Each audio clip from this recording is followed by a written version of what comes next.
Hello.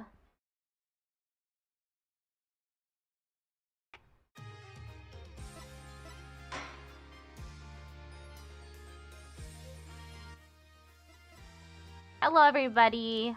It's time for more Apollo Justice Ace Attorney Trilogy. Today we are playing through the second case in Spirit of Justice, called The Magical Turnabout.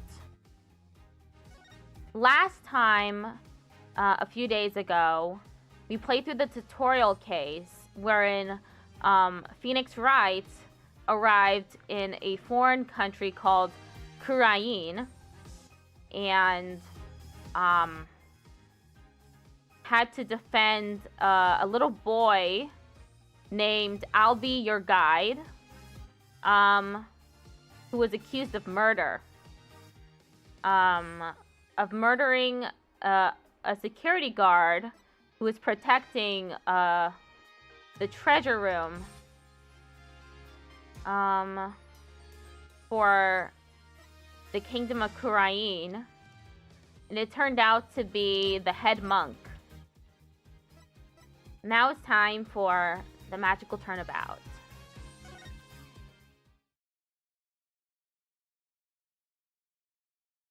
Oh, and in this country, they hate defense attorneys. Phoenix Wright was the first defense attorney in a while to defend someone, because if they do defend someone, they get the same sentence.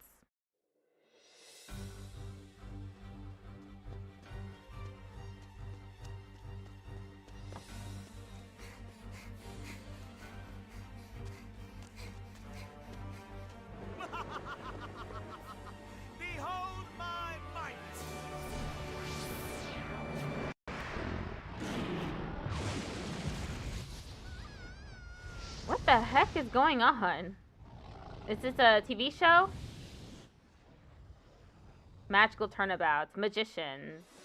It's Trucy! Shame on you, Mr. Rias! No! Using magic for evil!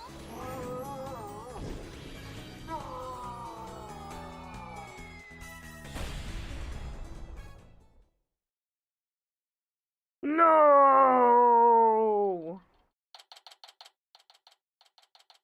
April 27th, 10 a.m., Penrose Theater, stage. And that's how the evil magician, Mr. Rias, was defeated. Ah! Mr. Rias said. See you for Act 2, everybody. Brava! Brava, Trucy! Wow, Apollo! Wasn't that a great trick? You bet. I've never seen such a great magic act. Did you know they even featured Trucy's show on TV this morning? Penrose Theater, a well-known gateway to success for entertainers. It's here at this famous theater that we'll finally get to see Trucy Wright's Trucy in Gramayi Land, the long-awaited revival of the magic of Troupe Gramayi. Wow, that explains why there's a TV crew here to cover the show. This is the perfect opportunity to promote the Write Anything agency, too. After all, people look up things they see on TV, right? But wouldn't they be looking up the talent part and not the law part of our agency? Mamma mia, you're right. We'd get nothing but requests from Trucy's fans, wouldn't we? Oh well, guess we'll just have to make it to the old-fashioned way. My name is Apollo Justice. I'm a rookie lawyer with only about 2 years of experience under my belt. We're here to see Trucy's magic show. She's a fellow member of our agency. We came on behalf of our boss, Mr. Wright, who's away on a trip. Ooh, and did you hear, Apollo? Even though it's only her debut, her shows are completely sold out. What? Really? That's amazing! Voila! A star is born. Who knows how far she'll go? At this rate, nothing in the world can stop us. Wahahaha! You do realize this has nothing to do with you, right? This is Athena Sykes. She's another member of our agency. She may not look it, but at just 19 years old, she's a lawyer as well. What do you mean she may not look it? Of course I look the part. Care to explain how exactly? Oh, come on, have a heart.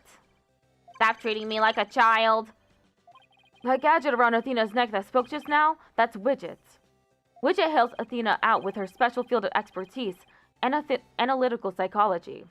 He also has a habit of blurting out whatever Athena's really thinking. Yeah, this little guy can be a little unruly at times. Hey, upgrade me already.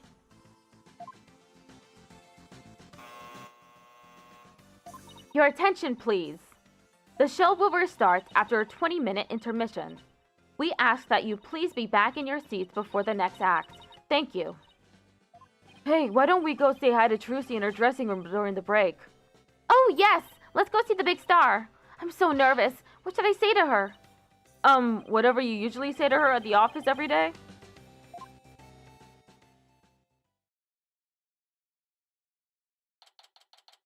Penrose Theater, dressing room. Oh, look at the rabbits. So this is Trucy's dressing room. Looks like she's busy over there with someone. Could you sign this, please, ma'am? Sure thing. Just the one sheet in this clipboard, right? Is she gonna be accused of murder? I bet she's gonna get accused of murder. They're gonna arrest her. They're gonna arrest Trucy. I am sticking my life on this. A fan asking for Trucy's autograph, maybe? I don't think so. It looks like some kind of contract. Thank you very much. I'll get this to the producer right away. Great, thanks. Oh! Polly, Athena, you came. Of course. Congratulations on your big debut. Hehe, thanks. Who was that just now, by the way? Somebody from Take-Two TV. They want to turn my magic show into a TV special. They're planning to broadcast it nationwide. Hehe, can you imagine? Wow, you really are a big star. Hey, can I get your autograph later, Trucy? Sure, my signature's in high demand today. Would you like one too, Polly? Yeah, actually, I would. Oops, looks like I ran out of flyers, so I'll have to sign your forehead instead. Hey, knock it off! Look, just forget about the autograph. This is Trucy Wright. She's a magician and Mr. Wright's adopted daughter. She's becoming quite renowned in the magic world these days for her impressive skills. A lot of people get this wrong, but Apollo's actual job is being my magic assistant. No, you're the one who gets it wrong. Ooh, think you can do that trick you always do at the office for me, Trucy? Okay. Behold, the wondrous magic that can make anything disappear. 3, 2, 1. Ta-da! My magic panties are an extra-dimensional galaxy.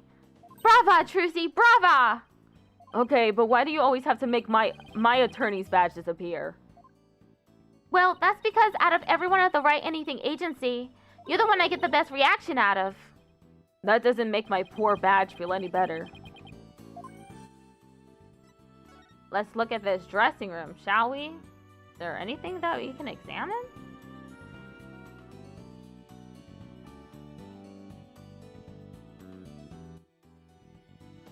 That's poopy.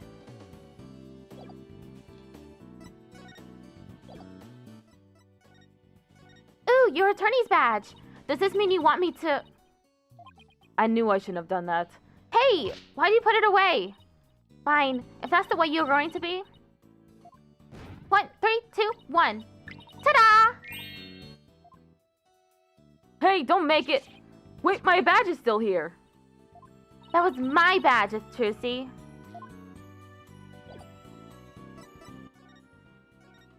Thanks again for inviting us, Trucy. Thank you for coming. Your show sure packs a wallop. I nearly fell out of my seat when that dragon showed up. And when it attacked you, woo! I was terrified, even though I knew it was all just a part of the show. That's good, because that trick is the crowning glory of Act 1. I'm really glad you're enjoying the show. I heard your shows are completely sold out, Trucy. They say your fans were all over the tickets the instant they became available. Like hungry wolves going after their prey. Sounds like you've made a loyal pack of followers for yourself already, Trucy. But you two are the only ones who got a special VIP invitation from me. Today's just a dress rehearsal for the performers, staff, family, and friends. A general probe, huh? That's what they call it in Germany. The real show isn't until the day after tomorrow. By the way, are you going to finally do your Magic Ponties trick on stage after the break? Sorry to disappoint anyone who came just to see my Magic Ponties, but my next trick is completely new. I'm debuting it today. Ooh, a new trick, huh? Are you gonna chop Apollo up into little lawyer bits? Funny, I don't recall ever agreeing to anything like that. Well that does sound like a good idea. Today's trick is a totally new Troupe Gamai original. The entire future of the troupe is riding on the success of this special new trick. How so? This show is really important to me. It isn't like any of the other shows I've done. As the rightful heirs to the Troupe Gamai repertoire of magic, this show is my first chance to unveil the tricks I've inherited. Troupe Gamai, huh? Yeah, I have a poster of them hanging right over there. It feels like it's been ages since I've seen a picture of them. Troupe Gamai was a group of magicians who dominated the magic world in their day.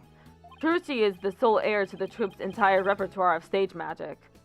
Huh? Who's this guy in green and purple on the left here?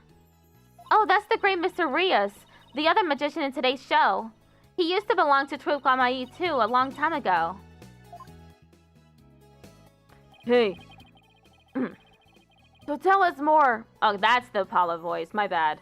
Hey, so tell us more about this special magic you're going to reveal today. It's a secret Troupe Gamai trick. Left behind by my late granddaddy, Magnifique Gamai. It's never been performed before, so this is the first time it'll be seen by the public. The grand unveiling, huh? No wonder she's been working so hard. Well, I'd better get going. Huh? Where to? To practice my act, of course. The show's only a few days away. You're really pushing yourself. Didn't you practice until late last night, too? Yep, because everything's gotta be just right. Trucy inherited all of Troupe Gamai's magic tricks from her father when he died. And the troupe's entire legacy is now resting on her shoulders. No wonder she's feeling the pressure. It looks like everything's going well today, though. I mean, that last trick was perfect. Brace under pressure. That's me. After all, a true entertainer always keeps a smile on their face. That's a Troupe Gamai creed. It's hard to believe you've accomplished so much even though you're still in high school. But to tell you the truth, I'm actually pretty nervous. Who wouldn't be? Oh, I bet this would do the trick. You'll be fine, Trucy. If anybody can do it, you can. Polly, that was just the boost I needed. Thanks. Apollo's fine sure has a way of really hitting you right in the hearts and in the ears. Enough ragging on my voice already. Trucy? Oh, hi, Bonnie. It's almost time for the second act. Oh, okay. Thanks. Well, Apollo, Athena, enjoy the rest of the show. Break a leg, Trucy. Thanks, I will. I hope her new trick goes well. Hey, this is Trucy we're talking about. She'll be fine. Oh, I wouldn't be so sure. Huh? Oh. Performing magic is like walking a tightrope. There's always an element of danger. One little mistake can even cost you your life, you know? I wonder if she'll make it across today. What do you mean by that exactly? Oh, nothing. Now if you'll excuse me. She's gone. What was that all about? Judging by what she said, I'm going to guess she's probably a magician too. Come on, Apollo. We've got to get back to our seats now or we'll be late. Ow! Hey, stop pulling! Okay, let's see. Guess it's time to move back to the stage.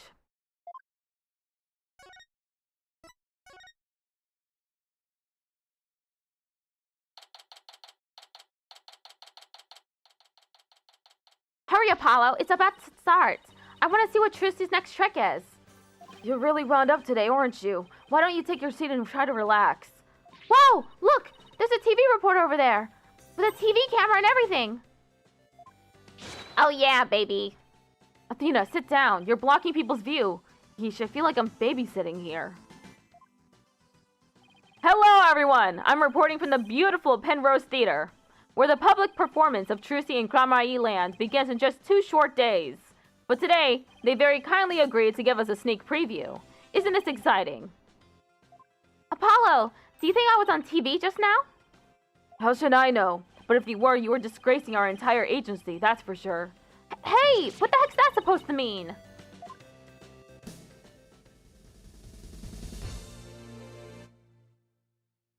Ooh, here it comes.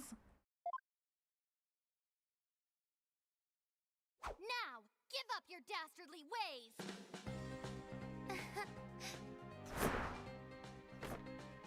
Huh? Over here.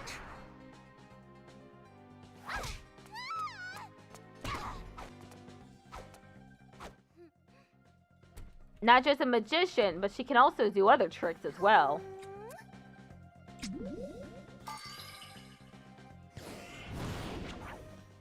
Come now, Mr. Hat. Offer the girl's life up to Mr. Rias and bring him back to life.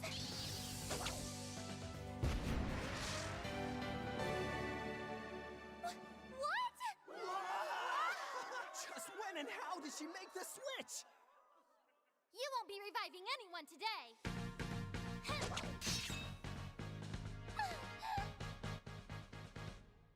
Oh no. Is this when the murder occurs? Wow, that was amazing! I have no idea how she escaped that coffin. I'm glad Trucy's escape trick went off without a hitch.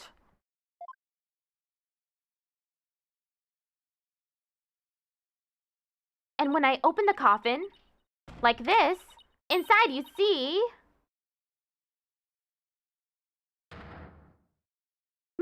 Mr. Rias? But how? I wonder what's going on. He's not getting up. Eee! Trucy?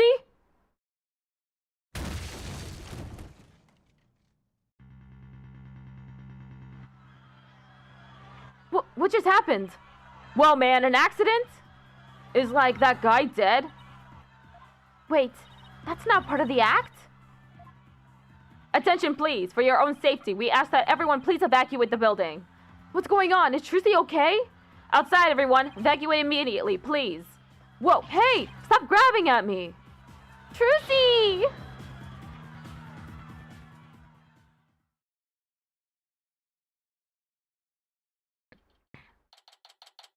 Penrose Theater. They kicked us out. Hey, what gives? Will somebody please tell us what's going on? Poor Trucy. I hope she's okay. Hey, here comes that staff member from before. Your attention, please. We regret to inform you that today's show has been canceled. What? But I was looking forward to the rest of it. We are very sorry, but the theater is on lockdown pending a police investigation. Excuse me. Is it because of that accident? That man in the coffin. Is he? Well, we're still trying to figure things out, sir. But I can tell you that Miss Wright is fine. She wasn't injured, so please don't worry. Thank goodness she's okay. Hey, you there. What the heck's going on? They wouldn't even let me in. Me for crying out loud. Oh, Mr. Rettins. There was an accident during the show. An accident? Great, just great. That's all I need right now. Do you have any idea how much money we're sinking into this program? And you are? The man behind the scenes, that's who. This is a fine kettle of fish, let me tell you. Spinning all this is gonna be a real pain in my posterior, believe you me. Spinning? As in covering it up? Look, I gotta get inside. Seriously, can a guy catch a break around here? One of the people has a doggy. Look at that. It's a cute dog. Well, there he goes. Why don't we go back to the office for now? I'm sure Trucy will call us once things have settled down. Yeah, I guess you're right. Oh, I can examine things. What an odd building. The name Penrose Theater comes from the Penrose Triangle, an impossible object. It's called an impossible object because it only exists as an optical illusion. An optical illusion? Uh-huh. Just like how that cube on the front of the building isn't really a cube at all. It isn't? It sure looks like a cube to me. It's just the way it's shaded. The dark and light parts make it look like it's jutting outward toward us, but it really isn't. What? It isn't? Come on, let's take a look at it from over there. Okay. Oh. Oh, that's interesting. What? You're right. That's so weird. Now do you get it? I think so. It's kind of hard to tell.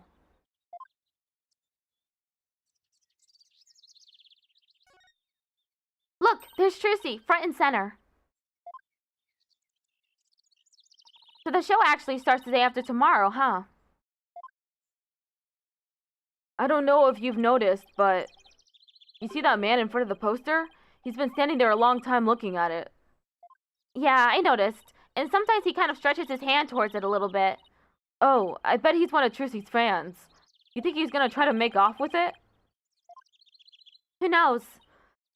Oh, look! I guess we don't have to worry. Every time the man reaches for it, the dog growls and pulls at his pant leg. Yeah, it kind of begs the question, who's the master and who's the pet?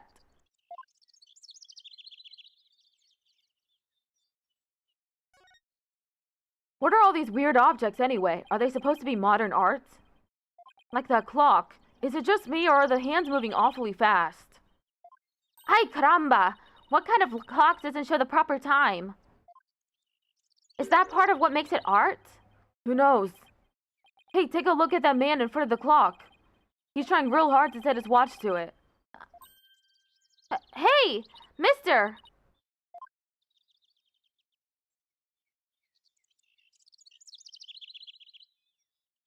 Okay, I think that's the last.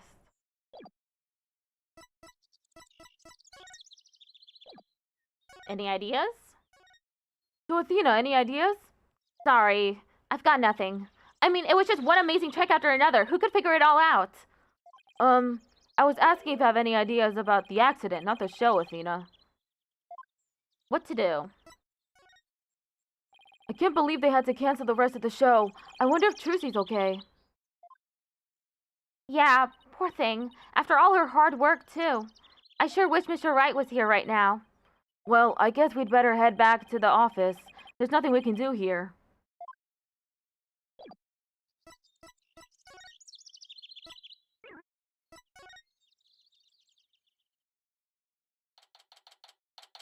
Right? Anything agency. Ring ring. Beep. It's no use. I can't get a hold of Mr. Wright. I wonder if something happened to him in Kurain. Maybe he got caught up in some kind of trouble again, as always. Yeah, trouble's drawn to him like iron filings to a magnet. Hey, Apollo, speaking of Kurain, they're showing something about it on TV right now. There has been some surprising news coming out of the kingdom of Kurain. The country recently saw defense attorney Phoenix Wright win a not guilty verdict. The first verdict of its kind in 23 years. Mr. Wright won a trial in Kurain? Lawyers are said to be highly disrespected in the kingdom of Kurain, so Mr. Wright's win was an upset victory amidst entrenched hostility. Wow, did you hear that? The first time in 23 years. Yeah, but what was he doing in court there in the first place? I thought he just went for a visit. So he was in some kind of trouble, just like we thought. Next, an update on the unfortunate accident that occurred at the Penrose Theater. Hey, now they're talking about the accident at Trucy's show. Spain's magician, the great Mr. Rios, was skewered with a sword and died on the spot. Oh no! So, he really is dead. And now, here's the footage of the deadly moment.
Mr. Reyes' body is invisible in this footage, but these are still very shocking images.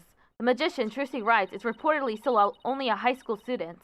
Could it be that this unfortunate accident happened due to a lack of proper training? Did the young magician have enough experience, preparation, and knowledge? Some might say that Trukamai should be held accountable for this incident. Hey, what kind of biased reporting is this? Yeah, they're making it sound like it's all Trucy's fault. Oh, we've just received more breaking news. Oh my.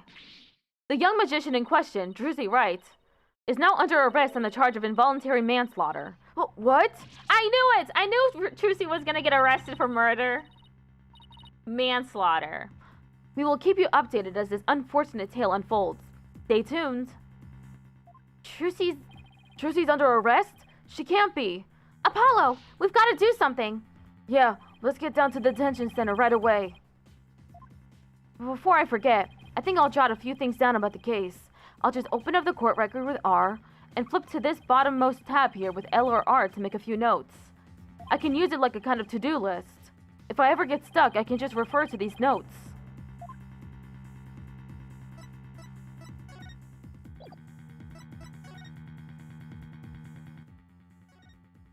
It's yet another magic prop. Oh, a hoop! I'm really good at that. How about you? Nope. I just don't seem to have the knack for it. I figured as much. After all, you're not really in tune with your body. You do realize this hoop is used for the levitating woman trick, right? What? It's not for hula dancing? And since you're really good at that? No, what I meant was... I think I'll recommend you to Trucy for the assistant role then. You can take over for me. What did I hula myself into?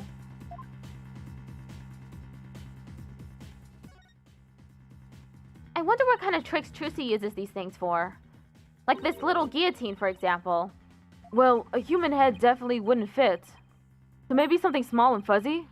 Ew, that's disgusting! Not to mention cruel. Trucy would never do anything like that. You didn't get mad that time Trucy put my head in a guillotine. That's because you performed your role with such gusto. I mean, your screams were so realistic, I couldn't stop laughing. That's because they were 100% real.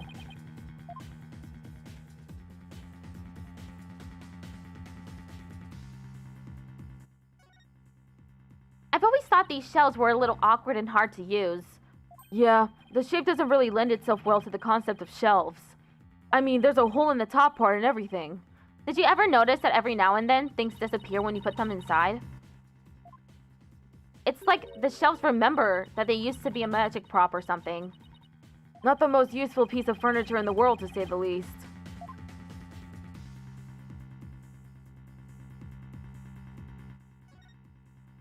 I just watered Charlie, so he's looking pretty perky.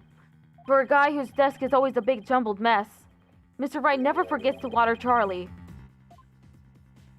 Sometimes I catch him staring at that plant and smiling. It must hold some special meaning for him. Could be. He did say Charlie's been in his office since his first days as a lawyer. He doesn't seem to want to talk about it much, though. One thing's for sure, Charlie is no ordinary plant. With everyone's personal items littering the office, this place is as messy as ever.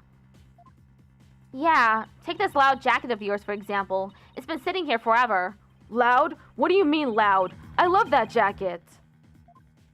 Oh yeah? Why don't you ever wear it then? Well, the last time I wore that jacket... Oh, Polly, I'm so happy for you. You finally decided to take the plunge. Now you're ready for your stand-up comedy debut.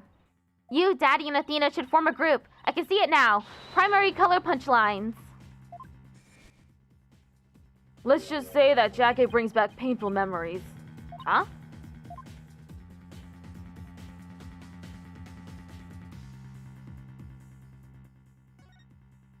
Mr. Ray sure has a lot of law books and old cases.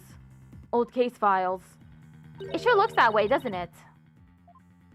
But take a closer look. Most of those books and files have to do with magic.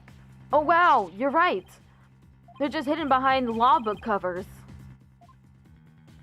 Little by little, Trucy is taking over the whole office with her magic equipment. I hate to admit it, but recently, I sometimes feel like I'm going to forget I'm even a lawyer when I'm here. It sounds like Trucy's magic is starting to take over your brain, too.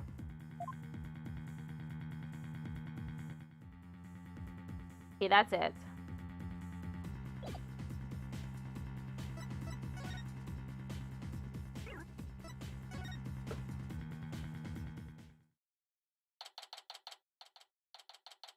Detention center. Visitor's room. Poor Trucy. What can we even say to her? Oh, Polly! Athena! Trucy, are you okay? I'm fine. Don't worry about me. We saw the news about the accident on TV. Guess I can't Houdini my way out of this one. I got arrested and everything. They say I'm the one who caused the accident. But that's not true, right? To be honest, I don't really know. I mean, I have no idea how an accident like that could have happened. The trick went off without a hitch. I'm sure of that much. So the police just won't listen to me. They've already decided that it was all my fault. Sigh. I'm exhausted after all their questions. Looks like she's been able to hang in there at least. Yeah, she really is one tough cookie. I know you're tired, but can you tell us a little bit about the accident? Yes, of course. Go ahead and ask me anything. I'll be fine.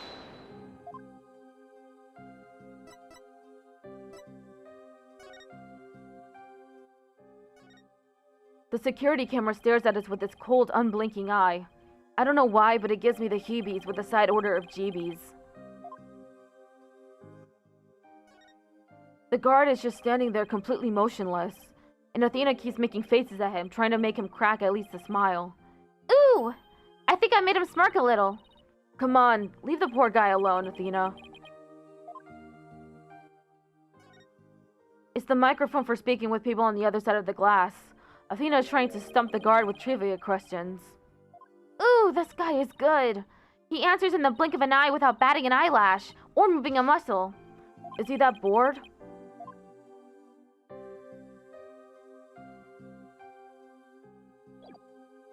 The incident.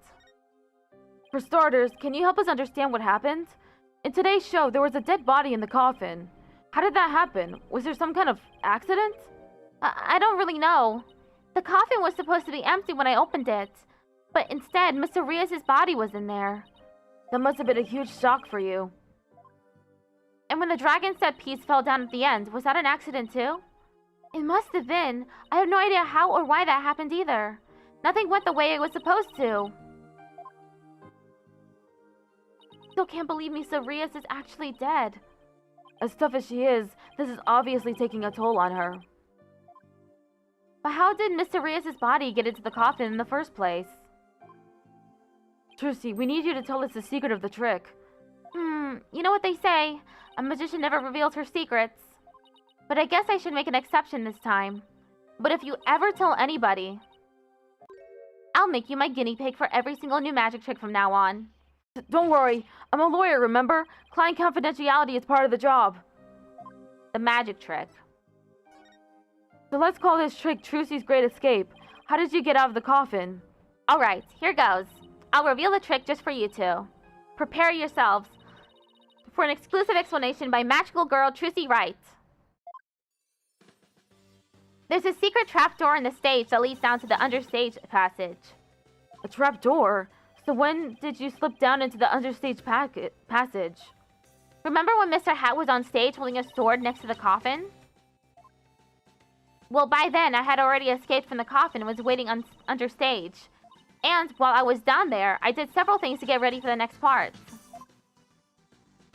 What technique? Okay, so what happened next? Mr. Hat was quickly raised up to the catwalk by wire. There's a cushion up there that acts as a shock absorber when Mr. Hat hits it. Meanwhile, I popped back up onto the stage through a different trapdoor. And voila! The switch is complete. Stage diagram added to the court record. A diagram depicting the stage where the show was performed in the understage passage. I had no idea all of that was happening. I was convinced you were still in the coffin. That's what professional magicians do. They make their audience see something that isn't really there. In other words, you make us see illusions, right? We call it misdirection. While we keep you busy believing one thing, we're busy making something else happen. What we say is there really isn't, and what we say isn't there actually is. I get it. It's kind of like a magical bluff. But there's no escaping the fact that the victim's body was actually in the coffin. It wasn't empty like it was supposed to be. Yeah, that's the part I don't understand. The last thing in the world I expected to see in there was Mr. Rios. Could he have climbed in there by mistake? I should get back to asking Trucy about the accident. Can you tell us more about the victim? The great Mr. Rios. Who exactly is this Mr. Rios? You said he used to belong to Troupe Gramarye, right? Wait, you don't know who the great Mr. Rios is, Apollo? He's super famous. He's all people talk about on TV. Really? I just assumed he was one of Trucy's assistants. Way to diss the dead, Apollo. So how did the two of you come to perform together, Trucy? Well, like I said, he used to be a member of Troupe Gramarye. He was a protege of my granddaddy, Magnifique Gramarye. The TV station arranged for us to perform together this time because of that connection. Did he continue performing as a magician after he left Troupe Gramarye? No, he got injured while practicing for a show about 13 years ago. That's why he left the troupe. After that, he took a break from magic for a while. I'm pretty sure it's a recent thing, him getting famous again. I only started seeing him on TV again maybe last year. I had nothing but respect for Mr. Rios as a magician. I can't tell you how sad I am this happened. I can't imagine how traumatic it must be to have someone die during your big show. Oh, but hey, don't worry, I'm fine. I have to stay strong for my fans. Huh? My bracelet is reacting. People tend to unconsciously tense up when they're trying to hide something. And when I pick up on their distress, the bracelet around my wrist starts to feel tight. So I guess this means that Trucy's trying to hide something from me. Well, I guess I should give my bracelet a tap with X.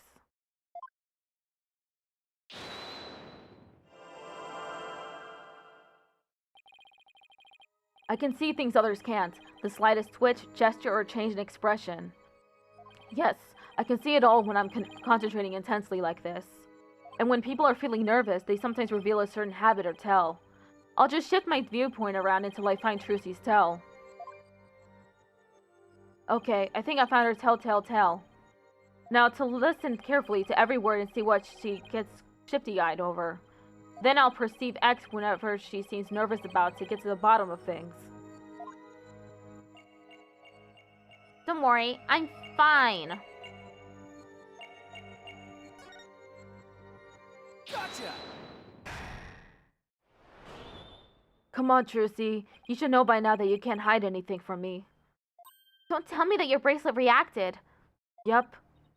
And here I thought my smile was going to do the trick. Looks like I broke the first rule of being a magician. A true entertainer always keeps a smile on their face, right? I remember hearing you say that before. That's right. It's a Gramarye motto that my daddy used to say before he passed away. I'll never forget it. It's one of the few precious memories I have of him. But you can't keep everything inside, Trucy. You'll burst. Why don't you tell me what's bothering you? I can't. If I did, you wouldn't believe in me anymore. That's not true. As an entertainer, you believe in always keeping a smile on your face. And as a lawyer, I have a belief that's important to me as well.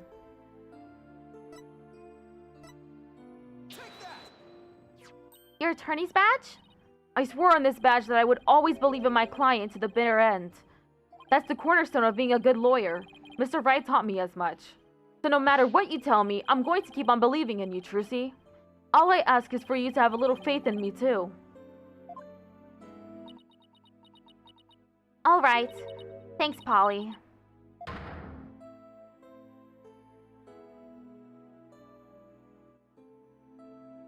The truth. Polly, what if I made a mistake? What do you mean? What if it really was me who stabbed Mr. Rios? What makes you say that? Well, in my escape trick, I used both a real sword and a rubber sword. I switched the real sword for the rubber sword just before I stabbed it into the coffin. So even if somebody had been in there, the rubber sword shouldn't have hurt them. But Mr. Rios was found dead in the that coffin. I know, it just doesn't make any sense. I know I swapped the swords. You're absolutely sure? Positive. I practiced that trick hundreds of times with no mistakes. I remember very clearly swapping the swords this time, too. But could I have Could I have made a mistake this time? Could she really have? Well, I'd better get going. Huh? Where to? To practice my act, of course. The show's only a few days away. You're really pushing yourself. Didn't you practice until late last night, too? Yep, because everything's gotta be just right. Maybe I really did kill Mr. Rias. Trucy. The worst possible mistake I could make. Such a horrific accident right in the middle of my show, and yet all I can think about is, now that this has happened, Troupe Garmailles will get its performance rights pulled. There'll never be another show. Everything my family worked so hard for will be gone forever. And poor Mr. Rias had his whole life and a great career ahead of him. I ruined everything. I destroyed it all. I took it all away.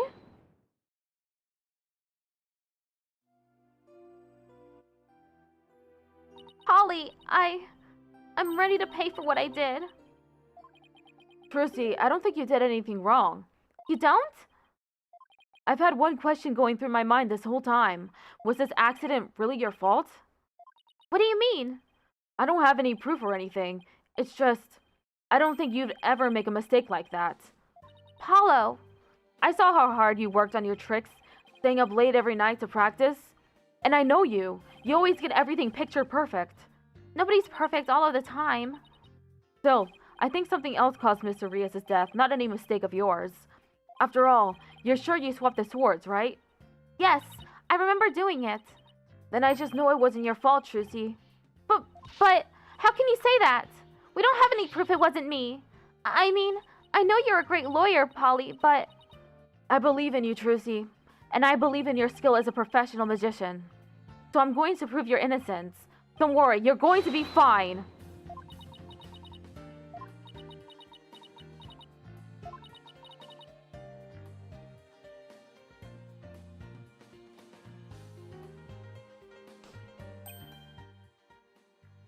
Thank you, Apollo. Thank you for believing in me. I'm going to believe in you too.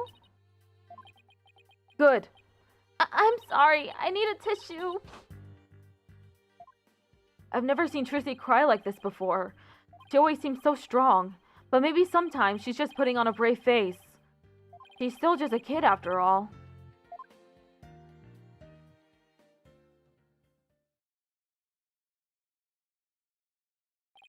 So I have to ask to make it official, but will you let me defend you? Yes! I'm counting on you. I don't want to have to cancel the show on its opening day. Right. She seems fine now. Trucy, let's win this show together! Unlike some people.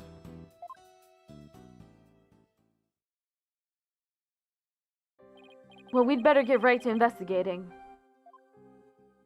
Come on, Athena. Wipe that nose and let's go. Excuse you, do you see any snot on my face, Apollo? Yeesh. Talk about an emotional roller coaster. We'll need to investigate the stage of the Penrose Theater where the body was found. Yeah, I hope no one will try to stop us. If you're going to the Penrose Theater, can I ask you a favor? Of course, what is it? I left a very special notebook behind in my dressing room. Sure, we can pick it up for you. That notebook is really, really important to me. I don't know what I'd do if anybody read it. Ugh. Wow, I wonder what's in it. The notebook is in my blue handbag on the table. It's big and black. You can't miss it. Thanks in advance. And with that, I've got to go. It seems they got more questions for me. All right, see you later, Trucy.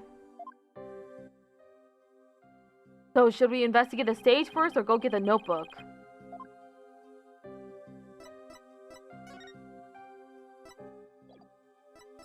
Any ideas? It must be so hard for Trucy, yet you saw how bravely she held back her tears. Maybe you should practice a little of that bravely holding back your tears thing too. And by maybe, I mean your nose is running again. Enough of the snot shaming! Haven't you ever heard the song, "Into each life some boogers must fall"? I'll take your word for it. What to do? We have to investigate the Penrose Theater from top to bottom, and talk to every single person involved as well. Wow, you're really fired up. Of course, Trucy's entire future depends on this. The agency's entire financial future, too.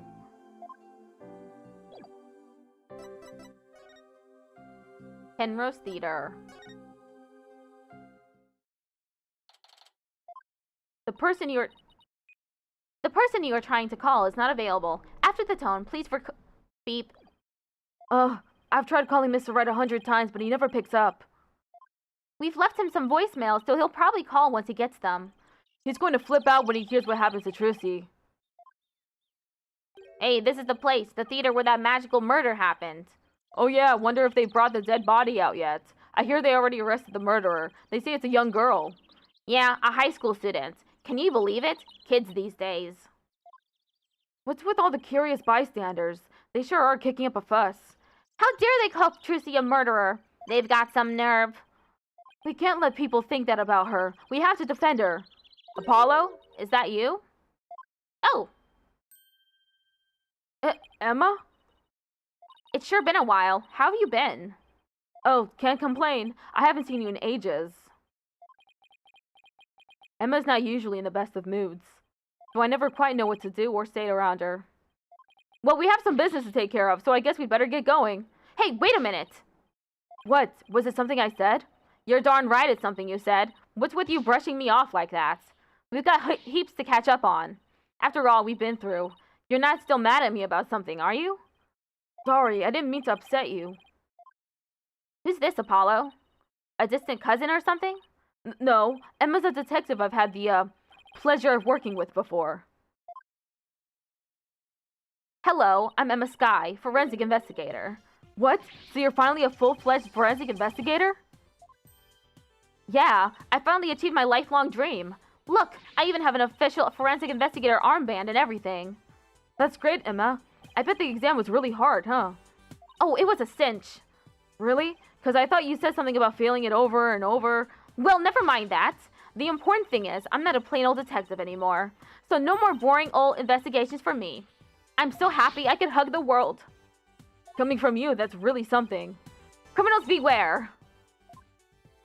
Fingerprinting, luminol testing, DNA analysis. Emma Skye is raring to go, so bring it on. Wow, I guess it's goodbye grumpy clouds, hello fanatical sun. She's very cheerful, isn't she? Is it because of the weather or something? She sure wasn't like this before. She was pretty frustrated back when she was assigned to the criminal affairs department. And she was always munching on chocolate snackoos to relieve her stress. Snackoos and stress are a thing of the past. I've said goodbye to both of them. And may you never have to see either again. By the way, are you two here because of the murder? Murder? Don't you mean the accident? Oh, then I guess you haven't heard. The case is being treated as a straight-up homicide now. What? Just so you know, I heard that the prosecution is going to argue tomorrow that Trucy outright murdered Mr. Rios. What? Are you kidding? They're treating it as a murder? Emma, please tell us everything you know. Of course, anything to help Trucy. It's been 2 years since we first met. But you're still just a newbie to me. Hey, that's no fair. I'm not even the newest lawyer in our office anymore. Yep, that's Apollo and me. Just two newbies working our way up. Ah, look at you two, the newbie duo. Must be nice, right, Apollo?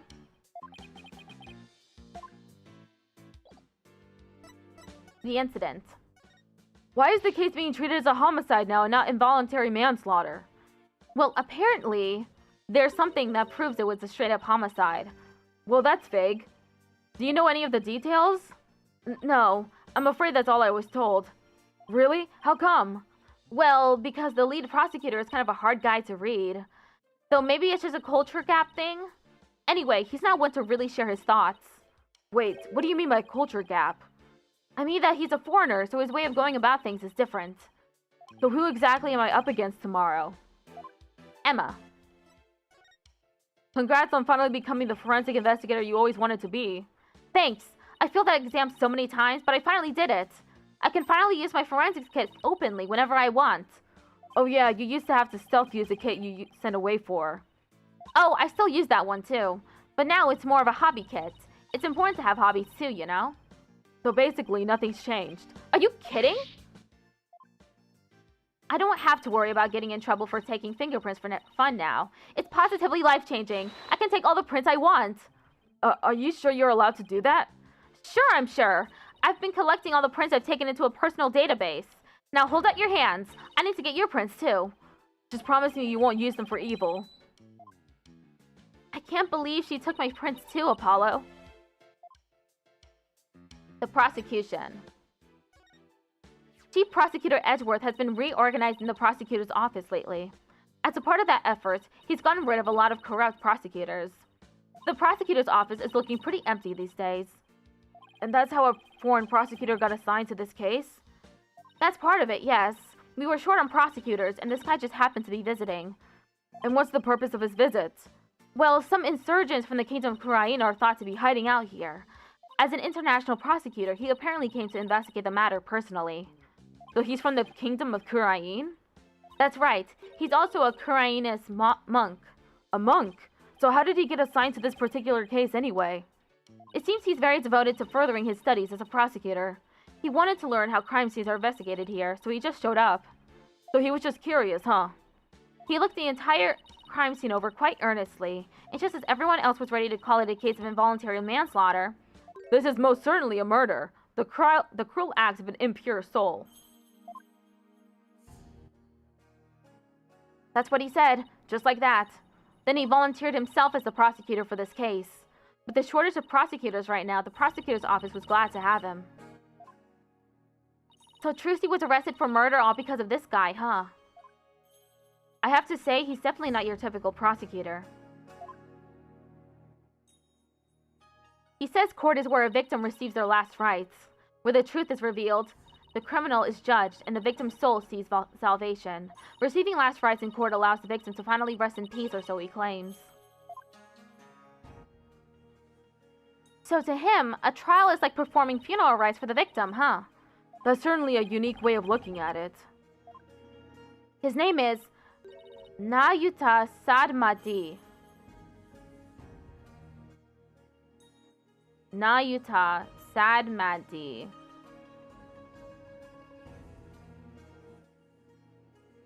Nayuta Sadmati.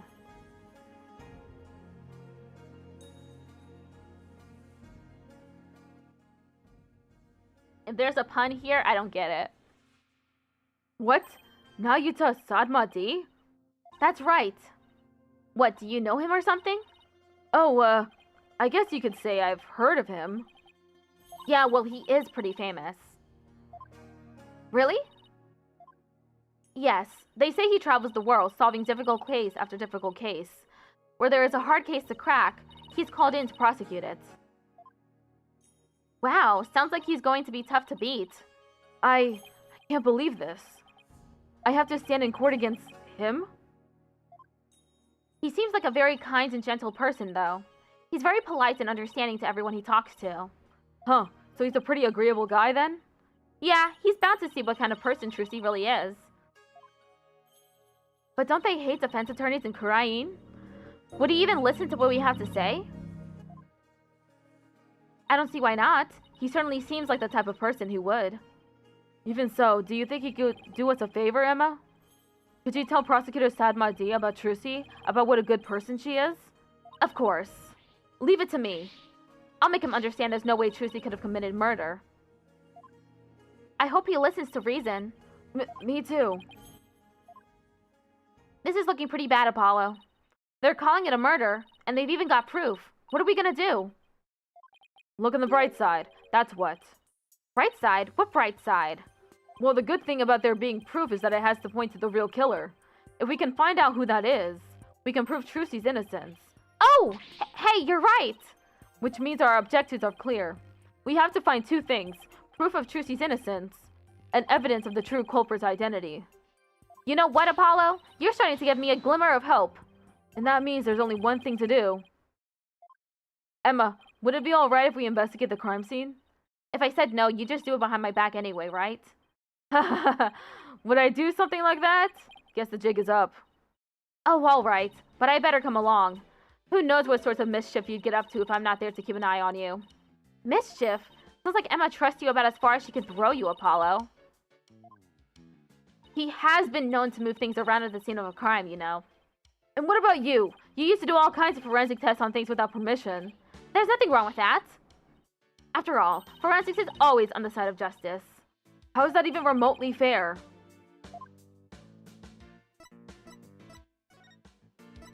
Dressing room. The dressing room looks just the way it did before the incident.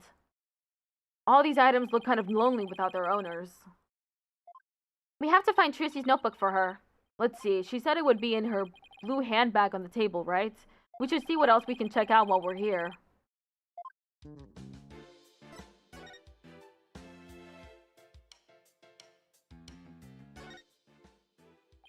Look at all of this stuff. They must belong to Mr. Rios. Wow, look at the colors on that briefcase. Do you think he carries that around with him on his time off? Well, during his shows, he wears a mask to hide his identity. If he carried that briefcase around when he wasn't working, wouldn't it give him away? Ah, but you've got to change gears and look at things in a different way at a time like this. Oh yeah? Meaning? Well, what if Mr. Rios wore his full costume all the time, even when he wasn't working? Then that briefcase wouldn't have given him any... Then that briefcase wouldn't have given him away one bit. Okay. I'm getting pretty good at this turn your thinking around stuff, huh? She's like a little kid who's learned a new trick and couldn't wait to try it out. Trucy put some posters up, I see. Oh, here's one of Troupe Grand-Marie. Troupe Grand-Marie. Magical menagerie, huh? Looks like a bunch of folks dressed in outfits a bit too gaudy for their age, if you ask me. But isn't that pretty much how all the best magicians dress? Was Troupe Grand-Marie really such a big deal back in the day? I guess so. Everybody in the country knew them back then. They had great tricks. Like making a building disappear, or escaping a safe drop from a helicopter. Wow, I was in Europe at the time, so I had no idea. But if even you know about them, then they must have been really, really famous. I used to see them a lot on TV. I think it was back when I was in junior high. The one in black was the original leader of Troupe Grand-Marie, Trucy's grandfather. His name was Magnifique Grand-Marie. The one in pink with the mustache, that's Zach Grand-Marie, Trucy's late biological father. Oh, and look, there's Mr. Rios. So this poster's from back when he was a member of Troupe Grand-Marie, huh? Trucy said he left the troupe after he was injured during a show or something, right? 13-year-old poster added to the court record. Mr. Rios was injured during a show 13 years ago and left Troupe Grand-Marie. It's a dove. Trucy must use it in one of her tricks. Yeah. There's another bird cage next to it. I wonder what's in that one. Cuckoo! Cockchoo! What in the world was that? I missed some things in this dressing room the first time around. Huh? Aren't these Ninetales flowers? You know, those flowers only grow in Ninetales Vale? Oh my goodness, you're right! There's a card here and a letter to go with it. The card says, "Good luck, Trucy, from Damien and Jinxie Tenma." Mayor Tenma and Jinxie, huh? What does the letter say? Let's see. Oh! There's a message for you in here, too. Please tell Mr. Demon Lawyer I said thank you for everything. Thanks to him, I overcame my fears, and now I'm not afraid of yokai anymore. And guess what? I've even become friends with yokai like Itan Momen and Konaki Gigi. Haha, no matter what happens, I guess she'll never grow out of her demon obsession. Look at all these costumes. I bet they're all Trucy's. Ooh, could you tell by the scent? Are you like some kind of bloodhound or something? I'm her assistant, not her pet.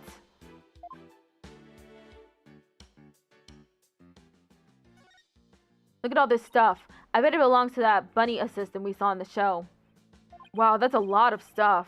Does she really need all of that? I mean, I don't think I've ever seen so much makeup. Ad starts in 1 minute.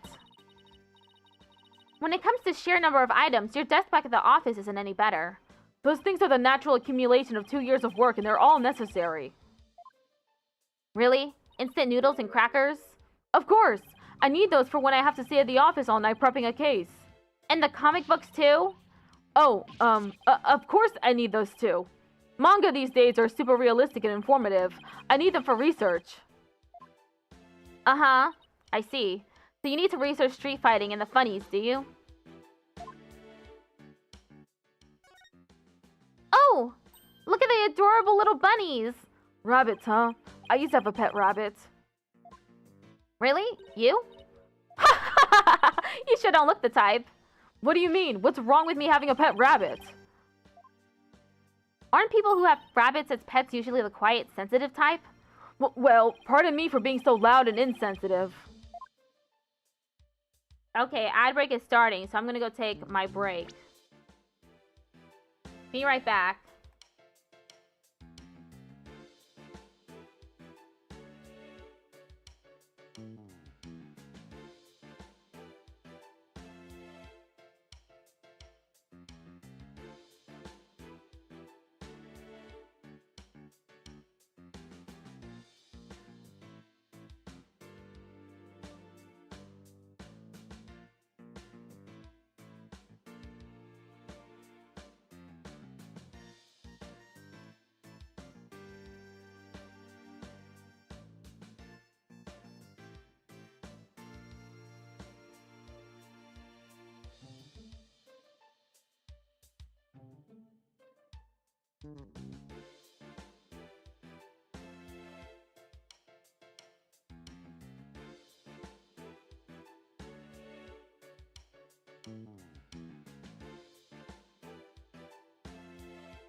Okay, welcome back.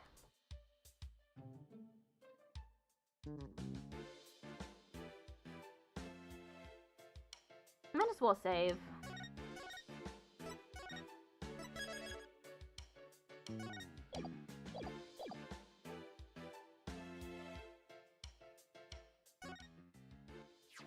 What's this? A script of the show? It says Bonnie, so I must belong to that bunny assistant we saw in the show.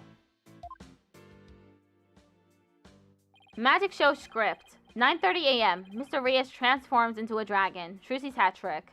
10:20 a.m. Bonnie's teleportation trick and Trucy's escape trick. 11 a.m. Mr. Reyes' fire trick. This will be dangerous. Make sure the fire bucket is ready. You and I got to see the first two parts up to the end of the 10:20 a.m. segment. But this Mr. Reyes' fire trick, we didn't get to see that part. Yeah, because they canceled the show after the accident. Hey, there's a note about the fire trick. This will be dangerous. Make sure the fire bucket is ready. Come to think of it, when Mr. Reyes turned into a dragon, it breathed fire, didn't it? Coin tricks and fire tricks were Mr. Reyes' specialties. Maybe they had some big finale planned, where Mr. Reyes and Trucy would face off in a grand magical showdown after his revival. Show script added to the court record. Bonnie's script. The fire trick was cancelled due to the incident. Oh, here's that handbag Trucy was talking about. I feel a little funny about digging around in a girl's purse. I guess it's okay to open it. After all, she did ask us to. But not you, Apollo. Let me do it. Let's see. Huh? No, not this. What's this? Oh, wow, she has... Oh, Trucy, you are bad. What is it? I want to see too. That's funny. She said it was a black notebook, right? But there's nothing like that in here. Maybe Trucy was wrong about where she left it? Let's keep looking around for it.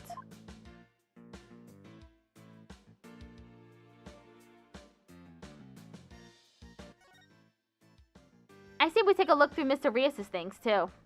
Hey, is that a notebook sticking out from behind his briefcase? You're right. It's practically screaming, "Over here, look at me!" Do you think it could be... Oh, wow, Athena! Our hunch was right. It's Trucy's notebook. What's it doing mixed in with Mr. Reyes' stuff? Good question. Trucy's notebook added to the court record. Trucy's ultra-important notebook. It was mixed in with Mr. Reyes' belongings. It's locked. I guess that means we can't read it. I wonder what kind of secrets are in there to make her want to lock it. A girl her age needs her privacy. Besides, everybody has a secret or two they don't want others to know about. If there's anything in there about kisses or crushes, I think Mr. Wright would cry. Well, we've examined just about everything, I think. Looking through other people's stuff was so thrilling, like I'm doing something naughty. I know what you mean. Just don't go poking around in my things at the office. Why? What do you have to hide? I don't think I like how her eyes lit up all of a sudden. Anyways, we'd better get this notebook to Trucy.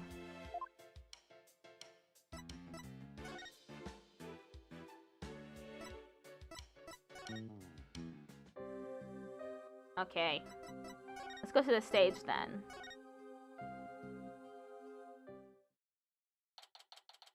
Alright, let's get down to investigating, shall we? Just make sure you don't move anything or I'll get in big trouble. Fine, I promise. To only move the things I have to. Well, I have my own investigation to conduct, but let me know if you need anything. It's been a while since we've done any investigating. Well, what are we waiting for? Let's dive right in. You do remember how to do this, right? If you don't, I can give you a quick rundown. Should I have Athena give me a rundown? I'm okay. Don't worry about me. I've got it all locked away in the vault up here. Good, and I'm sure it'll all come back to me too as we go along. Wait, wasn't it you who just offered to give me a rundown?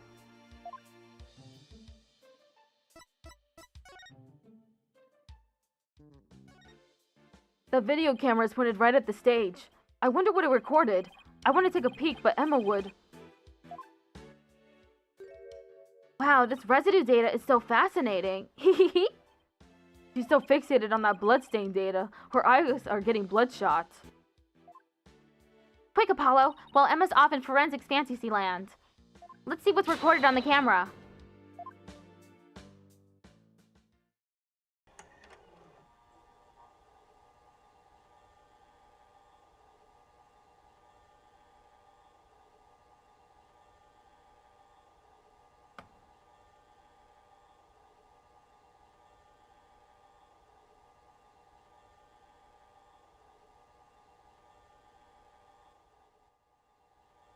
I saw something.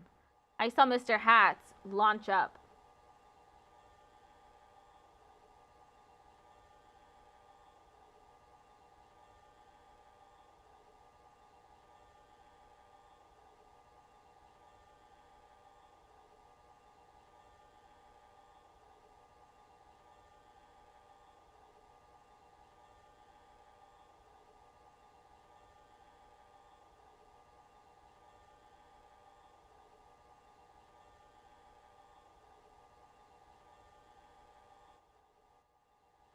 I saw Mr. Hat again.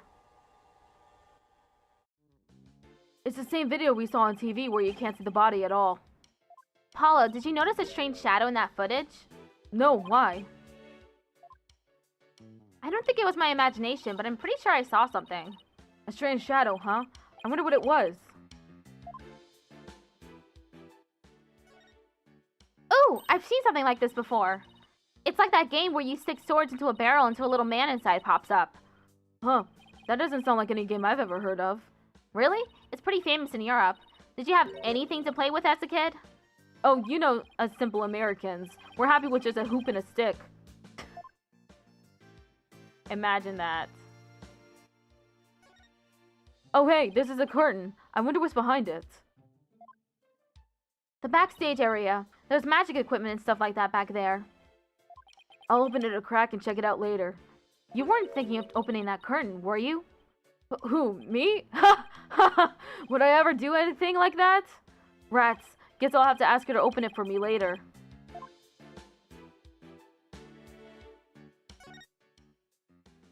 This is what they call a set piece. It's a piece of the onstage scenery. It suddenly fell down after the body was revealed, if I remember correctly. Just as the brave heroine screams, the spell on the dragon breaks. Losing its wings, the dragon falls to the ground. That moment marked the collapse of Trucy's magical kingdom. Magic, huh? Yeah, sure. The timing was so perfect I'd be generally surprised if it was magic.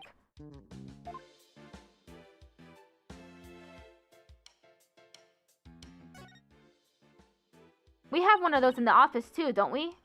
Yeah, that poor magic prop we used as a shelving unit. I'd kinda like to see Trucy perform this trick sometime. Well, we both know you'd be the one in the box if she ever did. I feel bad for the prop, but it can stay a shelving unit in that case.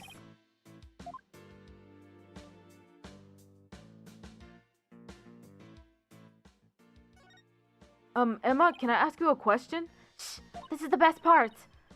She won't even look this way. Ooh, what great prints! Another set from my collection! Hee hee hee! She, certainly seems to enjoy her work, doesn't she? Oh, whoops.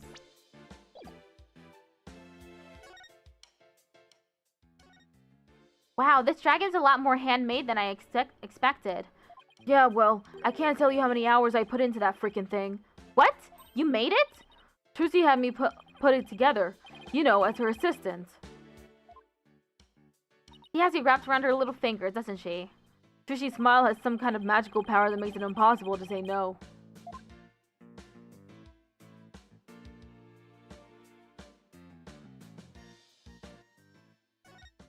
There's a sword here. It's covered in blood. Must be the murder weapon. Trucy said she was sure she switched it out with the rubber sword. Unfortunately, this one certainly doesn't look like it's made of rubber. Hey Emma, were there any fingerprints on the sword? Let's see. According to my data, no prints were found, but that could be because the culprit wiped them off. Come to think of it, Trucy was wearing gloves during the show, so she certainly wouldn't have left any prints either.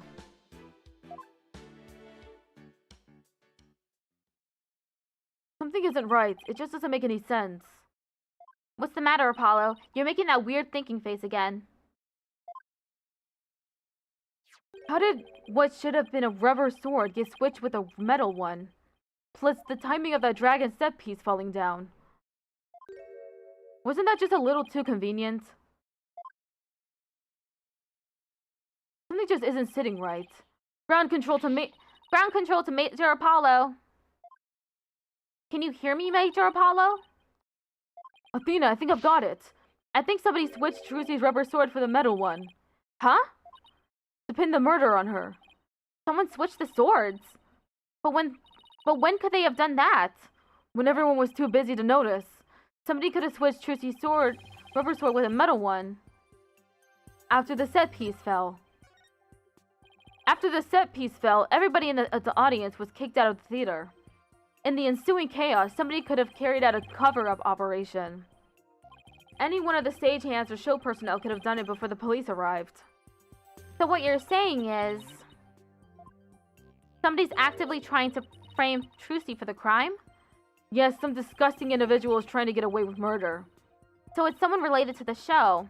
There's definitely a very high chance of that. Now, if we could just figure out who it is.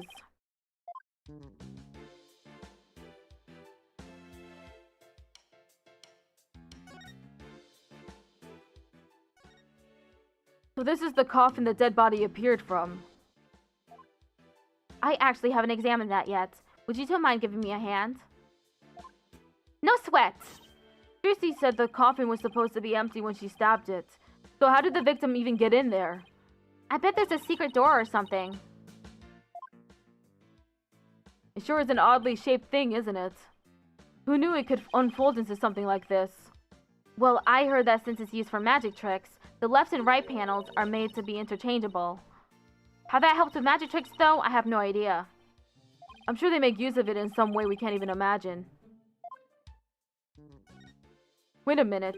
It looks like the bottom of the coffin opens, too. Ooh, a secret door! Let's try opening it. Well, look at that. It seems to lead to some place under the stage. That's right, it goes to the understage passage. It's pitch black down there. Hold on, I think I see something glowing faintly. It's hard to make anything out from up here. If you try to go down there, the magicians will get mad at you. Apparently, there are things down there that will give away the secrets behind their tricks. Well, that sucks. It's all right there. It's all right there, and we can't even check it out? We're definitely gonna have to examine that understage passage at some point, though.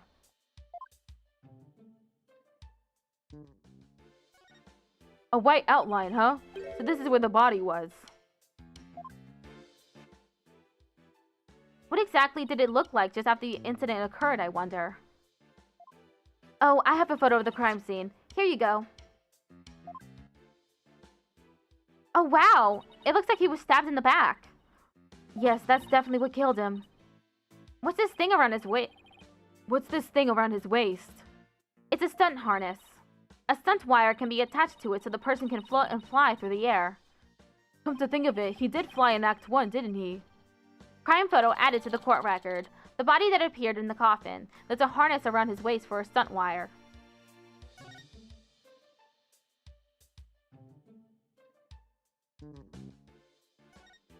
Apollo, look! There's a secret door in the back panel of the coffin.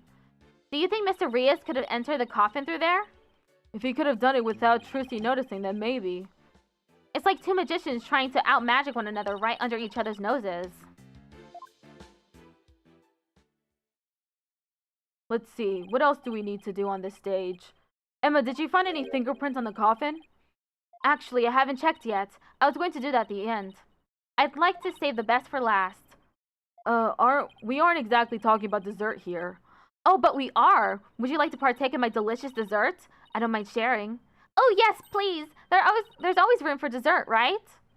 Alright, I guess I'll join you two. So, could you show us how you check for prints, Emma? Sure, let's start with the basics. As you know, fingerprints are an excellent way of identifying someone. That's because no two people have the same set of fingerprints, not even twins. So if we find any prints on the coffin, they might lead us to the killer. If the culprit was dumb enough to leave prints behind, sure. Let's go ahead and dust for prints now. Let's see. This looks like a promising spot.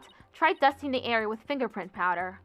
Move the cursor around and keep pressing A until it's thoroughly covered in powder. When you're done, blow with X to get rid of the excess powder. The powder in this bottle is all we have to work with. If you run out, try blowing on the area. Any excess powder will be returned to the bottle. Alright, I think I'm ready to give it a try.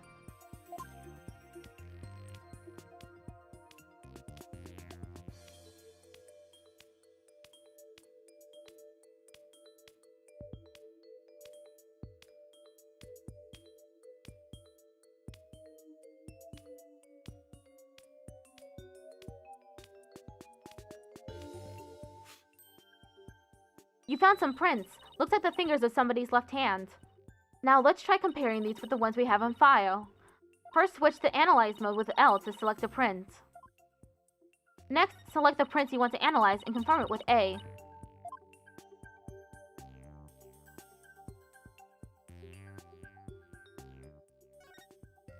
I've got a pretty clear print here. I wonder whose it is. I have the prints of everyone involved in the case right here. Just choose the person whose prints you'd like to compare the sample against.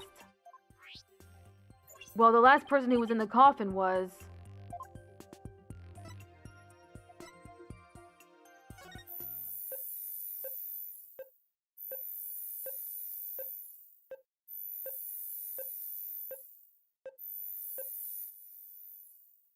Match found.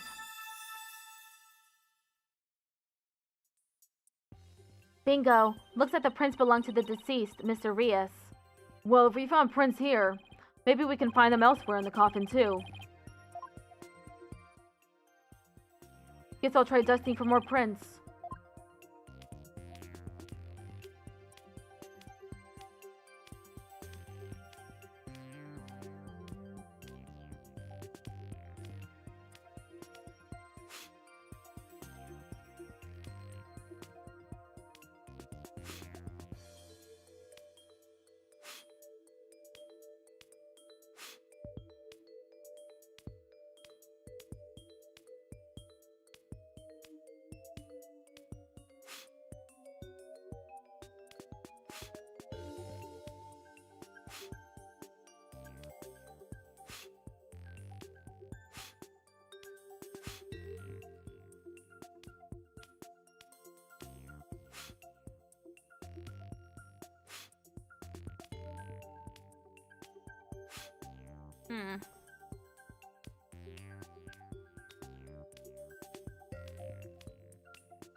Looks like that's it. Switch to analyze. There, I found some. These prints are apparently Mr. Rios's too. Shall we try looking for prints on the outside of the coffin now? Yes, let's. This time you'll be able to rotate the coffin and look at it from different angles. That'll give you a chance to examine it thoroughly. You can use R to turn the coffin in any which way you'd like. And holding R while using R will let you jump right to where the action is. If you ever get stuck or confused, you can always reset things with R. Okay, and if I find any prints, I'll choose one to run against your data, just like before.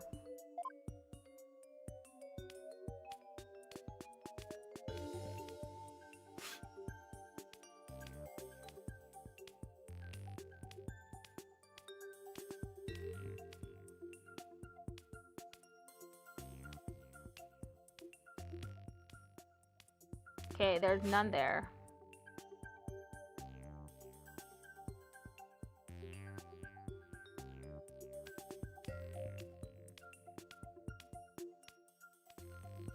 None there.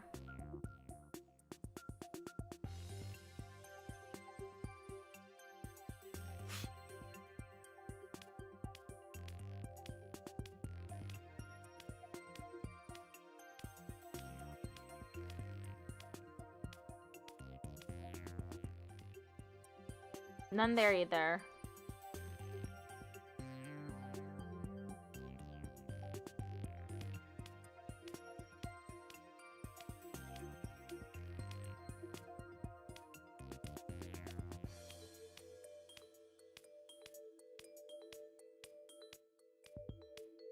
Oh.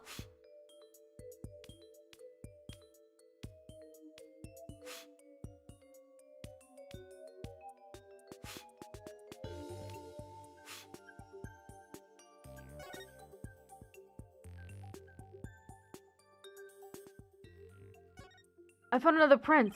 Judging from its position and location, it might have been made when someone put the lid on the coffin. Let's see now. There was one part during the show where someone put this lid on after Trucy had gotten into the coffin. Therefore, this print should belong to...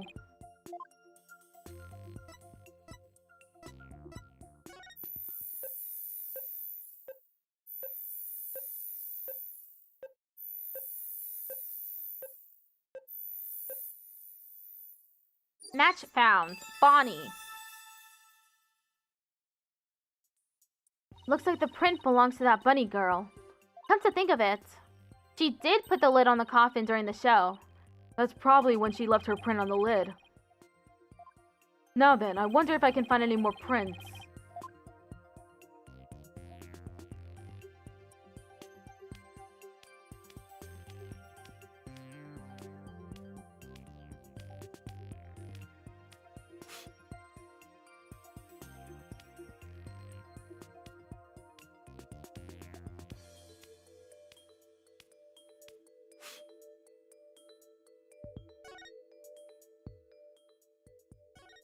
This print must also be from when the lid was placed on the coffin. Which means it must belong to that bunny assistant, too.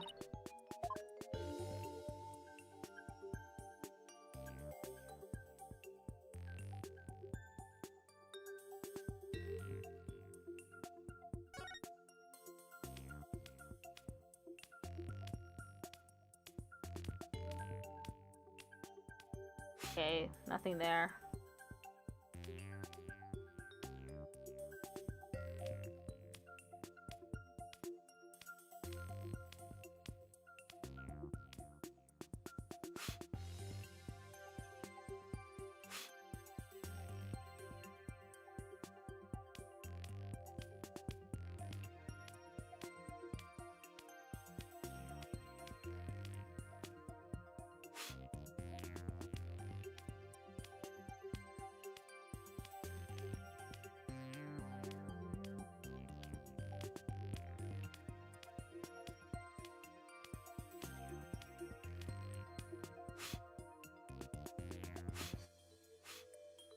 Oh. I can move it this way.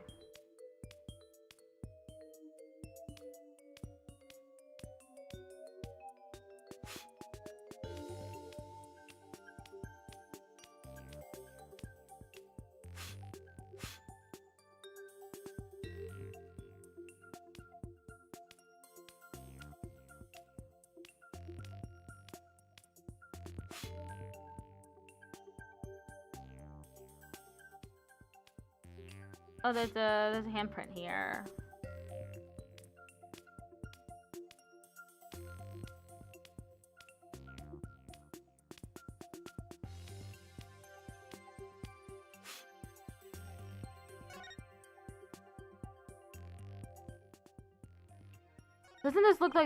Doesn't look like there are any prints here. What? There, I got a print. Alright, I'll just check it against my data. Huh? That's funny. It doesn't match the prints of anyone involved in this case. Really? None of them? How can that be?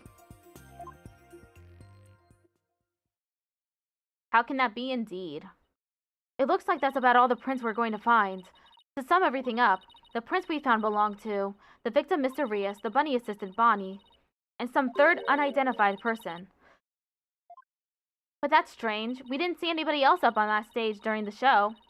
Does this mean some outsider was up there? Somebody unrelated to the show? I guess we can't really say at this point. Well, thank goodness we didn't find any of Trucy's fingerprints, right? But that's only because Trucy was wearing gloves. Hey Emma, there's something else that's been bothering me about the prints. Don't you think there's something odd about Mr. Rios' prints? Odd? What's odd about them? Well, if Mr. Rios was standing in the coffin facing forward, he would have left prints like this, right? But when we look at the actual prints, they're facing backwards. It doesn't make a whole lot of sense. Hey, what do you know? You're right. I wonder how they wound up like that. Maybe he was accidentally facing the wrong way at first, but then turned around later?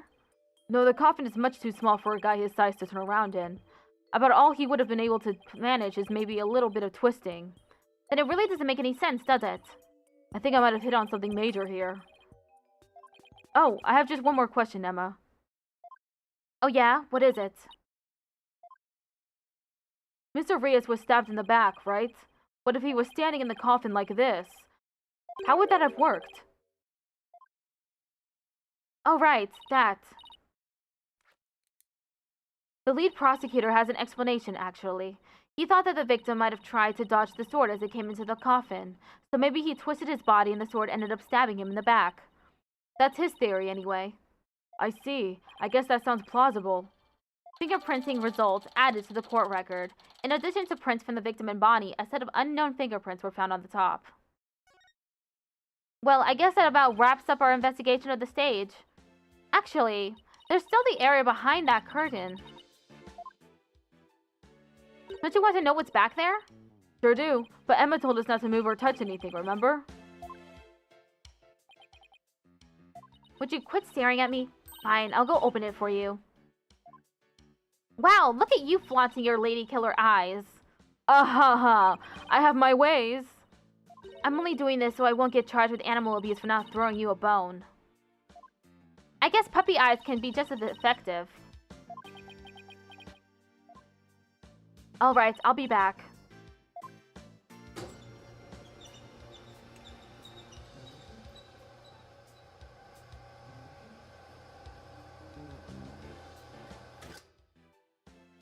Well, go on and investigate to your heart's content.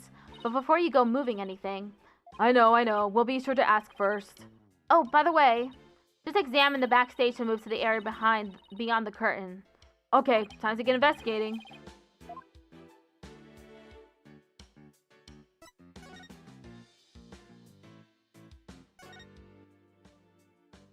Seeing the stage this way kind of breaks the illusion, doesn't it? It just goes to show that some things are better left unseen. Ooh, listen to you, sounding all grown up and stuff. Don't worry, I'm sure you'll have some cynical one-liners of your own someday, too. Oh boy, I can't wait. Anyway, on to more pressing matters. Let's go examine the backstage area.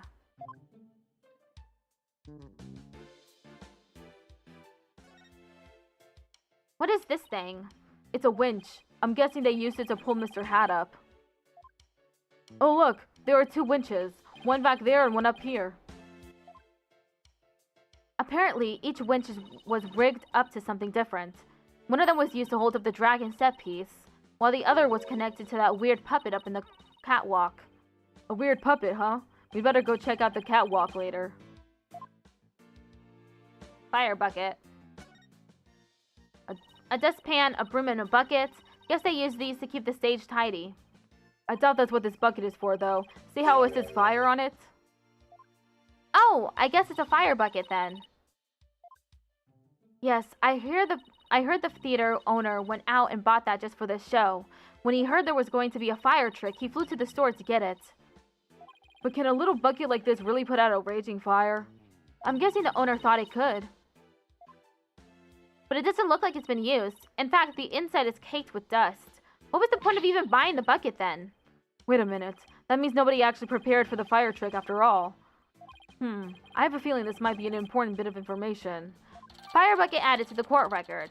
A bucket to be used in case of fire. Not only was it empty, but dust lined the inside of the pail.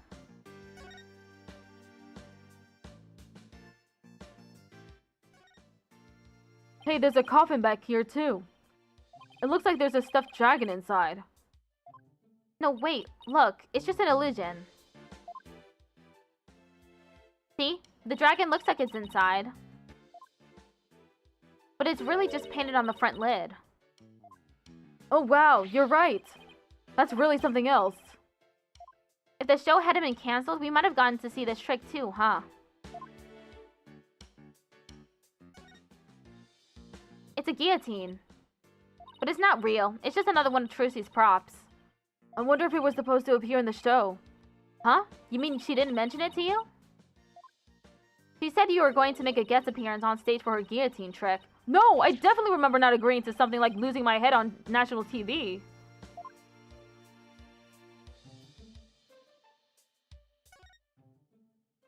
It looks like this ladder leads to the catwalk overhead. Do I really have to go up there? Why don't you go on up and check it out, Athena? I'm sure you'll like the air up there. Huh? Where in the world did you get that idea from? Wait a minute. Are you saying I'm an airhead? How rude can you get? That's not what I was saying at all. Now, up you go. I'll just wait down here. Okay, now I'm starting to get the picture. You're afraid of heights, aren't you, Apollo? Come on now, this is for Trucy. She needs us, so up to the catwalk we go. Well, guess it's time to put on my big boy pants.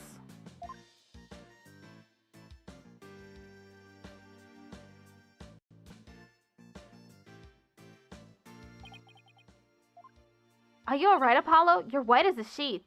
Ha ha ha. I'm fine. Don't look down, Justice. Don't look down. Those green things over there look like cushions. I guess one of them was used to absorb the force of impact when Mr. Hat zipped into it. Let's go check it out. Way over there? These set pieces look like a rabbit and a moon. Although, they kind of look like they could be a duck and a croissant, too. What do they look like to you, Apollo? The Grim Reaper and a guy falling to his death. Come on, let's wrap up this investigation before your imagination catches up with you.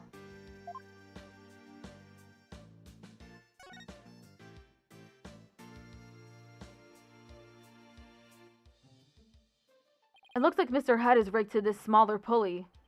Let's see, how did it go? After being blown a kiss, Mr. Hat goes wild, and just as he's about to stab the coffin, he gets pulled up to the catwalk, and the smoke screen was to hide his ascent from the audience's view.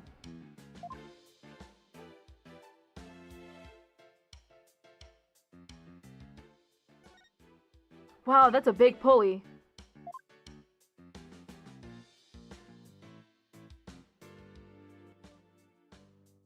Looks like it's connected to one of the winches down below. The dragon set piece must have been hanging from this.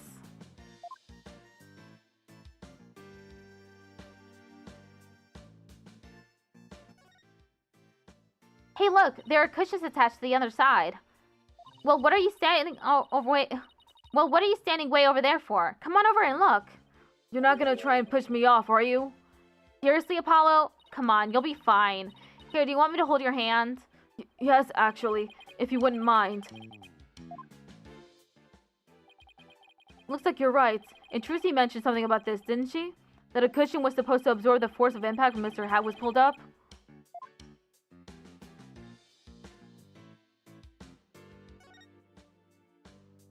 What's that? Look, Apollo, it's Mr. Hat. He's attached to a wire. Actually, didn't Trucy say something like... They quickly raised Mr. Hat up by wire into a cushion on the catwalk. Maybe the stagehands pulled Mr. Hat up and left him here afterwards? That wire attached to his back. It looks like it's connected to one of the winches down below. Huh? Mr. Hat's cape is ripped. Did that happen during the show? That's odd. It almost looks like it was slashed with a blade. How in the world did that happen? Apollo, I see that you're trying to take this all in stride, and I respect that. But seriously, you're trembling like a newborn fawn up here. Get it together, man. I can't help it. Well, I think that about does it for the catwalk. Do you think we missed anything? Nope. Didn't miss a single thing. We're all done here. Yes, sirree. I take it you're ready to go down? Yeah, I think we'd better. I feel a fainting spell coming on. Oh, brother, you don't need me to hold your hand again, do you?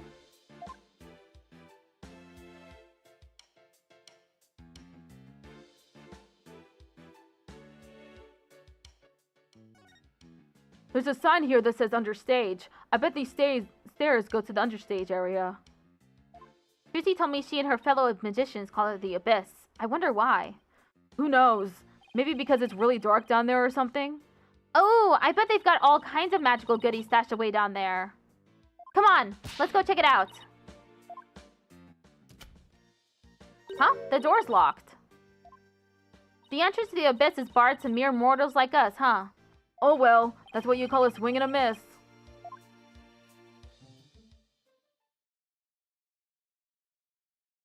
All done? Pretty much. There's just one thing. The door to the understage passage was locked. Any way we can get down there? That place? They locked it up as soon as police finished our investigation down there. If you want to check it out, you'll have to ask a magician. Well, Trucy's at the detention center, so she can't help us. I guess we'll have to look for somebody else from the show. Okay, and I better get back to my own investigation. See you around. It's too bad about the understage area, but at least we learned a few things. Yeah, like one of your greatest fears. I wasn't talking about that. I meant how all the behind-the-scenes stuff is set up. Let's see. We found out there are 2 winches backstage. Mr. Hat was rigged to the first winch, and the dragon set piece was attached to the other one. And both of them were used during the show. Right after the body was discovered, the dragon set piece fell to the stage. And in the chaos that ensued, the culprit could have switched the rubber sword with the real one. So it looks like the best way to prove Trucy's innocence is to identify the real killer. What a complete and utter mess. This is all great, just great. That right kid is Bush League, small potatoes, a half-grown has-been. There's somebody on the stage. I wonder who it is and what they're doing. Maybe we should go talk to them.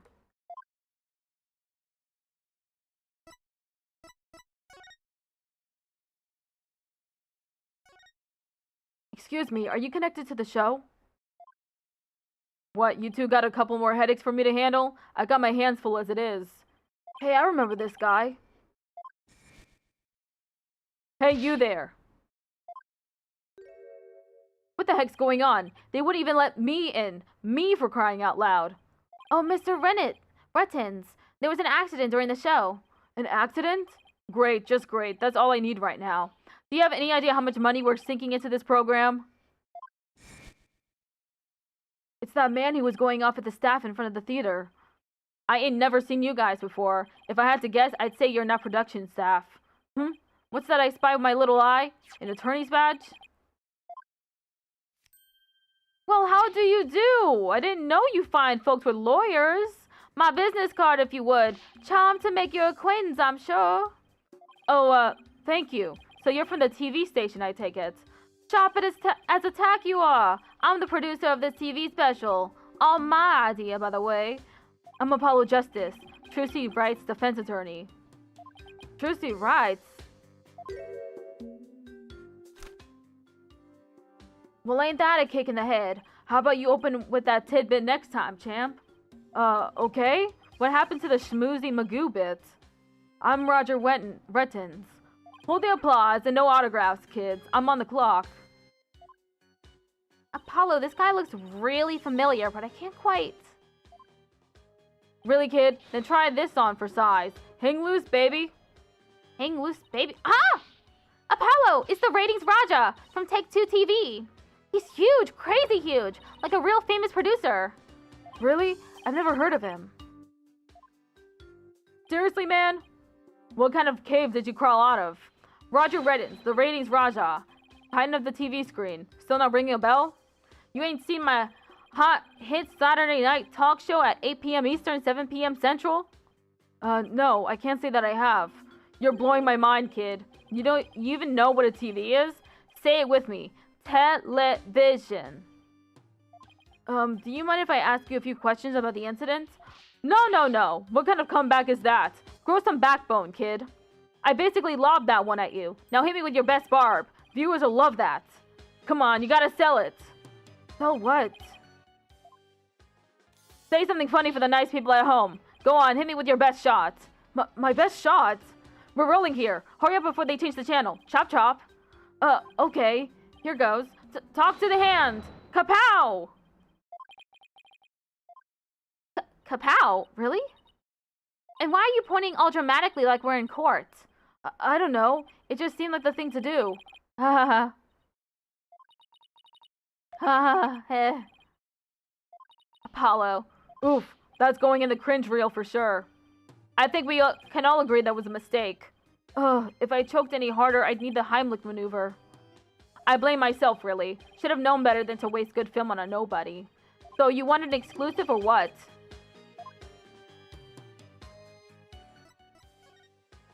Here, take a look at this. What are you showing me that for? What, you want me to do a special on you guys? It's a lawyer full life. Justice in the courtroom. That doesn't sound half bad, actually. Plus, it gets some publicity for the agency. Count us in, Mr. Rettins. Alright, let's jump right into it. Ahem. What made you decide to become lawyers? Say something dumb. Huh? Say something dumb? Now it's your turn. Jump in with a snappy comeback. Lay down a sick burn. What? Lay down a sick burn? Me? You two. I'm practically falling asleep over here. Where's the drama, the gravitas? How are you gonna draw in viewers with that yawn fest? Work on your delivery and get back to me. Huh? Yeah, okay, sure. I think he's confusing actors and attorneys. Roger Reddens. Today's magic show was being broadcast live on TV, wasn't it? And you were the producer, right? That's right. Rising Magic Star versus Old School Grammar IE. It was gonna be wild. We were gonna have viewers vote for their favorite magician during the show. And the loser would have had a really embarrassing prank done to them. It was gold, I tell you. Guaranteed ratings. I don't know. It sounds kind of tacky if you ask me. I'm telling you, man. Modern viewers eat this stuff up with a spoon. Trust me. All we gotta do is serve it up nice and hot. A feast for the eyes. More like junk food for the brain. But that little brat had to go and ruin everything with that accident of hers. You have any idea how many times they dragged me over here to prepare for today? He must know this theater pretty well if he came by that often. Ooh, that gives me an idea. How about this? Mad mindscape of a magical murderess. Closest comrades come clean. Tell me, has Trucy always shown signs of being unhinged? When could you tell she was about to ready to snap? Give me the lowdown. This guy's cruising for a bruising, Apollo. As long as you don't get caught on camera. Truth be told, I'm not surprised about the way things turned out. Magicians are pretty much the dregs of society, am I right? What's that supposed to mean? The incident. What were you doing at the time of the incident? Shooting a show in the station studio. We had a whole bunch of girls in bikinis wrestle each other for the camera. So you didn't see the accident as it actually happened? Also, that's gross. That's right. That's why I was shocked when I first got here. So you didn't hear about the accident until you arrived, huh? I'm guessing what you really want to know is whether or not I have an alibi, am I right? My staff at the TV studio can vouch for me. Why not go there and ask them yourself? You can give them my card and they'll let you in. So you have an alibi, huh? Good to know. Magicians. Magicians are all a bunch of good-for-nothings if you ask me. Con artists and thieves is what they are. They trick people and take their money.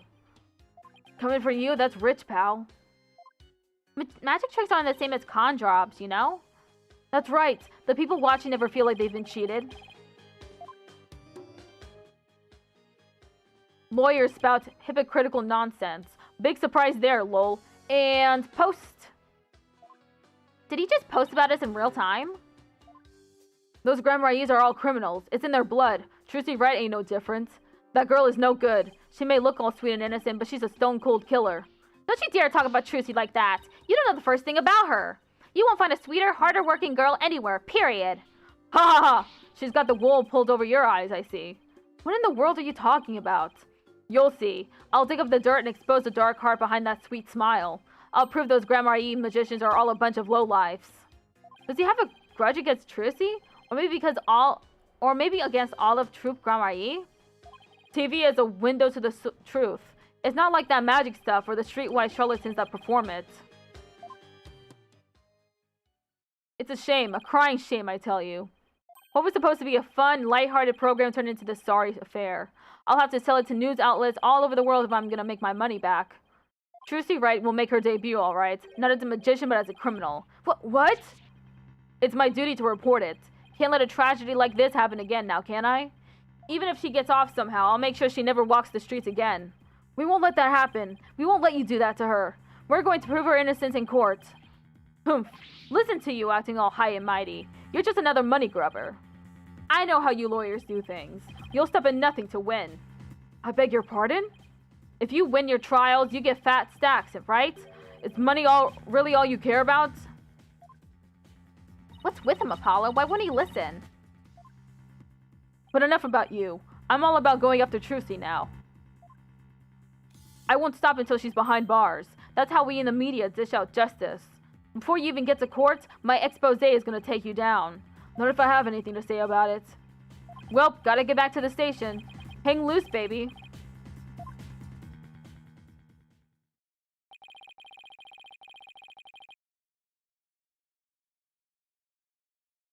It looks like the prosecution won't be our only opponent this time. But no way are we gonna let that guy have his way either. That's right. Okay, we're done with this stage, so let's go someplace else. I still wish we could check out that understage passage, But what else can we investigate right now?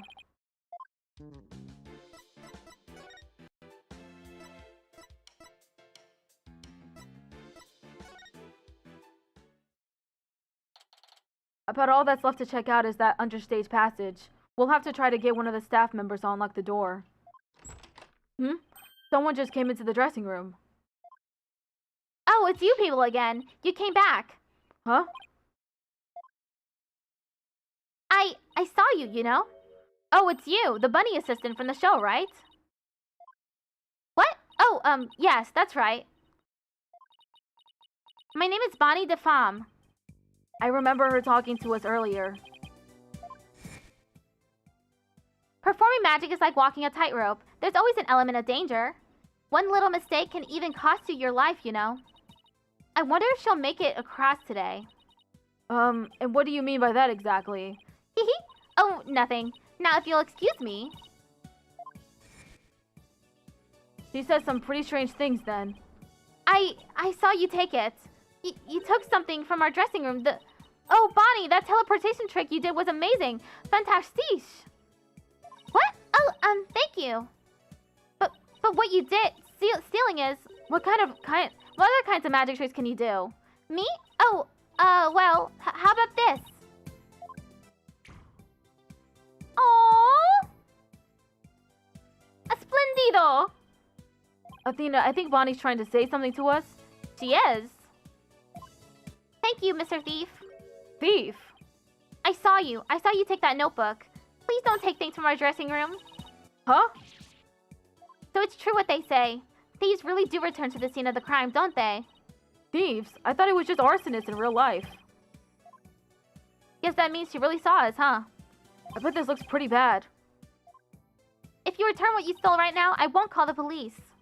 Oh boy. You've got it all wrong. We're Trucy's lawyers. She asked us to bring the notebook to her. Trucy's lawyers? Oh, I'm so sorry I called you thieves. If you really thought we were thieves, why were you still doing magic tricks for us? I can't help it. Whenever anybody asks, I just can't bring myself to refuse. Does that mean she's a real people person or that she aims to please a little too hard? In that case, can you tell us the secret to your teleportation trick? Well, I don't know if I should. Ouch! If I keep up the pressure, she just might tell us. I've been dying to know. Leave the poor girl alone. Are you investigating the case? Yes, that's right. I'm Trucy's biggest fan. I just love her to bits. I'd do anything to help her. We appreciate that. In that case, would you mind if we asked you a few questions? What if I examine with her in it? Nope. Okay. Talk. Bonnie. You're a magician, right, Bonnie? That's right. My specialties are teleportation and this little trick right here. Huh? There's nothing there. Oop! Looks like Mr. Bunny's in a bad mood right now. Or that she messed up. You said you were a big fan of Trucy's, right? Oh yes! I look up to her more than anyone else in the whole world. What about her makes you respect her so much? She's just incredible! Not only is she extremely talented, but she's so cool under pressure and always manages to keep a smile on her face. In spite of all that talent, she still works harder than anybody I know. You couldn't ask for more out of a magician. I'm sensing a shift into hyper fangirl drive. I love the unique way she does her tricks and how she charms the audience. I especially love her Magic Panties trick, which is both cute and comical. The first time I saw her do that trick, I was so impressed and so moved. I've gone to her shows to see her perform so many times.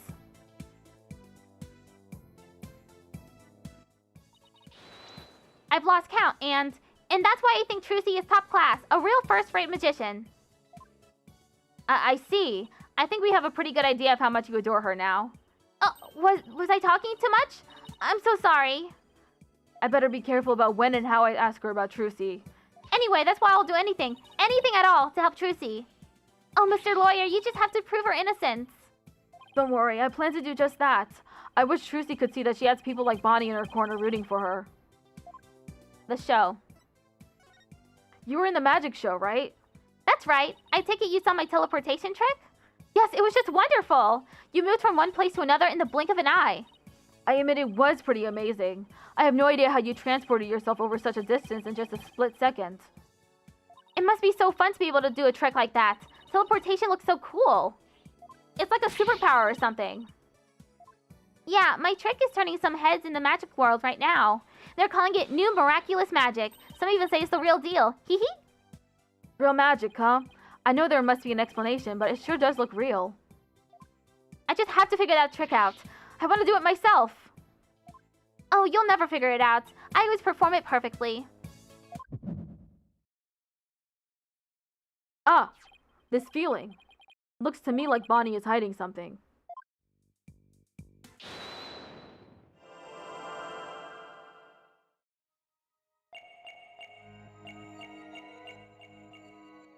Looking at the hand.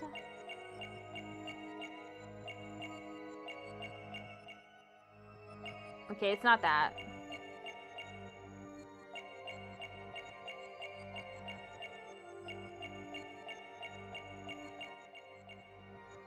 Listen again.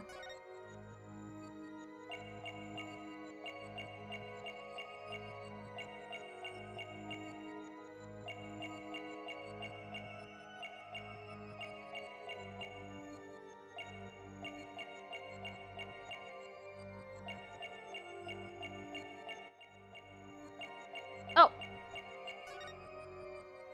Gotcha. Look, why are you yelling at me? Huh? Oh, I just thought you looked a little bit flustered, that's all. Well, anyone would get flustered with you shouting at them like that. Any more of that, and I'll bend those horns of yours like a spoon. Hands off! Do you have any idea how early I have to wake up to get these just right? What?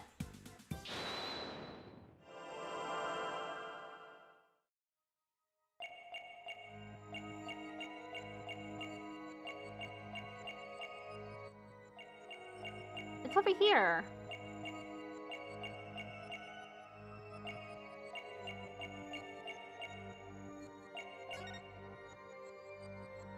Gotcha. Bonnie, when you said perform it perfectly, your right hand would tremble and move your head a tiny bit. I even caught a glimpse of the little rabbit hiding underneath. Oop!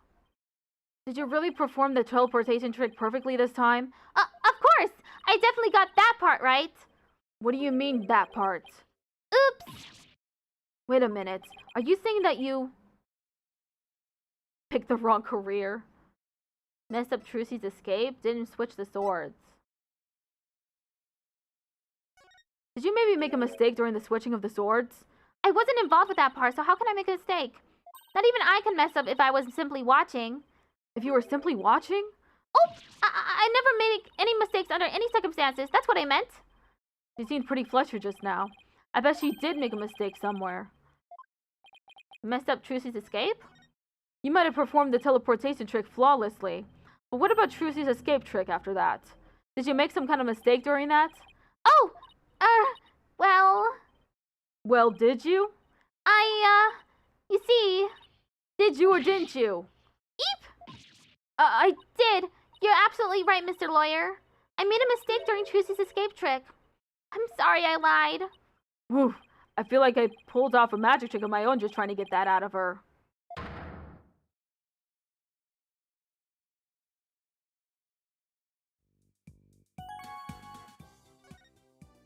So you made a mistake during Trucy's escape trick?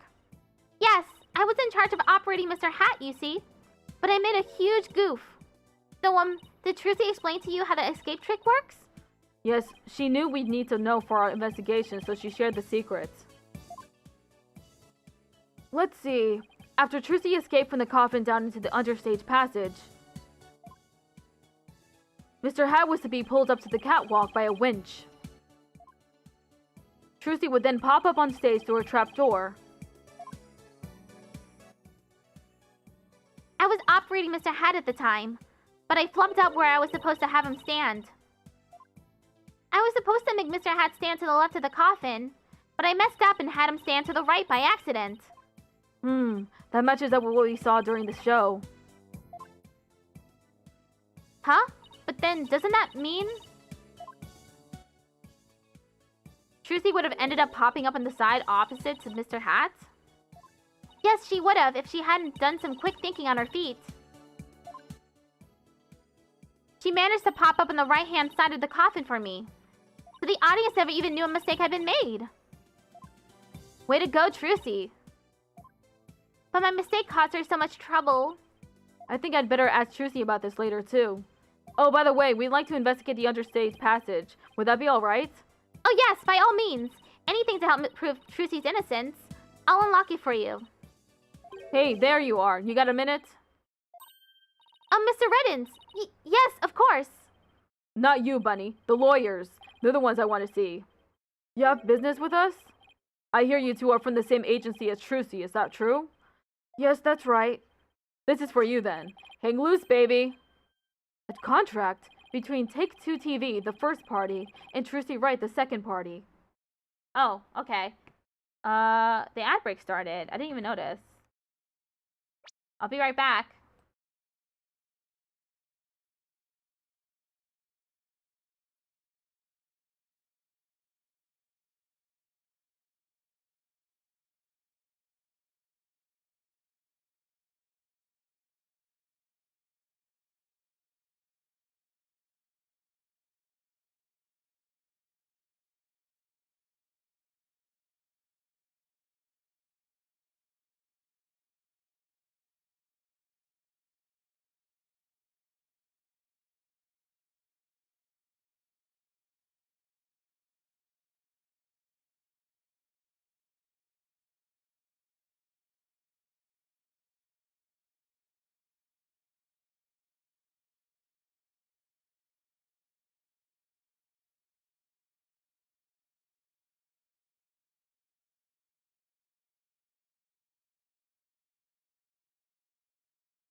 Okay, I'm back.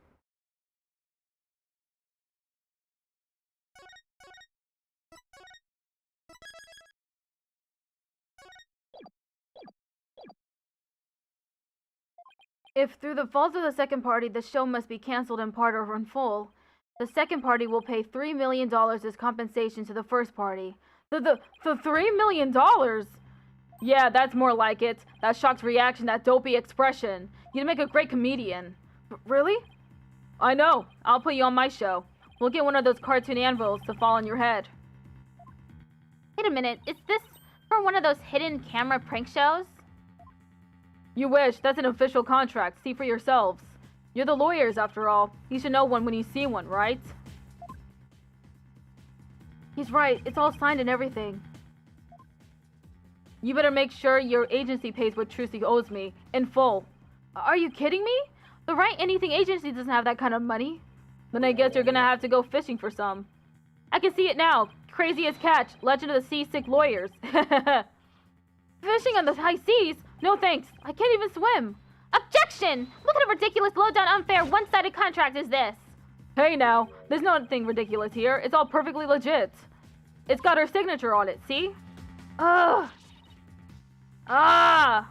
Click. My boys have got to see the stupid look on your faces. It's priceless. And post. Ha ha! I'm getting responses already. It's gonna go viral. No! How kitty! Bye-bye, reputation. Contract added to the court record. A contract signed by Trucy herself. It details liability for compensation. You ain't seen nothing yet, baby. Heh. I'm gonna drive Troop Grammar E and everybody associated with it into the ground. Serves you right for getting involved with the Grammar E's. What's this grudge you have against the Grammar E's anyway? Huh? What are you talking about? Stress is making you paranoid, champ. Come on, Bonnie. We have more filming to do. Oh, yes, sir. Excuse me, Mr. Lawyer. Oh, and I'll unlock the door to the understage passage for you later. Later, lawyers. Hang loose, baby. Why would Trucy sign a contract like this? And why did all of this have to happen when Mr. Wright isn't here? We'll have to come back for the understage patches later. Let's go hear Trucy's side of the story. Good thinking. We can't let you hit the high seas just yet. There must be something we can do. We can't let the ratings Raja get his way.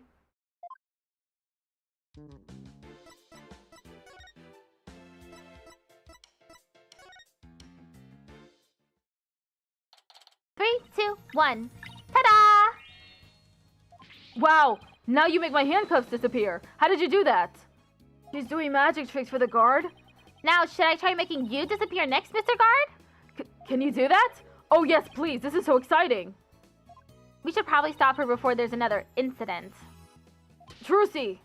Oh, hi, Polly. Hi, Athena. We, have some questions for you. Judging by the look on your faces, it must be about something big. Yeah, I guess you could say that. Things have gotten a little sticky. Oh, and I have to remember to give her that thing she asked for, too.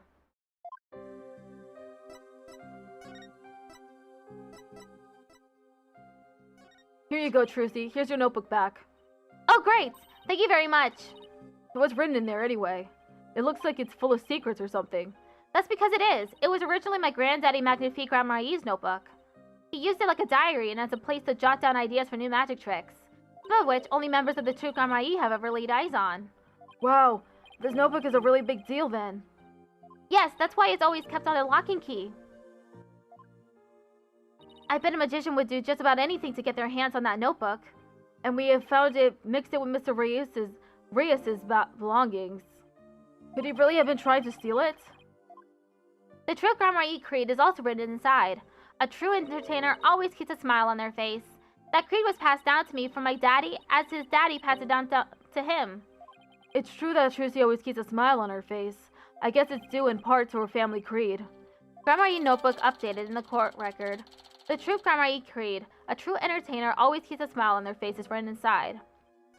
Trucy, I want to talk to you about where we found this notebook. The contract. Trucy, do you remember this contract? Yes, I signed it before I went on stage. What about this liability for compensation article here? Liability for compensation? What are you talking about? Let me see that. What? $3 million? Just as I suspected, she didn't know about that part. I've never seen this article, and I read the whole contract from top to bottom. Yeah, I didn't think you'd miss such a big thing. But there's your signature, so what's going on? Maybe there was some kind of trick involved? You know, like when I signed it. In other words, you think there might be some foul play afoot? And I'm willing to bet that the ratings Raja is the one behind it. Bonnie's mistake. Bonnie told us about the mistake she made on stage. Oh, you mean with where Mr. Hat had been placed? Even I was at a loss about what to do for a second there. So how did you fix the problem? Well, I was down in the understage passage when I found out. I had to work my butt off to fix it, let me tell you. After I escaped from the coffin and went down into the understage passage, I got a signal from Bonnie saying she'd made a mistake with Mr. Hat's positioning. No joke, I was freaking out. After all, I had to be back up on stage in a few short minutes. Magical girl Trucy Wright was faced with an unprecedented crisis beneath the stage. Would this spell the end for Trucy and Grandma Yeland? And then what happened? Athena's totally hooked. I was supposed to get back up to the stage through trapdoor number 1 on the left, using a platform that can be raised and lowered called a stage lift. There was a stage lift ready and waiting in the lowered position under trapdoor number 1. But Mr. Hat had been placed on the right above trapdoor number 2 by mistake. There was already another stage lift underneath trapdoor number 2, but it was in the raised position since we hadn't planned on using it. Okay, so how did you get back up on the stage? Why, through brute strength. I couldn't lower the stage lift 2 by myself, so I pushed it back and out of the way. Then I moved the lowered stage lift number 1 into place under trapdoor number 2. This thing is heavy! I wish I could have moved it with magic. Unfortunately, my magic is useless under the stage. The understage is a dark abyss that drains magicians of all their powers. I can see why it's called the Abyss. I never knew it could take so much out of you. That's just how it goes in the real world. Illusions are created by the blood, sweat, and tears of those behind the scenes. Wow, I learned so much just now. Trucy, have you told anybody else about all this? Nope, nobody. This sounds like some critical information. I better make a note of it. Trucy's statement added to the court record. Trucy moved the stage lift to cover for Bonnie's mistake. She told no one about this. Where the notebook was. We found this notebook mixed in with Mr. Rias' belongings. What? Do you think he might have been trying to steal it? No way! I can't believe it! The great Mr. Rias would never do any such thing. But would it be so far-fetched that he was after Troupe Grandmarie's secret tricks? It makes for a pretty compelling motive to take the notebook. In any case, we'd better focus on doing something about this contract for now. Trucy signed it in her dressing room, right? Then we better do a little more investigating there. I'm so sorry to put the two of you through all of this. Don't worry, we'll get to the bottom of this. There's gotta be some kind of mistake. If you need me to, I'm willing to take drastic measures. With my magic! You're not planning on pulling some magical money out of there, are you? No, my magic bounties are much better at making things disappear than appear. Do I want to know what she's planning to make disappear? Apollo, we have to do something. Anything to fix this.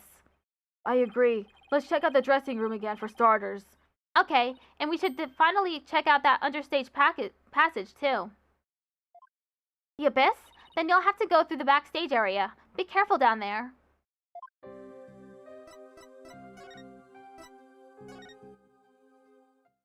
Dressing room.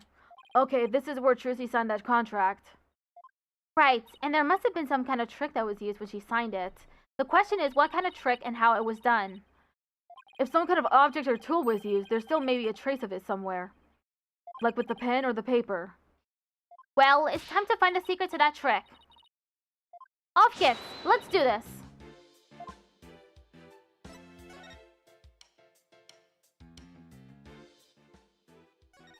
Huh? Hey, take a look at this clipboard. Could you sign this, please, ma'am? Sure thing, just the one sheet in this clipboard, right?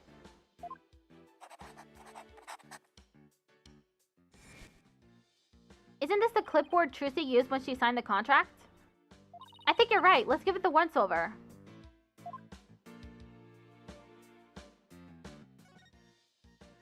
Let's try opening the folder.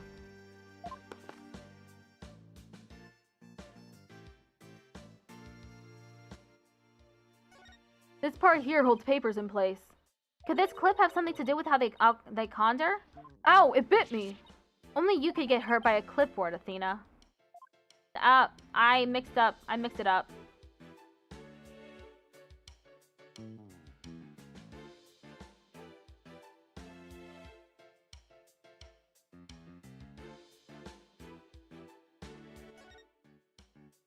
It's just a screw. That observation won't get you any laughs. What? Do I have to make with the funny all the time?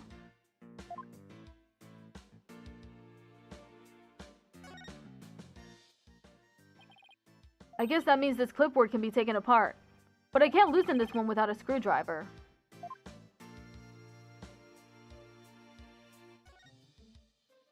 Hey, this screw. It's different from the others. Not only that, but I think it's loose. Look, I can move it. Are you sure you should be fooling with it like that, Apollo? Whoa, I came right out. See? I tried to tell you, but would you listen? No.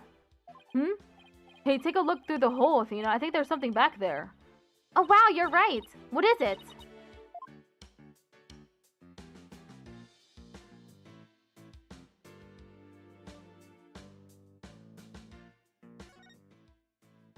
The screw won't budge. I don't even think your crazy strength could budge it. Crazy strength? What kind of thing is that to say to a delicate young lady? I don't see you denying it either.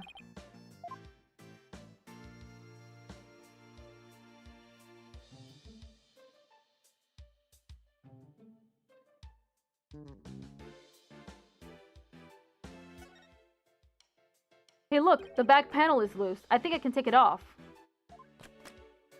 Got it. You're just breaking things left and right today, aren't you? Look, there's something inside. What is this black sheet of, I want to say, paper? Oh, I know. It's carbon paper. You put it between two pieces of paper and it copies what you write onto the bottom one. So when Trucy signed the contract, there was actually another contract underneath. And her signature on the top contract got copied onto the hidden contract. So that's how Trucy was conned. This is that ratings Raja's doing. I just know it. How dare he? You gotta hand it to him, though. It couldn't have been easy fooling Trucy. That girl's no slouch. Yeah, but I bet we can use this clipboard as evidence if we ever take this to trial. Clipboard added to the court record. The clipboard used by Trucy to sign her contract. It was also instrumental in the ratings Raja's dishonest dealings.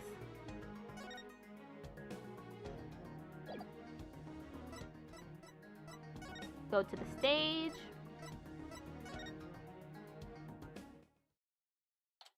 Let's see, we should be able to get to the understage passage from backstage.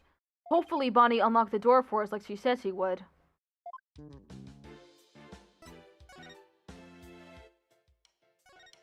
Back to the backstage. The door's unlocked. Thank you, Bonnie. Well, Athena, here we go.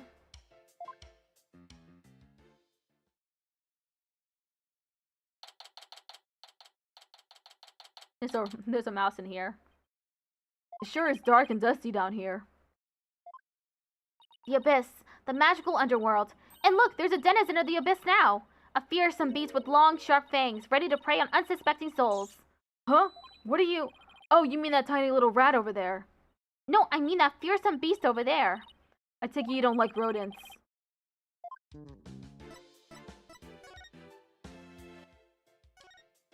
I'm gonna make it someday.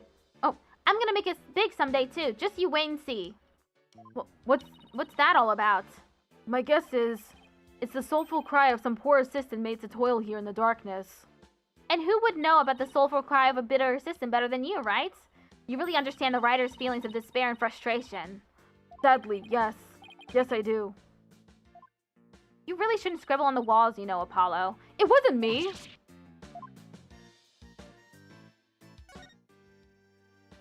Look at all these props. Hey, there's something in this hat. A dove? Cards? A juice box and some snacks. Looks like somebody planned to have a little treat in the middle of the show. This sword is the same exact design as the murder weapon. Wait, what's this? Yeah! Ow! What are you doing? That hurts! I think I'm bleeding out! Oh, stop being such a drama queen. It's only rubber. Huh? Hey, you're right. So this must be the sword Trucy used during the trick. After the incident, someone must have switched this rubber sword with a real one on stage. And maybe that's when they brought the rubber sword here. Sword stand added to the court record. Contains the rubber sword Trucy says she swapped in for the trick.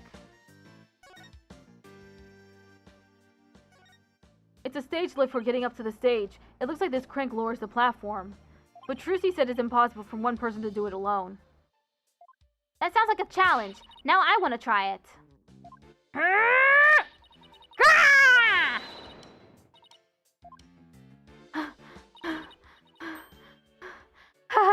It's probably just broken. Or you could just take people at their word. If I'm reading this room right, this must be the stage lift Trucy moved during the show. Originally, it was there, where stage lift number 1 is now. Stage lift number 2 added to the court record. The stage lift Trucy had to move out of the way during the show since it was already all the way up. It's a stage lift for getting up to the stage. Trucy moved this one here. I guess it used to be where that yellow tape is. How in the world did she manage to move this huge thing? It couldn't have been easy for her. She's pretty petite. But I bet it'd be easy for you. Just what are you implying? That's it, chump. You're looking at microaggressions later. What's this glowy stuff? Oh, it's glow-in-the-dark tape. Hey, this must be what I saw through that secret door in the bottom of the coffin. But who could put it here and why? It's probably a marker of some sort since it's so dark down here. Sounds about right. Maybe it's meant to mark which ladder to climb.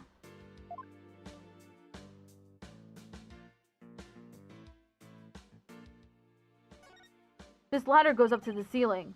So I guess it leads to one of the trapdoors on stage? Trucy must have used this ladder when she escaped from the coffin. Why don't you climb up there and see if I'm correct? It's not so high. You'll be fine, right? Huh? Why me? You'd make a young lady wearing a skirt climb a ladder? Fine, I'm going.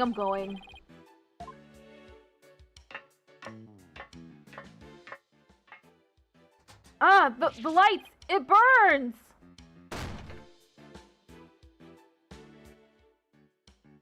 Ow! Are you alright? I can now confirm that the ladder does indeed lead up to the stage. Well, that tasty bit of info was definitely worth risking life and limb for. Well done! Hold on, Apollo. I hear voices. Quick, hide! Huh? Ow! Quit shoving! Hurry up and get down here! Yow! My arm doesn't bend that way! What the heck, Athena? Shh! Look!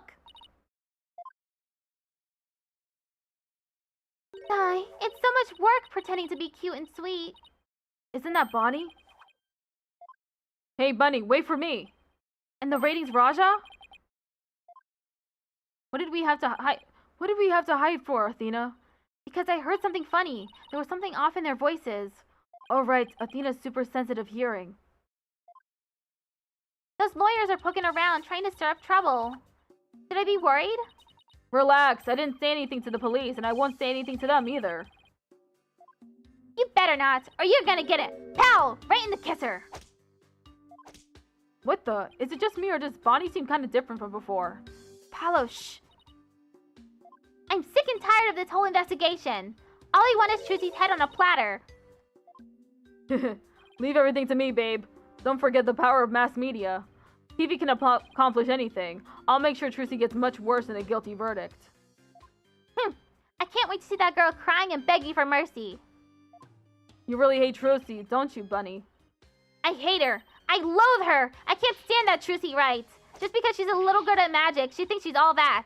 So this is exactly what that sniveling brat deserves. Hey, what the heck? If you mess this up, you're gonna really be sorry, you hear me? I'll crush you flat, like a cockroach under my foot. Oh, you cute little thing! You're so adorable when you're throwing a fit! Ow, my foot! Can't you take a joke? Come on, grab my things, we're leaving. Aw, leave the hippity hopping away, my little bun bun! What the fuck? He's a total wife guy. What was that absolutely revolting scene about? I guess the entertainment industry attracts all kinds of eccentrics. With that conversation, it set off every red flag in the book. You said it. I smell plot with a capital P-U. Reddins claims he was at this TV station at the time of the incident, and we saw Bonnie on stage ourselves. Hey Apollo, I have an idea. Why don't we pay Take-Two TV a visit? We can check up on the Rating Raj's alibi while we're there. Sounds like a plan.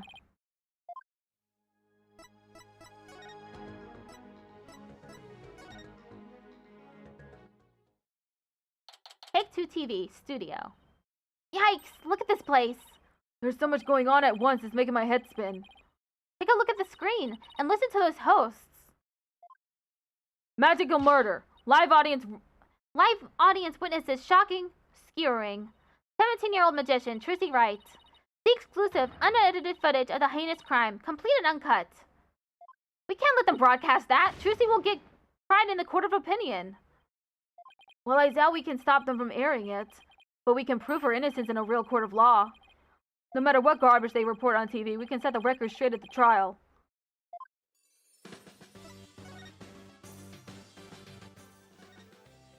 This must be a video production workstation of some sort. That coffee cup looks awfully familiar. Yeah, that's where Mr. Reddins always sits. He's very hands-on, you know? You'll always find him on the set of his projects. But he was here at the station during the magic show, right? Yeah, well, he had 2 shows going on at once this morning. He had his regular program to oversee here, so he couldn't be at the Penrose. So you can vouch for him that he was here at the station during the magic show? What, like an alibi?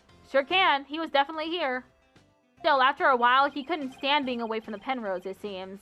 As soon as his part was over here, he took a taxi to the theater. But he apparently didn't get there until after that thing had already occurred. Sounds like he has a rock-solid alibi. Look at that logo above the screen.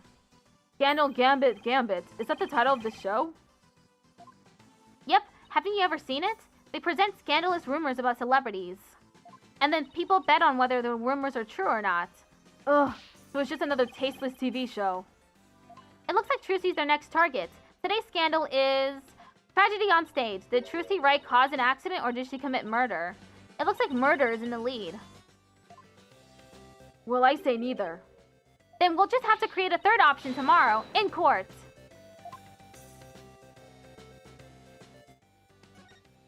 A slot machine and roulette wheel, huh? They really went all in with the gambling theme. It looks like that slot machine really works. I've always wanted to give gambling a try. It's not worth it. Besides, you're not even old enough to gamble in most states yet. That's alright. I get to experience it enough in court. Guessing whether you'll win or lose the case on any given day. Thanks for the vote of confidence. Don't worry, Apollo. I only bet on winners and I haven't lost yet.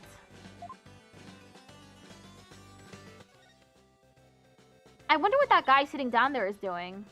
It looks like he's reading that script he's holding. What? Are you serious? Those two are gonna go break up? What? And the series is going on hiatus because the cartoonist is sick? No way! I think he's reading a comic book he's hiding in his script. If you're gonna goof off on sets, that's a pretty bold way to do it.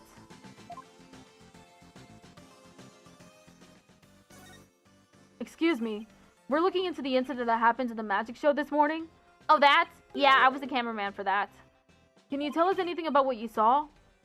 Bonnie was soups adorbs. That's not exactly what I couldn't get enough of her. I filmed her the whole time. Got some primo footage if I do say so myself. I better quit before he decides to share what he intends to do with said footage.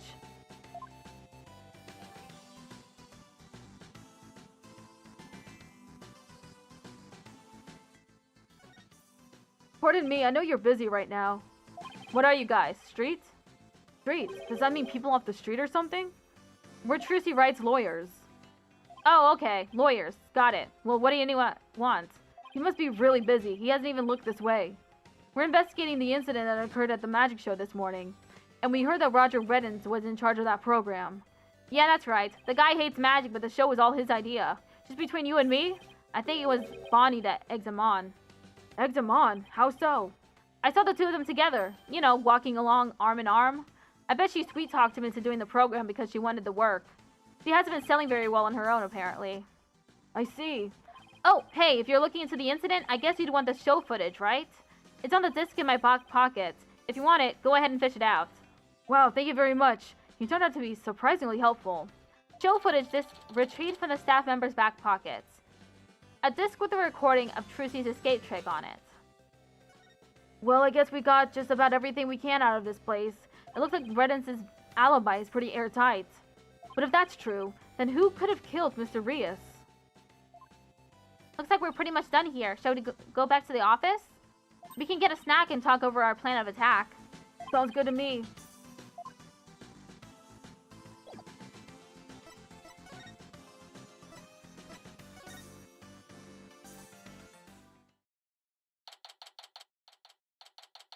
Write Anything Agency.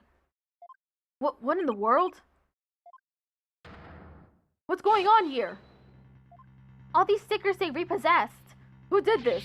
Who's responsible for this? Whoa now, this is a restricted area, champ. No trespassing. Oh.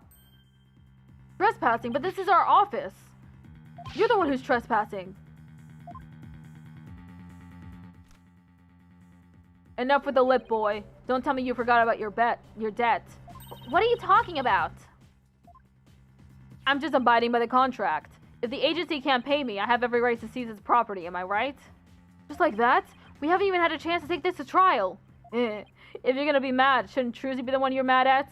I told you, it serves you right for getting involved with those Grandma E's. You dirty, rotten...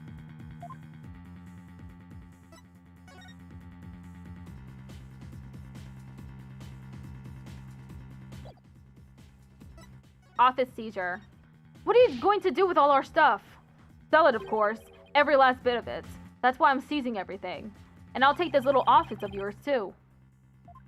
You think you can just waltz in here and do whatever you want? Indeed I do. Unless you write whatever warehouse jokers get 3 million ready. Is that a no then? Because I gotta recoup my money somehow. After all, the entire program went south because of Trucy. It's called liability for compensation, and this infantile agency is the liable party. Wow, you black-hearted... Hey, Apollo, what about the crooked clipboard? No good. We don't have any proof that Reddens was behind it. Darn. You're gonna have to do better than that, folks. Looks like the faint Mr. Wright left behind nothing but incompetent noobs to run things. No way. He was counting on Mr. Wright to be away for this plan of his? What a two-bit thug. We'll show him. Haha, there's the sugar. That expression is priceless. So how does it feel to lose the precious office your boss left you in charge of? Say something dumb. Grrr! No, not to rub it in or anything, but I think you should know where you stand right now. Oh man, what now? Where we stand. Here, have a gander. The trial of young up-and-coming magician Trucy Wright is scheduled for tomorrow. We're here just outside the office of the suspect, hoping for an exclusive peek inside. What? Is this live? Ah! Apollo, look! There's a sea of reporters outside! Oh, a questionable-looking pair are peeking out the window at this very moment. Our viewers at home can see for themselves their vicious, brutal expressions. Yellow journalism at its finest. And that's the way it is. The majority of the public already thinks Trucy is guilty. They saw the whole thing happen with their own eyes during the show's live broadcast. Everybody in the country is against you. No way. No office, no allies? Are you sure you still want to represent that girl? Of course we do. We believe in her innocence. Go ahead, think what you want. It's a free country. Just know that you'll be the biggest losers in the end. In the meantime, feel free to keep on flopping around like the dying fish you are. Now then, you gotta be out of here by tomorrow. Take in this cozy little office tonight while you still can. Hang loose, baby.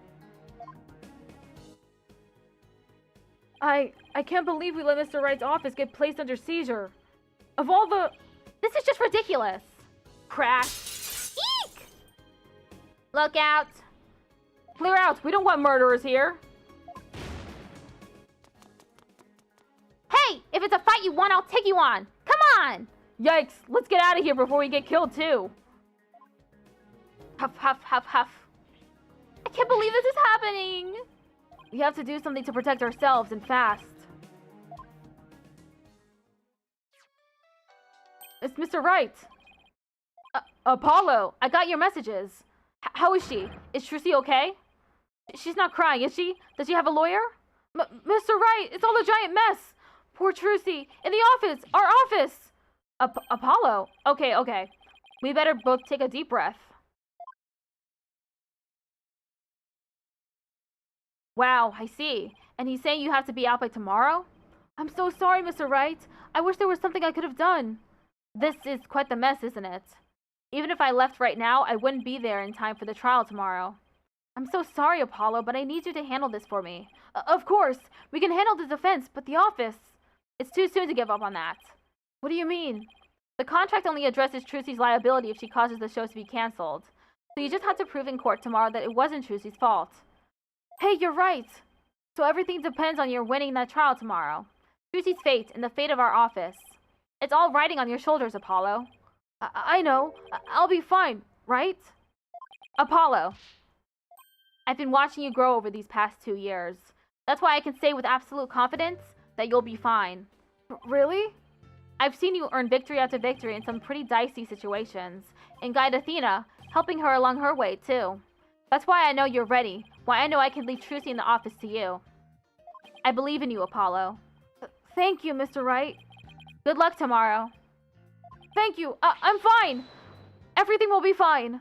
You can call me anytime if you feel you need to, but I'll be fine on my own, right? Yes, I think so too. I can do this. That's the spirit. Give it your best out there, Apollo. Beep. What is it, Apollo? What are you smiling about? Who, me? It's nothing. Mr. Wright believes in me. I can't let him down. We have to win this trial, Athena.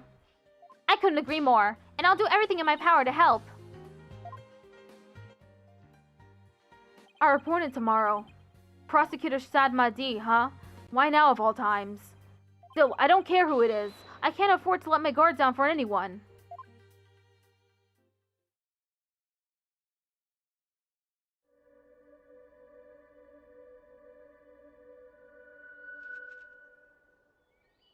Oh, restless, wandering soul of the dead.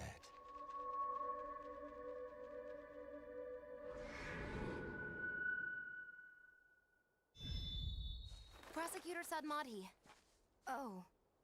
Sorry to disturb you, but I figured I should tell you. The lead attorney's been decided. It's Apollo Justice. Apollo Justice.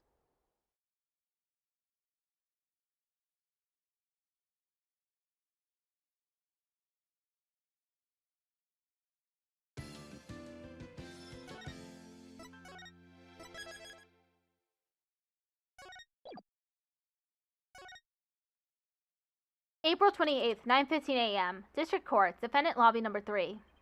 I'm fine. I'm Apollo Justice and I'm fine. Is Apollo okay? He's been muttering to himself all morning. He's been like that since yesterday. Guess the pressure of today's trial is getting to him. Poor Polly. He's really tearing himself up over all this. Who names their kid Justice? Absolutely.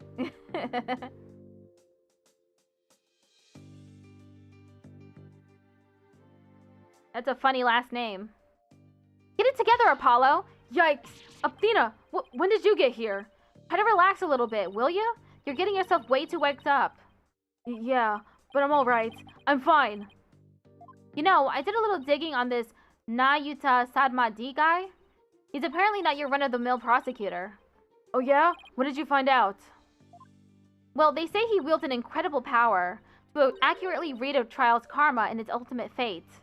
What is that supposed to mean? I don't have all the details, but apparently he can foresee how the arguments will go and even lead his opposition. The defense basically ends up going in whatever direction he has in his head. Man, this isn't going to be a cakewalk, if that's sure. Emma did say she'd talk to him for us, though. He was hoping that went well.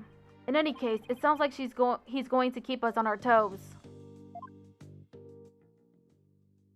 That's why I know you're ready. Why I know I can leave Trucy in the office to you. I believe in you, Apollo. Mr. Wright is putting his faith in me. I can't let him down now.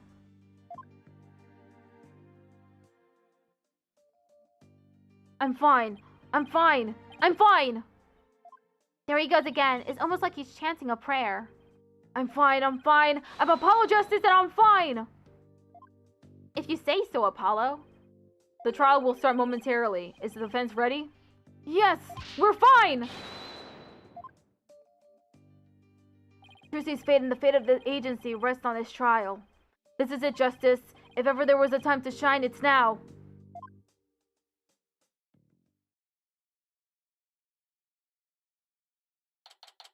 Courtroom number 6. Court is now in session. All rise. Court is now in session for the trial of Trucy Wright. The defense is ready, Your Honor. And the prosecution? Prosecutor Sadmadi. 1,000 pardons. It was rude of me to keep you waiting. I was praying for the victim. Oh, praying. Yes. Yes, I see. You're a Kurainist monk, correct, prosecutor? Yes, that is correct. I am but a lowly monk from the kingdom of Kurain. I beg in advance for the forgiveness and kind patience of everyone here in this court. I am unfamiliar with the proceedings of this country, and may make many blunders. He seems like such a gentle-mannered soul, doesn't he? I wonder if Emma had a chance to talk with him about Trucy. Now then, Prosecutor Sadmadi, your opening statement, if you would. Certainly. In the name of the Holy Mother, I vow to guide the victim's soul to a land of eternal peace known as the Twilight Realm. Now, let the last rites of the victim begin. Now, Yuta Sadmadi. He's really been making a name for himself, apparently, but that nickname, Last Rites Prosecutor, I wonder how that will come into play today. The incident took place in the middle of a spectacular magic show. The accused performs a magic trick in which she thrusts a sword into a coffin. A coffin from which the body of the victim then spilled out, dead from a fatal stabbing. The victim's name was Man of Mystery, otherwise known as the Great Mr. Reyes. His blood was found on the sword that was used during the magic trick. Autopsy report added to the court record. The victim's real name was Man of Mystery. His blood is on the murder weapon. So his death was just an unfortunate accident? It is only natural for one to assume as such, Your Honor. However, it was no mere accident, but rather a homicide. The prosecution's position is thus that this was a murder made to look like an accident. I see. And you believe this crime was committed by the defendant? After a thorough consideration of all possible scenarios, I unfortunately had no other choice but to conclude as much. So that's how it's going to be, huh? I guess Emma couldn't convince him after all. Very well. And now, let us hear from the defense. Naturally, we maintain that the defendant is innocent, Your Honor. If the defense wouldn't mind, could you please explain your reasoning? My reasoning? Well, I would have to say that my main reason is because I believe in the defendant. I see. So you find it difficult to come up with anything more concrete than that, do you? What a fine demonstration of the fact that you are indeed a lawyer of putrid mind. Putrid mind? Prosecutor Sadmadi! Excuse me, but I don't...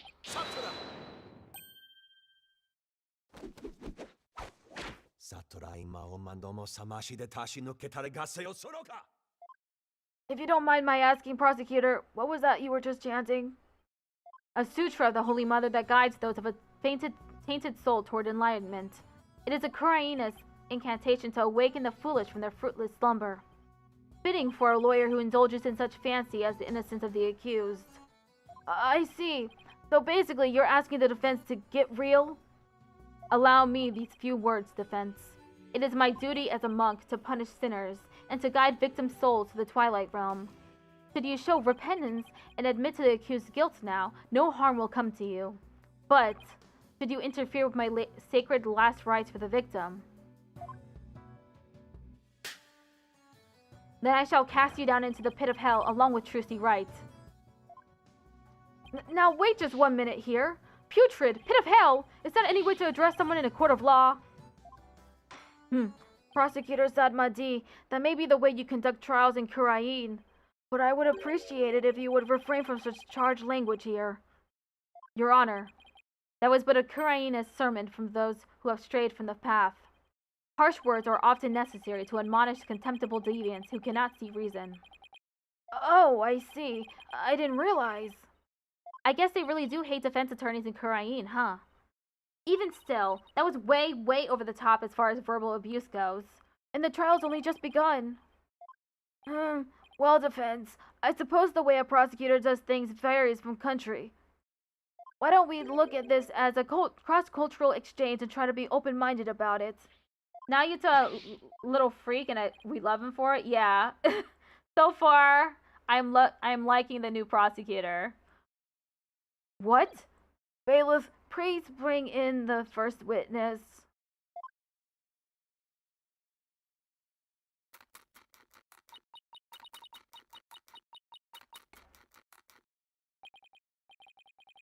Uh-oh, I thought she'd said goodbye to the snackoos.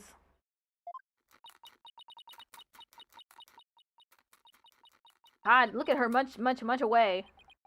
Detective Sky, the courtroom is no place for gorging yourself. What's wrong with having a little snack? Girls gotta eat, right? She, seems a little stressed out. Detective Sky, your testimony, please. Yeah, about that. I just want to say for the record that I believe Trucy Wright is innocent. I'm sorry? Detective Sky, this path you seek to follow is misguided. Giving the wrongdoer false hope will only deepen her despair in the end. But let it go and move on. Acts which go against your duty will earn you divine punishment from the Holy Mother. Huh?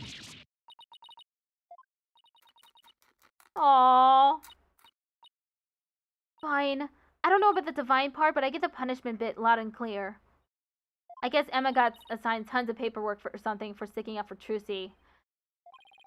She and Prosecutor Sadmadi don't seem to get along very well, do they?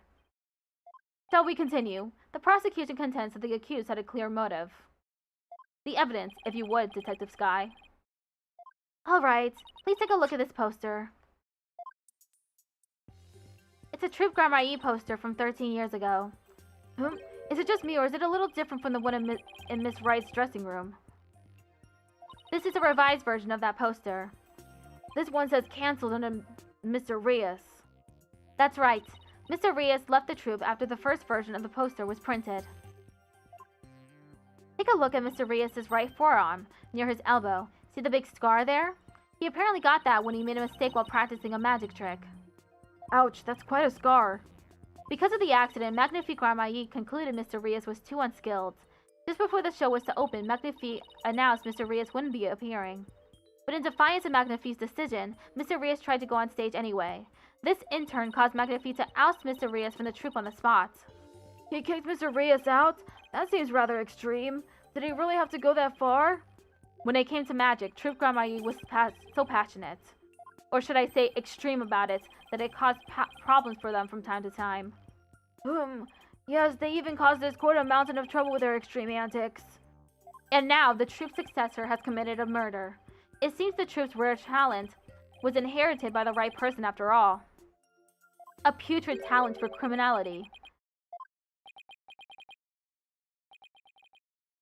You sound rather extreme yourself, prosecutor. Criminals with impure souls do not deserve sympathy, Your Honor.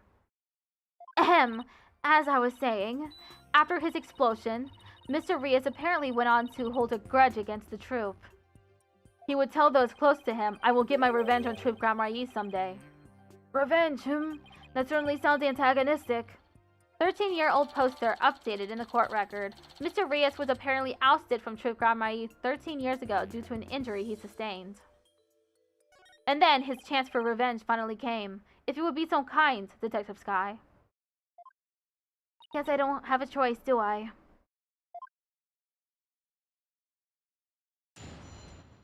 Witness testimony. The defendant's motive. The victim planned to get his revenge on Troupe Grandmarie during Truce's magic show. Mr. Reyes was going to first steal the Grandmarie notebook from the defendant. He then intended to reveal the secrets behind their magic tricks during the show. That was the victim's plan for revenge. And while he did in fact steal the notebook, the defendant murdered him before he had a chance to reveal the secrets. That's a really flimsy motive. But she could have just taken the notebook back. By the time the accused had discovered the notebook's theft, it was too late. Her only option was to kill Mr. Rios and make it look like an accident. That is not the only option there. No, no, no. He couldn't even open it. So why? This is the worst motive I've seen yet. That's nothing but conjecture. Objection. The victim's assistant, Bonnie DeFam, gave the police a statement. She testified that just before the start of the show, Mr. Rios said, "I'm going to reveal all of Truth Grandma Yi's secrets on stage today." What? Well, that isn't exactly a great starting point for a rebuttal, is it? You're telling me. Allow me to give you one piece of advice, defense. Oh, and what's that?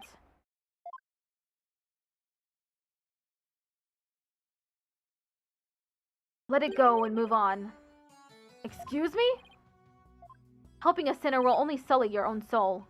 One possessed of an unclean soul will burn in the flames of hell, and then be ever burdened with that sin in their next life. But I don't believe in that sort of thing. Besides, I have no intention of giving up. Oh, Holy Mother, grant me the strength to deal with this putrid lawyer. All actions have consequences, and yours will surely earn you the honor of being a mere stink bug at best in your next life. A stink bug? Now then, Mr. Justice, your cross-examination, please.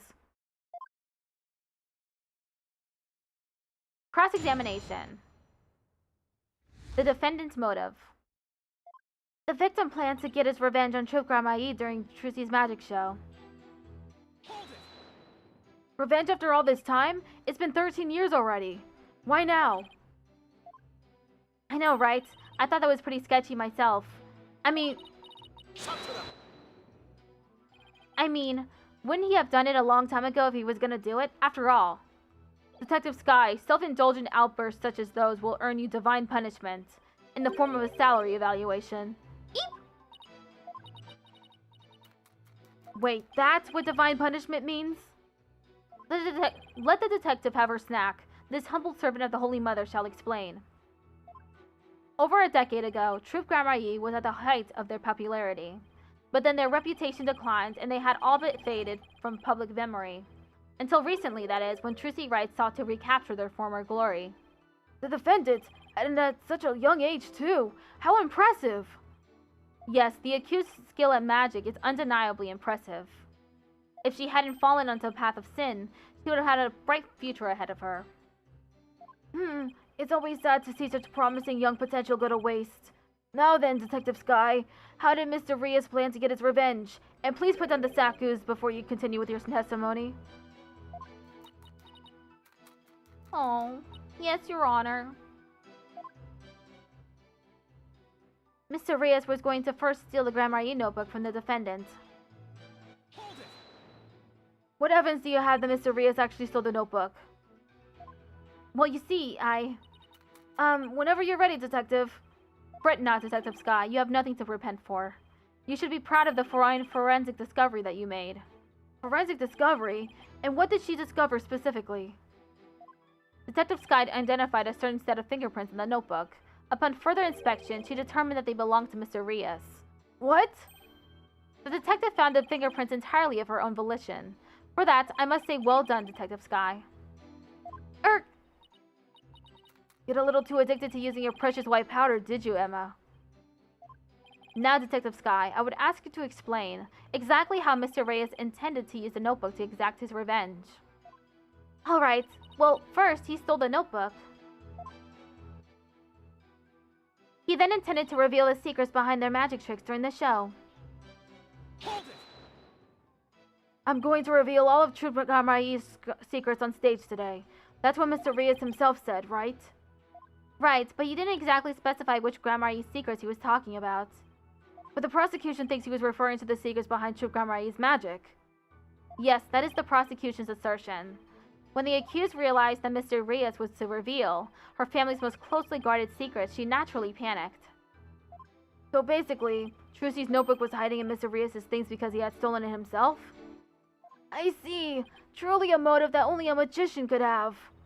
Yes, that's what the prosecution believes anyway. That was the victim's plan for revenge, and while he did in fact steal the notebook... Hold it! Do you really believe what you're saying, Detective Sky? Do you really think Miss Wright killed Mr. Rios to stop him from getting his revenge? Of course I don't think that. Talk to them. The Trucy we know would never... Keep your private considerations separate from your public duty. I warned you about this very thing before the trial began, did I not, Detective Sky? Oh, yes, you did. Please recite my exact words to you. Emma Sky, you are a detective first and foremost, not the accused's friend. Remember your duty and fulfill it faithfully. Excellent. So you do remember what I said to you. Your devotion to your work will be rewarded, for the Holy Mother sees all. This Holy Mother is no scientific concept I've ever heard of. Those two really don't get along, do they? Well, science and religion go together about as well as oil and water. As I was saying... The defendant murdered him before he had a chance to reveal his secrets. Hold it! I'm sorry, but what exactly is the basis for claiming it was murder? Beats me. What? The basis is beats me? You'll have to ask Prosecutor Sadmadi over there because he hasn't told me his reasoning either. Detective Sky, your feeding of information to the defense has not gone unnoticed by my eyes. Oh! The bad karma of acts which go against your duty will impinge upon you in your next life. But even before that, it may impinge upon your job in the form of a transfer. Ack! Please don't get me kicked out of the forensics unit. Anything but that. Poor Emma. She's really been risking everything for us. Well, Prosecutor Sadmadi, what are your grounds for claiming homicide? It was the luminous tape in the understage passage. I realized that it had been moved. Moved so that Mr. Rios would climb up into the downstage coffin by mistake. What? Mr. Rios, who was waiting in the understage passage, was supposed to have used the upstage ladder, shown here on the left. He was to climb up into the coffin that had been set up in the backstage area. After being turned into a stuffed dragon during Act 1, Mr. Rios was supposed to come back to life and emerge from that coffin, but the luminous tape had been moved to mark the downstage ladder. So the victim climbed up into the coffin on the stage itself by mistake. The very same coffin the accused thrust her sword into. And you have proof that it was my client who moved the tape? But of course, Detective Sky. Huh? Oh, that's right. I identified the defendant's fingerprints on the luminous tape. You what? You actually had proof? Well, defense, are you finally ready to let it all go and move on? Ad starts in 1 minute. Absolutely not. Detective, please add the information about the prints on the tape to your testimony. The defendant's prints were on the tape. I guess she must have moved it during the show. Hold it! What made you think to check the luminous tape for prints? Well, I bet it was detective's intuition. I tested not just the tape, but just about everywhere for fingerprints. Oh? I tested pretty much every single surface in the theater. I mean, it was so nice to be able to dust for prints without anybody getting mad at me. It's great that you're enthusiastic, Emma, but there is such a thing as too enthusiastic. The tape was moved to guide Mr. Rios into the coffin that was downstage. If that's true, it does sound like a murder rather than an accident. It certainly doesn't help that Trucy's prints are on the tape. Ugh! I wish I knew what sound would even be appropriate to make in this situation. The victim planned to get his revenge on Trukramayi. Oh.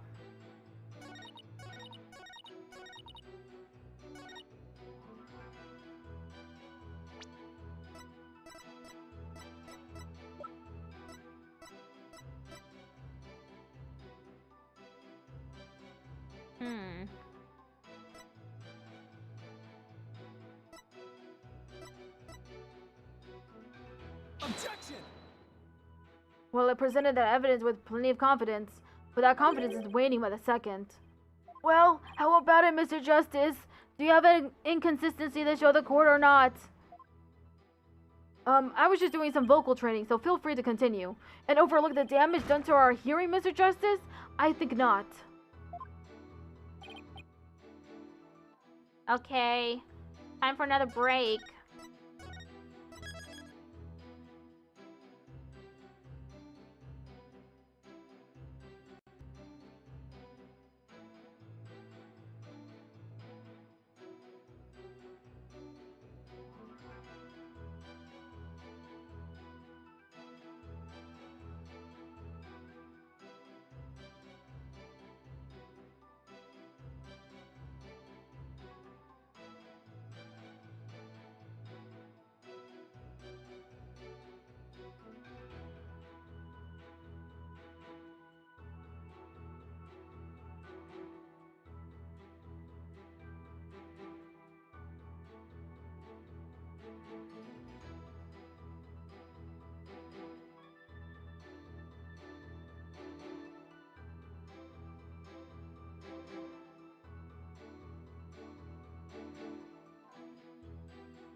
Okay, I'm back.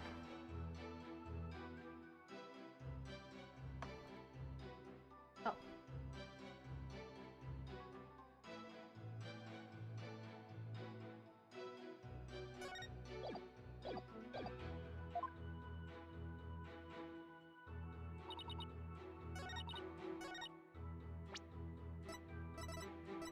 Objection! I'm sorry, Detective Sky, but there's a flaw in your testimony. Oh, really? The prosecution is claiming that Mr. Wright moved the understage tape during the show in order to guide the victim into the coffin up downstage. But it doesn't make sense that she would leave prints on the tape at that time. It doesn't? Please consider the fingerprinting results of the main coffin, which shows that not one of my client's fingerprints was found on or in it. That's true. We didn't find any of her prints on that coffin. I think you've realized what the flaw in your testimony is. Claiming Miss Wright left prints on the tape during the show is inconsistent with the facts. Because she was wearing gloves during the show. Oh! She must have left the prints sometime before the show started. In other words, her prints do not prove she moved the tape to mislead the victim. The prosecution's investigation was insufficient. Oh my! But on a personal level, I'm very happy about that. Well, Prosecutor Sadmadi, if the defense's argument is true, then you have no evidence the defendant moved the tape to deceive the victim. I see. Apparently the defense is more intelligent than I had thought. More than a stink bug, at any rate. Come on, you can bump me up to at least a stag beetle now, can't you? Would that really be any better? Of course, way better. Stag beetles are cool with those huge mandibles of theirs. If the defense wishes to be promoted to a stag beetle, then answer me this question. Alright, shoot. Even with no evidence that the accused moved the tape to misguide the victim still climbed the ladder using the tape as a guide and entered the coffin on the stage. The accused then thrust her sword into said coffin with the victim in it. So what you're saying is the fact remains that the victim was stabbed to death, right? Precisely. However, this does drastically change one aspect of this case. If the accused did not lead the victim into the coffin on purpose, then it means the victim's death could have been accidental. If it was indeed an accident, the defense can argue that it was involuntary manslaughter. I see. If it was involuntary manslaughter, they could plead extenuating circumstances, and the severity of the crime could be mitigated. Defense, if you believe the accused did not murder the victim, then do you argue that it was an accident? This is it, the all-important question. The defense argues that Mr. Reyes' death was murder. The defense maintains that the defendant is entirely innocent. We believe that it wasn't an accident, but murder. And what's more, we believe it was committed by a third party. A third party? As in the true culprit is someone else?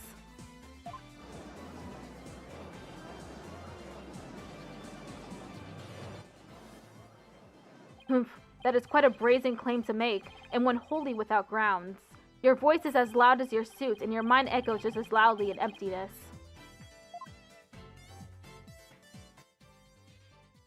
Surely you were but a loud red pepper in your previous life. I've been demoted to a vegetable? Wow, I didn't know a person could be reincarnated as a non-sentient plant. In any case, I do have grounds to make this claim.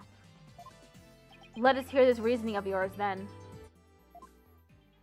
Alright, but before I give it, there is one question that we need to address. If the victim was killed by some third party, then the sword the defendant thrust into the coffin wasn't the cause of death. If that's the case, then how did we end up with a dead body inside the coffin? A very good question. Now let's hear your opinion, Mr. Justice. How did the victim's body wind up inside the coffin? He was killed in the coffin?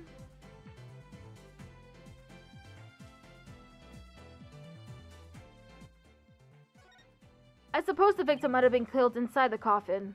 Exactly. And who was the one who thrust the sword into the coffin? It was Miss Wright, of course. Ack! Your Honor, it would appear the defense has finally given up. Please render your verdict. Hold it! Now wait just a minute. I said might have been. I didn't say definitely was. Did you really think such verbal acrobatics would get you off the hook? Oh, if only I could have stuck the landing better. Why don't you try again, Defense? How did the victim's body wind up inside the coffin? He was killed under stage. What if the victim was killed under the stage before being put into the coffin? In other words, what if the victim was already dead in the coffin from the get-go? Oh, I see. In that case, the defendant's sword would have been the cause of death. How do you respond, Prosecutor Sadmadi? That is the third time. The third time of what? Yeah! What the fuck? What the heck is this?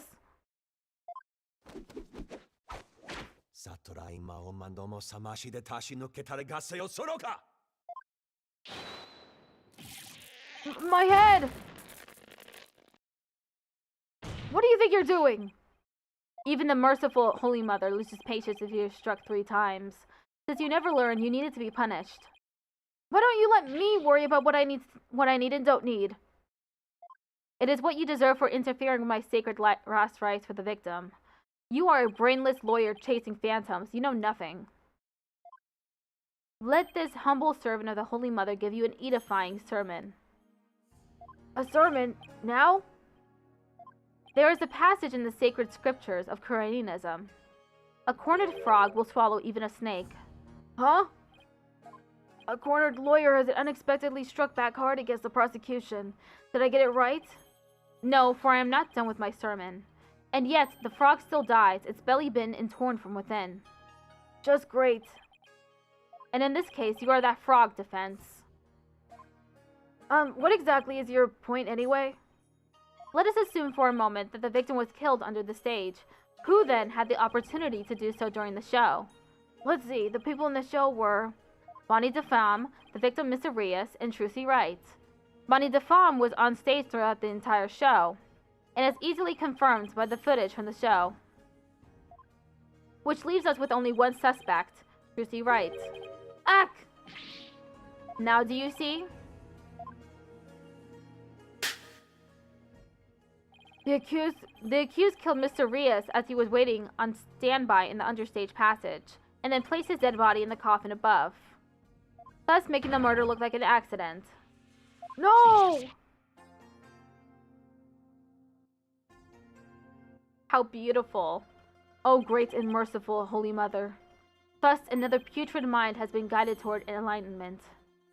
Ugh, I can't believe I swallowed his trick question whole.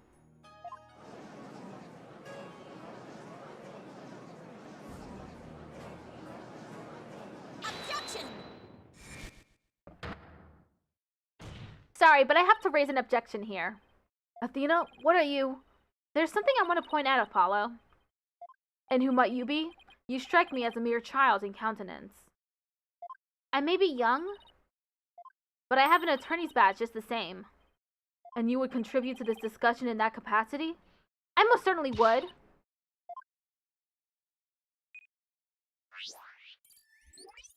You just argued that the defendant killed the victim under the stage. But let me remind you that Miss Wright is a girl. Clearly, surely you didn't raise an objection simply to point out such an obvious fact. Your Honor, please send for this little child's guardian to come take her home.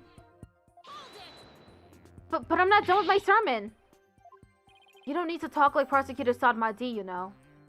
Listen, if the victim was killed in the understage passage, then its body would then have to be hauled up to the stage, right? However, Miss Wright is a young girl, and a pretty petite one at that. She couldn't possibly have hefted that large body up and put it in the coffin. That's true. It does seem like it would be a rather difficult task for the defendants. I don't think even I could do it. What do you think of that, prosecutor? Who's the child now?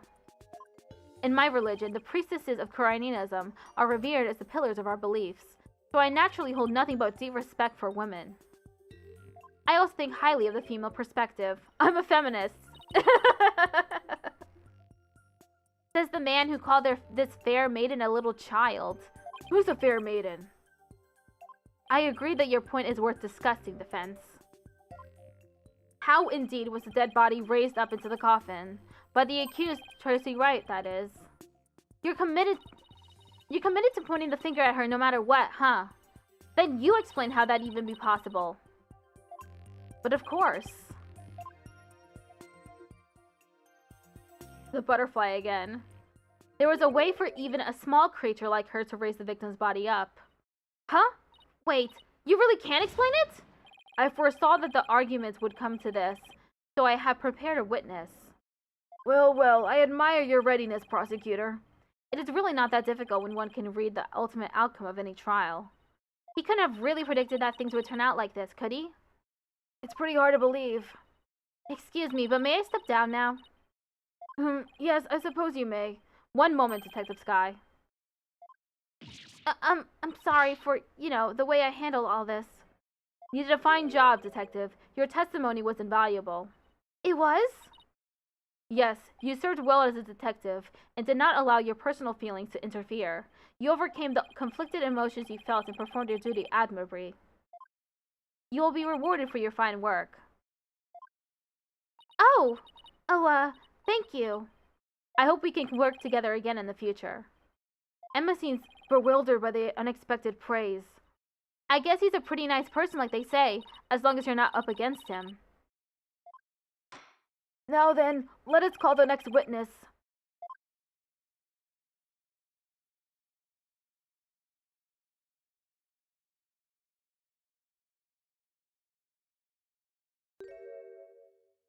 Witness, please state your name and occupation.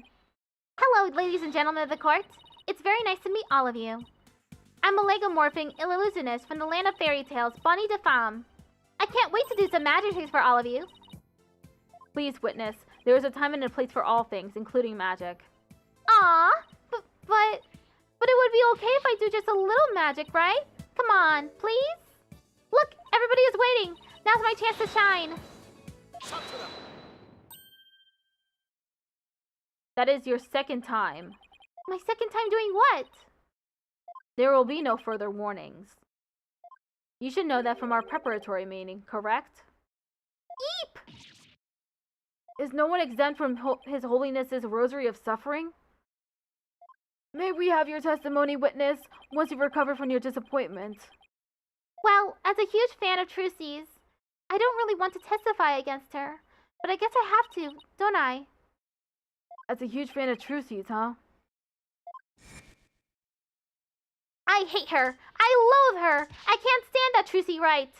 Just because she's a little good at magic, she thinks she's all that. So this is exactly what that sniveling brat deserves. Sure, you're a real fan, all right. Of destroying Trucy, you mean.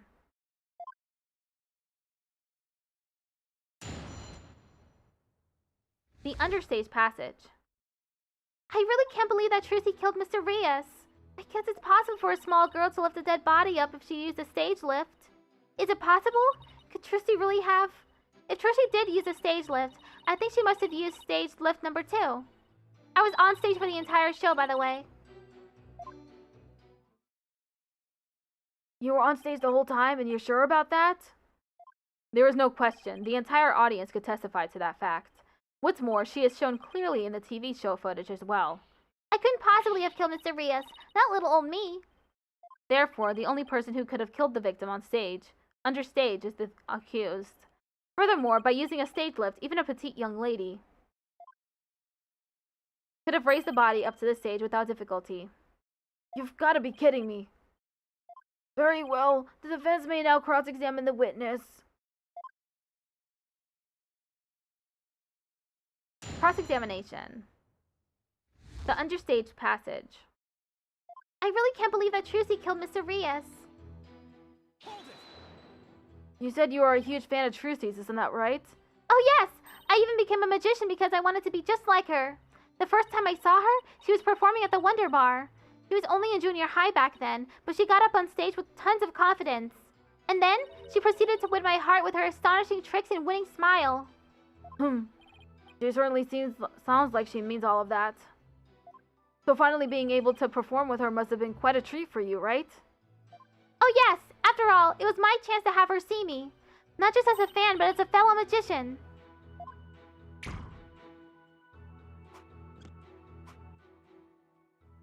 But then that horrible accident happened. It was not an accident, it was murder. Witness, please explain if you would. How a small young woman such as Trucy Wright could have raised the body. I guess it's possible for a small girl to lift a dead body up if she used a stage lift. What makes you think it would be possible? It's not like you tried it out yourself, right? Well, Actually, we did try it out for ourselves. You did? Detective Sky, if you would. Oh! So that's why you made me do that. Detective Sky, what did he have you do? The prosecutor asked me to try raising one of the male police officers with a stage lift, without a single word of explanation as to why he was making me do it. You're kidding. It's as if he really can foresee all of our counter-arguments. Do not underestimate this humble servant of the Holy Mother. More like haughty. I guess that means Trucy could have lifted the dead body up. Does that mean... Is it possible? Could Trucy really have... Is what possible? Could Trucy really have what, Miss DeFam? Please finish your sentence. Eek! Well, I... Don't try to beat around the bush. Come right out and say it. Why not tell this court what you really believe? What I really believe? Of course I don't believe Trucy could ever commit murder. Such an amazing and wonderful magician would never do such a thing. But taking all the facts into account, what else can I think? I know of at least 3 other unflattering things you really think about Trucy. How can you attack this girl when she is obviously speaking with reserve? There was such a thing as reading between the lines, Mr. Justice. It's sad how the youth of today lack the ability to do such a basic thing. Looking at me like that isn't going to help me stick my foot in my mouth less, Your Honor. Witness, please describe what the accused might have used to lift the dead body. All right. If Trucy did use a stage lift, I think she must have used stage lift number 2. Stage lift number 2? You mean the stage lift shown here on the left? That's right, with a stage lift. I think even a small girl could easily lift a dead body up to the stage. And so that makes her the murderer, in your opinion?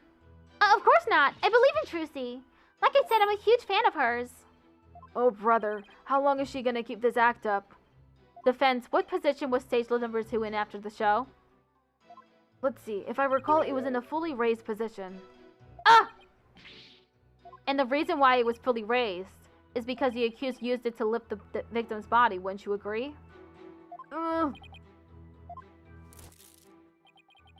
Feel free to slowly mull it over while you roast over the flames of hell, you evil red pepper. So now I'm also evil? I was on stage for the entire show, by the way.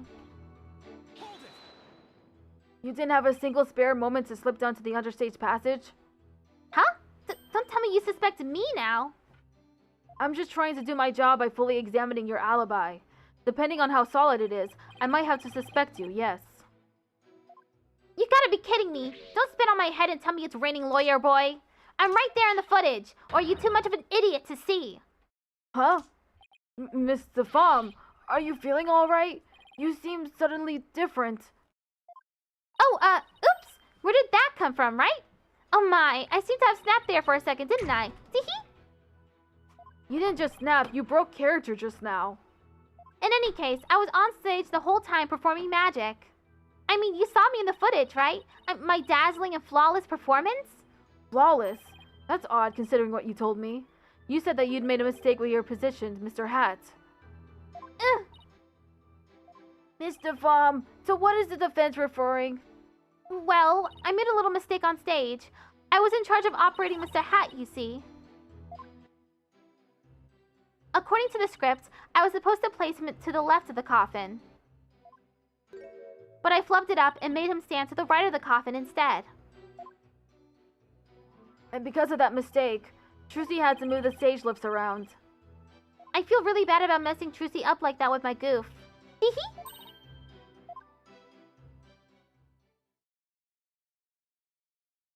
Darn it, I don't see any inconsistencies in her testimony. Now, do you know who the real killer is? Come on, Gramps, don't just stand there. Hand down your ruling, pronto! Do it quick before you keel up over there. I beg your pardon? Oops! Oh, what's gotten into me? I'm so sorry. I give her another 5 minutes before she tears off that mask. Well, Defense? Are you ready to let it all go now? Of course not. I'll never give up. I see. I suppose this too is fate. The sacred scriptures of Quranism describe a variety of hells for the damned. For someone like you who struggles ceaselessly against his fate, Papul Boljing seems most appropriate. People boil what? Oh wait, that's Quranese. What sort of terrible place is Papul Boljing? A place where the more one struggles, the further one falls into the abyss. At the bottom of the abyss, a ferocious beast awaits. Think of it as something akin to an antlion sandpit trap. Oh, there's one of those in my backyard.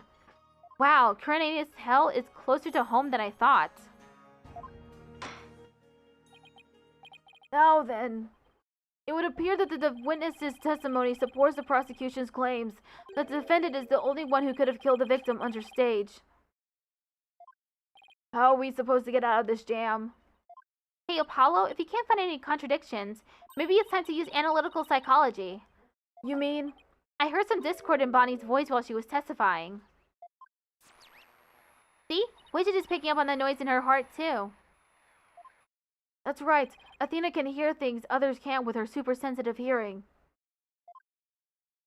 She can hear the emotions people suppress as a kind of noise or discord in their voices. Alright, Athena, let's give it a try. You got it. Hold it! Your Honor! I'm afraid that our witness, Mr. Pham, is suffering under terrible traumatic stress due to this horrible incident. She is? Yes, what with that terrible death on stage, and her beloved Trucy getting arrested, she's under awful strain and shock. In fact, I don't know how much more she can take before she's unfit to testify. What? Oh, I've heard of that. What is it called? Postal stress disorder, right? It's where a person becomes uncontrollably angry, I think. I read about it somewhere. That's going postal, Your Honor. This is PTSD. Oh my. So that's why the witness acts so hostile at times, as if she were a different person. Yes, and I think her condition is clouding her memory of the incident. Therefore, I suggest a short therapy session for the witness. Huh? Therapy? You don't know the first thing about a magician's mental strength. I've risked my life jumping through rings of fire and having my body sawn in half. Oopsie! Boy, I have to watch my temper, don't I? See?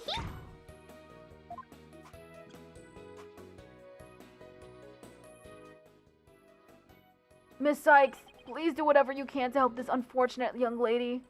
And what exactly is this child planning to do, Mr. Justice? With her super sensitive hearing, Miss Sykes can hear a witness's true emotions. Simply from tone and inflection, she can tell exactly what a person is feeling. I can even pick out feelings that a witness is trying to suppress or hide. Widget projects the emotions I hear into the mood matrix where I can analyze them.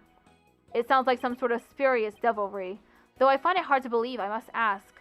How do emotions constitute evidence? Well, I won't say that emotions can be taken as evidence per se. I have seen how instrumental Miss Sykes' work has been in cracking a case. Therefore, I wholly support giving it a try. I see. If you're in favor of it, Your Honor, then I have no objections. Even this mere monk can see that something disturbs the witness. Humph! I'll disturb you! Oh, thank you for understanding, Prosecutor Sadmadi. Apollo, you remember how to conduct a therapy session, right? You want me to lead the session? Of course! You're the lead on this case, after all. Fair enough. But, do I need a refresher? No need. I think I still remember from the last time, so let's get right into it. Okie dokie. You ready, Widget? Let's do this.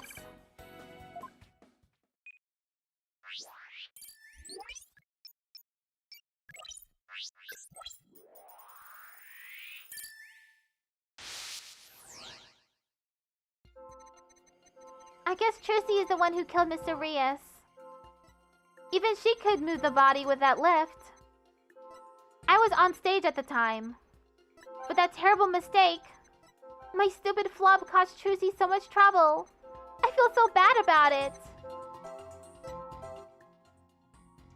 Okay, so I look for inconsistencies between her testimony and her emotions, right? That's right. Like if she says, I was so happy when the sad marker is lit up. Or if the sad marker doesn't react even though she says she was feeling down. When you find an unexpected emotion, go ahead and pinpoint it. Okay, I'll give it a try. I saw it already. It was at the end. Right here. Got it! I have to say, Mr. Pham, you certainly are a strange one. Even though you said I feel so bad about it, it seems you were feeling happy about it. Ouch! I think I can guess why you were feeling happy. It must be because it was Trucy's big debut, you made a mistake, you messed Trucy up. I think you were happy because you messed the defendant up. I'm right, aren't I? You gotta be kidding me. Why would I be happy I messed Trucy up? I'm a big fan of hers. Because we saw you. I hate her. I loathe her. I can't stand that Trucy right. Just because she's a little good at magic, she thinks she's all that. So this is exactly what that sniveling brat deserves. We saw how you said you hated Trucy right, how you were glad she was in trouble, and even how it was what she deserved. Ouch! It looks like I hit the bunny on the head, so to speak.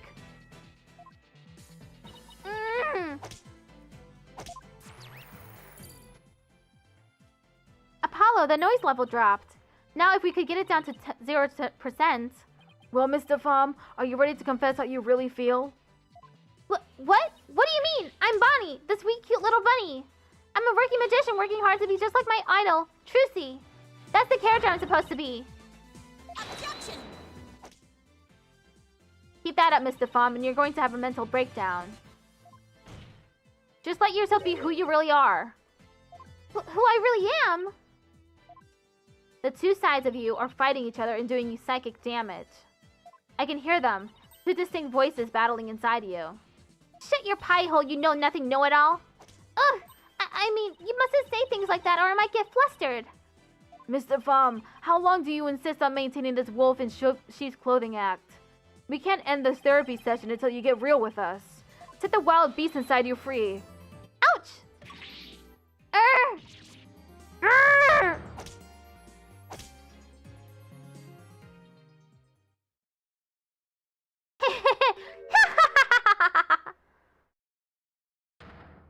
Don't make me laugh. You don't know a dang thing about me. You want to see who I really am? Fine, take a good look.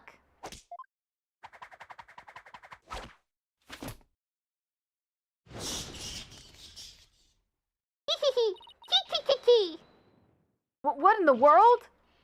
Sheep's clothing, you've got it all wrong. It's a rabbit suit I've got on.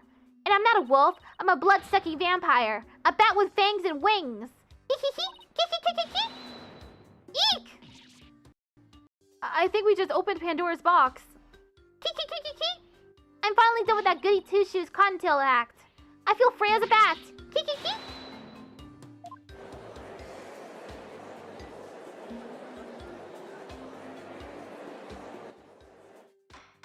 Defense, your therapy session has taken a turn for the worse from the looks of it. There's a perfectly good explanation for this, isn't there, Miss Sykes? Methinks I created a monster. We blew it. Hey you, lobster boy! Who, me? You think I'm glad Trucy's in trouble? That I think she's getting her just desserts? Well, guess what? You're right! Does this mean you admit to wishing the defendant harm? Well, the bat is out of the bag now. That mistake of mine was a work of art.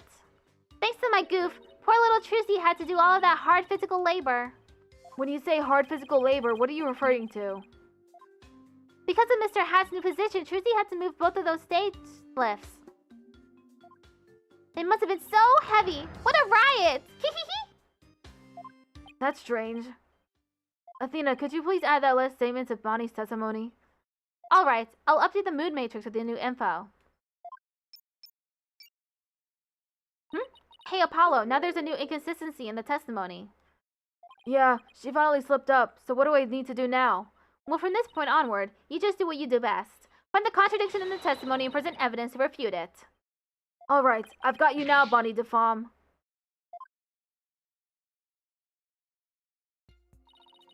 Yes, Trucy is the one who killed Mr. Rios.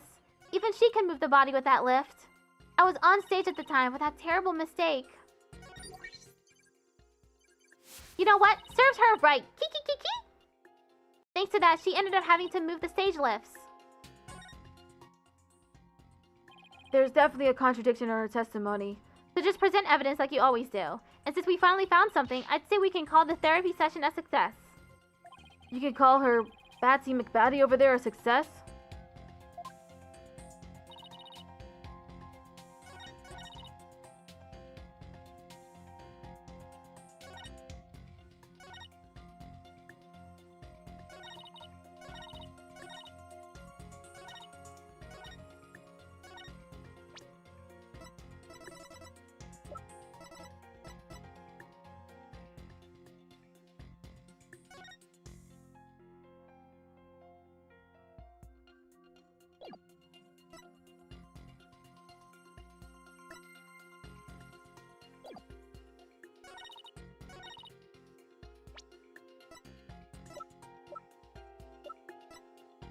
Objection! That doesn't make sense. What? So you think I'm crazy now? No, that's not the point I was trying to make. But I don't hear you denying it. Miss DeFom, allow me to repeat your statement. Thanks to that, she ended up having to move the stage lifts. That's right. And I still say that's just what she does. But how did you know? How did you know Miss Wright moved the stage lifts? Huh? According to her own statement, she didn't tell anyone that she had done so. What? So how could you possibly have known what she had done unless you saw her? You saw Miss Wright moving the list in the understage passage, didn't you? Yee! Info update.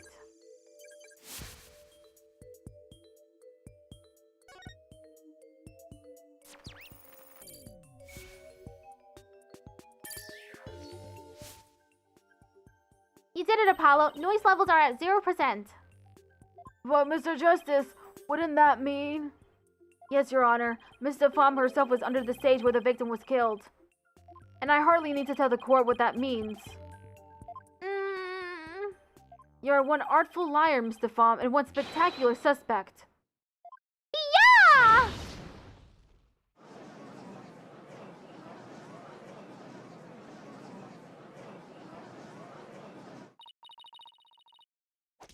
Why, you shiny red lobster boy?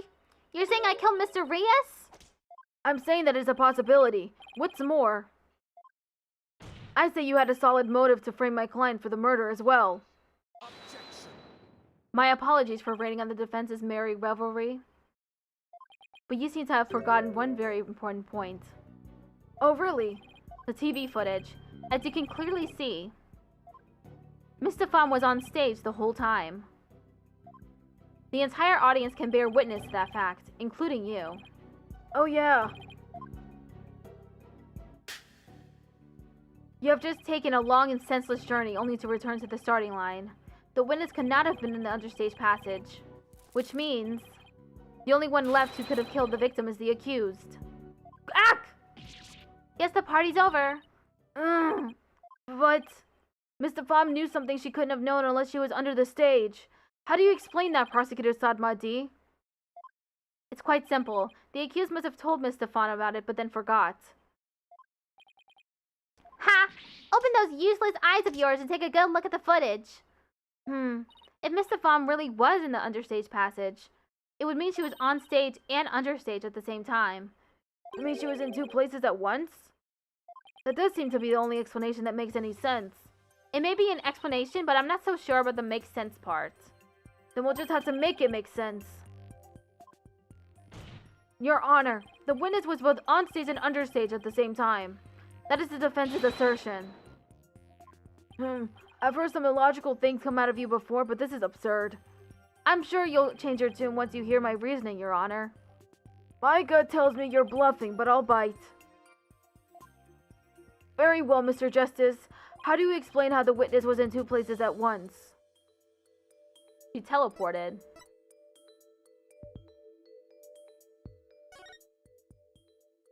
Let's not forget that Mr. Phom's specialty is teleportation magic.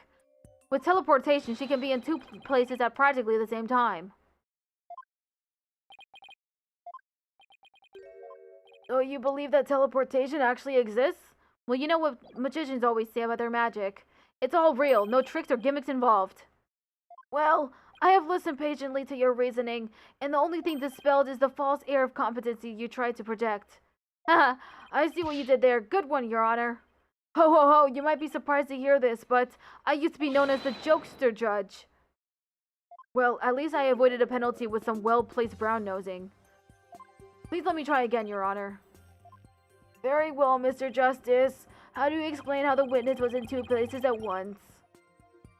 The Bonnie on stage was fake? There were two Bonnies? There were two Bonnies, Your Honor. If that were the case, it would all make sense, wouldn't it? There were...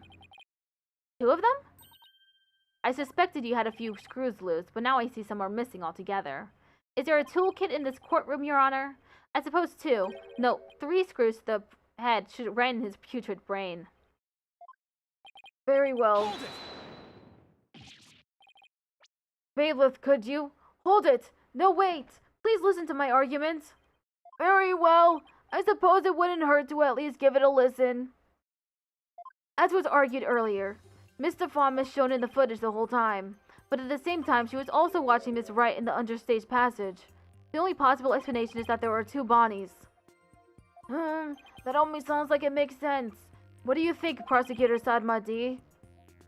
This humble servant of the Holy Mother is of the opinion that we should lose no time in replacing the defense's many lost screws. But, Apollo, it goes against reality itself to say that one person is actually two. But we don't have to be bound by reality. After all, we're talking about magic here. So if the Bonnie Phom in the footage is the real Bonnie, then the Bonnie here on the witness stand, the one who must have been understage, this Bonnie Phom, is our second Bonnie. She is? Say we call the one in front of us Bonnie number 2. I believe I have just the piece of evidence to prove that a Miss Bonnie number 2 exists. Oh, then please submit your evidence, Mr. Justice. What proves the existence of a Bonnie number 2?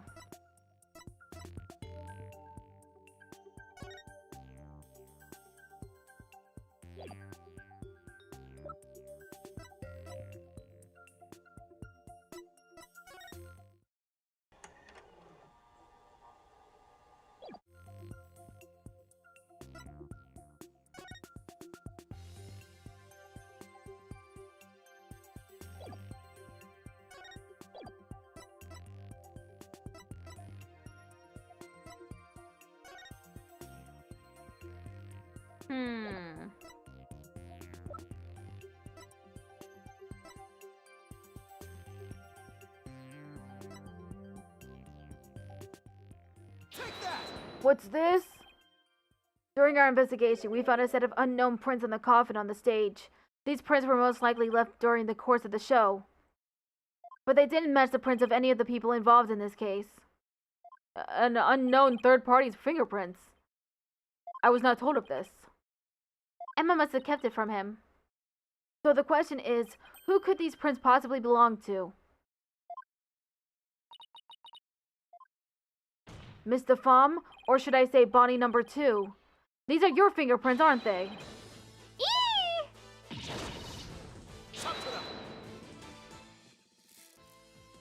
Enough of this foolishness.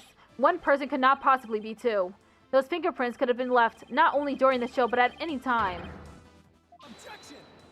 It's not like you to lose your cool like that, Prosecutor Sadmadi. And I'm sure you know that. Exactly when the fingerprints were made is not the main issue.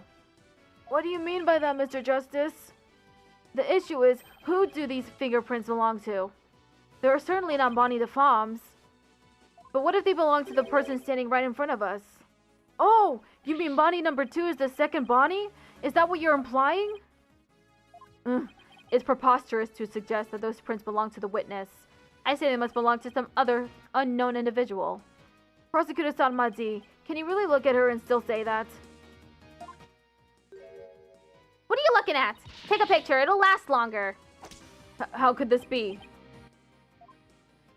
If we check her prints, I'm sure they'll match the unknown set. Well, Bonnie, the prints that don't belong to the real you belong to you, don't they, Bonnie number 2?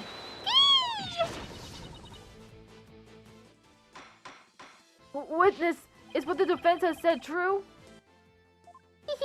Fine, I admit it. The fingerprints are mine. Then does that mean you aren't Bonnie the Fom? What? Ridiculous.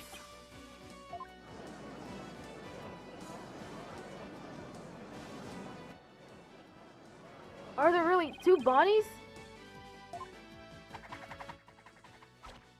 Nope, there's only one Bonnie. That's because I'm Betty. Betty the Fom. What?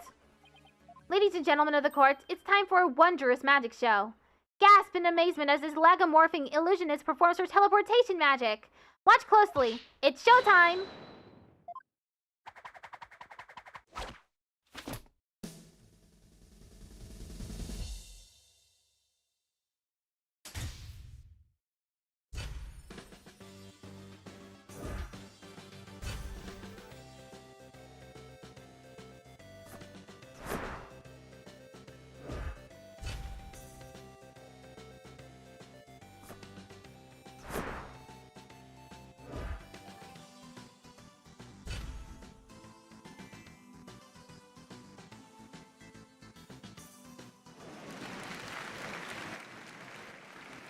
What an amazing trick! The witness has suddenly split into 2 people. It's not a trick. No gimmick to it either. We're simply twins. What? Twins? So that's how the teleportation trick works. Ever since our debut, I've had to hide or pretend I'm Bonnie. All cute and sweet and goody-goody. I can't tell you how stressful it's been. But I don't have to hide anymore. That's right. Our days of sneaking around are finally over. Their cover is blown, but they actually seem pretty happy about it. So which one of you is the nice Bonnie the Fom we met in the dressing room? That would be me. And the sharp-tongued Bonnie we saw with the ratings Raja under stage was... Hey, who are you calling sharp-tongued? It's all starting to make sense now. Fingerprinting results updated in the court record. In addition to prints from the victim and Bonnie, Betty DeFawn's fingerprints were found on the top. So, Mr. Justice, this changes the facts of the case rather dramatically, doesn't it? It certainly does. During the show, it was Bonnie who was on stage the whole time. So Bonnie couldn't have committed the crime. But Betty, on the other hand, who was understage, did have the opportunity.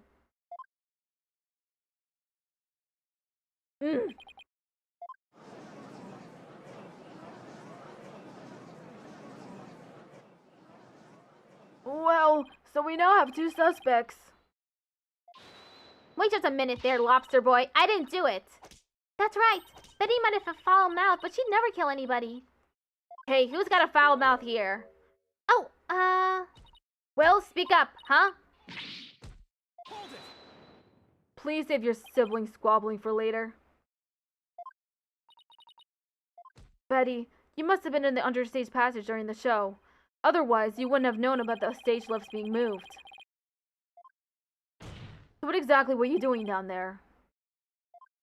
Fine, I'll testify. Anything to get you off my back. Prosecutor Sadmadi, Betty DeFawn is ready to testify. What do you say? Betty, you lied to this humble servant of the Holy Mother. Hey, what else could I do? I couldn't blow our cover and ruin our magic act. Hee hee hee! Besides, am I gonna go to the Twilight Hell or whatever for being a liar? You will indeed. However, it won't be after your death. Rather, I shall give you a taste of your punishment on this mortal coil in interrogation hell. Eee! Now then, Betty DeFawn, please explain to this court what exactly you were doing during the stage. Under the stage. What happened under stage? It's true. I had business in the other stage passage because of the upcoming trick. It was the fire trick, right? The one Mr. Reyes was supposed to do? That's right. It's a very dangerous trick, so I had to make sure we were prepared for it. It was in the script, and I really wanted to see it, but I couldn't because of the accident. Shut up! You're gonna give it away! Anyway, I was real busy. Yeah, way too busy to have the chance to kill Mr. Reyes. Well, that was certainly different. Hehehe. Now, how's that for a flawless testimony and alibi?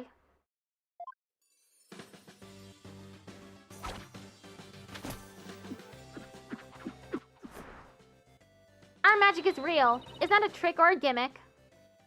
Oh my, she's floating. Your Honor? You can see she's being held up from below.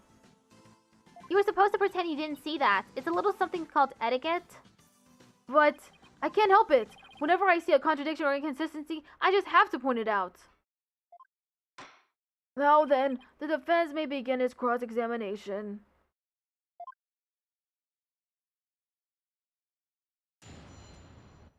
Cross-examination. What happened under stage? It's true. I had business in the understage passage because of the upcoming trick. Hold it! If you were in the understage passage, which, need I remind you, was the crime scene, then you most certainly should be counted as a potential suspect. But I don't have any motive to kill Mr. Reyes. But you, by your own admission, hate Miss Wright. When she was arrested as a suspect, you said it was what she deserved. Objection! So you believe the witness killed a man simply due to her dislike of Tracy Wright?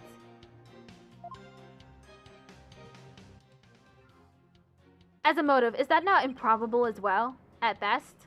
But what if her hatred caused her to bear a strong sense of malice against my client? Look, Tracy just made me mad, that's all. I mean, even though she's younger than me, she's got so much skill and popularity. And she's cute, besides. Grr, she makes me so mad, I wish she would just drop dead. But Betty, don't talk like that. Shut your yap.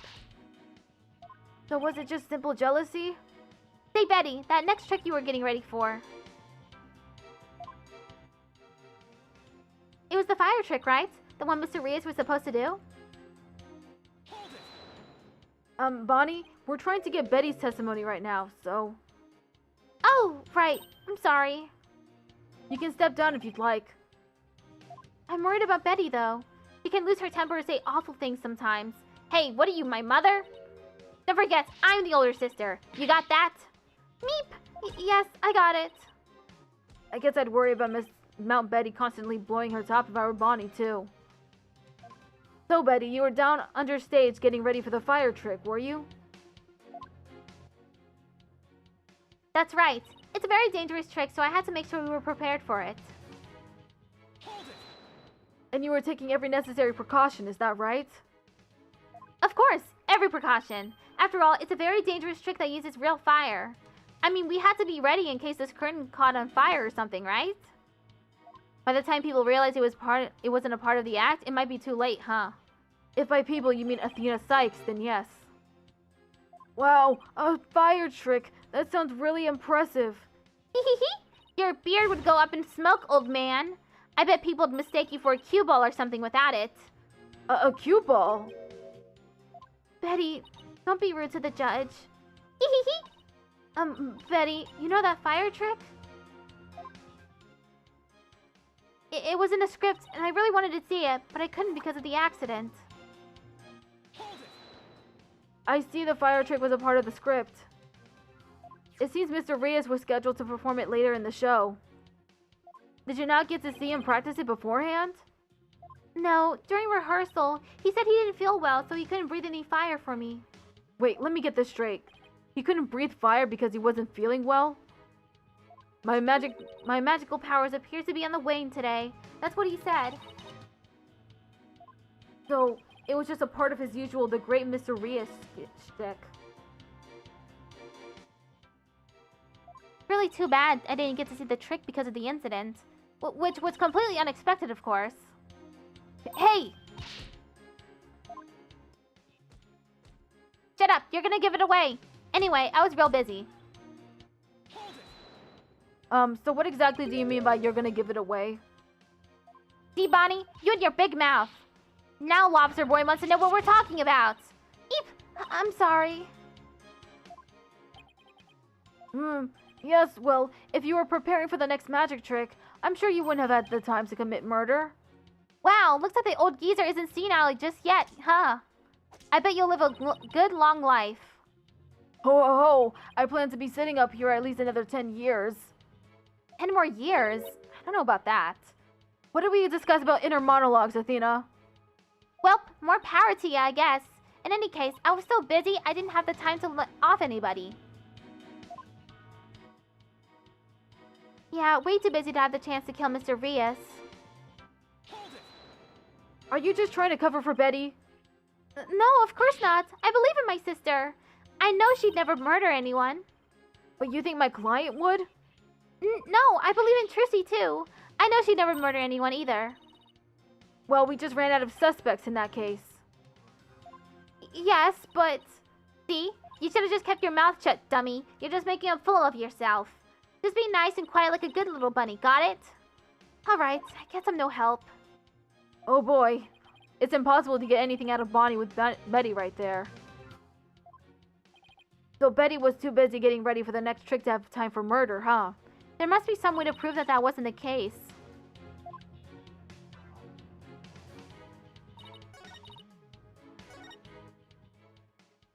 This bucket has dust in it.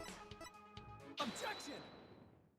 I hate to break this to you, Betty, but there's a big flaw in your testimony. As big as the one in the floating trick you did earlier. Oh, harsh words. Well, let me tell you something, forehead boy. No one has ever figured out how we do our teleportation trick. No one except me, you mean? Well, we have even better tricks up our sleeves. Huh? We do? I told you to keep it zipped. Now, don't fight, you two. Mr. Justice, what's this about a flaw in the testimony? The script has this to say about the fire trick. This will be dangerous. Make sure the fire bucket is ready. However, we found the fire bucket lying empty backstage except for a layer of dust. Ack! Ouch! You didn't even attempt to get ready for the next trick, did you, Betty?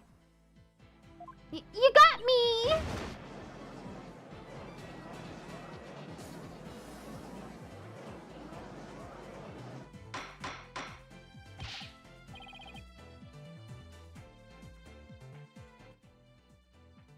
Betty DeFom, you'll explain yourself. There's nothing to explain. Come on, Betty. We can't hide it any longer. We might as well tell them. Ad starts in 1 minute. Shut up. You can barely take care of yourself. Don't try and tell me what to do. Well, if neither of you will explain, I guess I'll have to. The reason Betty didn't prepare for the fire trick is because... was afraid of fire, knew the show wouldn't go on, was slacking off. You didn't prepare for the fire trip because you knew, didn't you? You knew that the body would be found and that the show would then be cancelled. Yeah!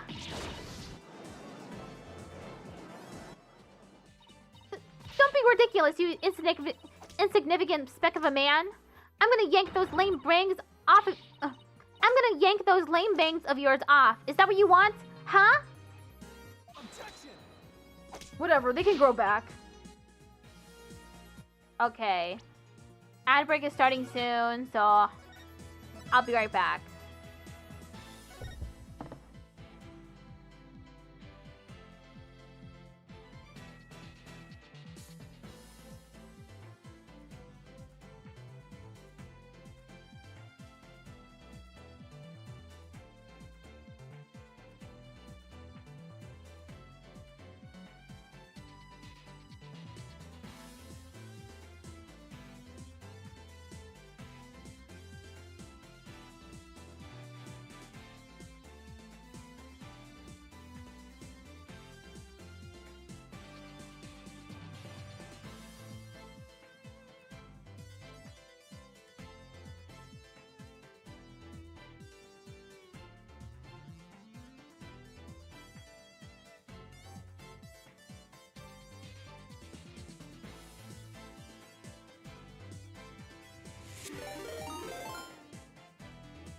Awesome Chips just traded with 11 viewers.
Oh!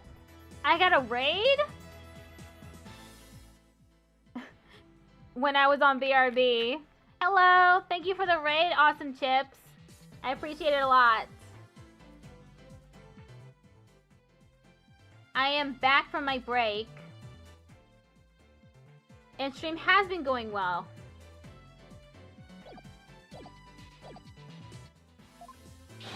Whoops!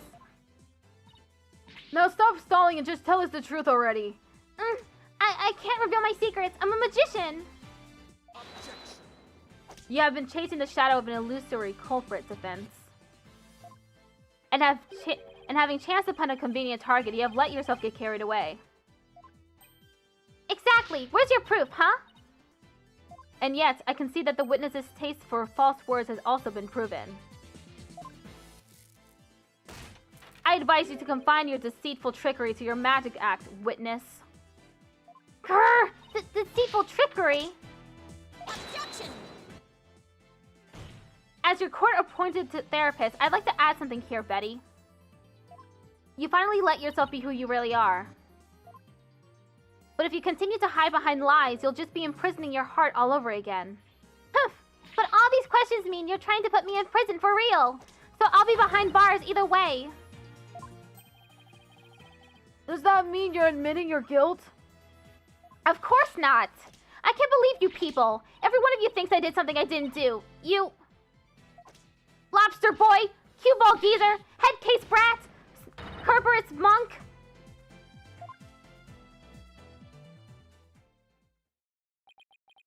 Cue ball geezer? Head case brat? Really? But Betty, calm down.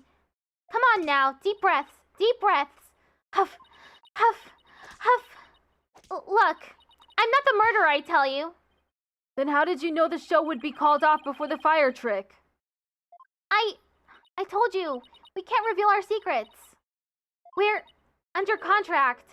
Contract? What is she talking about? Be that as it may, you're obviously a suspect in this case. Objection. I'm beginning to see the karmic threads that make up the intricate tapestry that is this case. Huh? Allow me to summarize your assertions, defense. First, that the victim was killed in the understage passage. And second, that the witness and the accused are the only two who could have done it.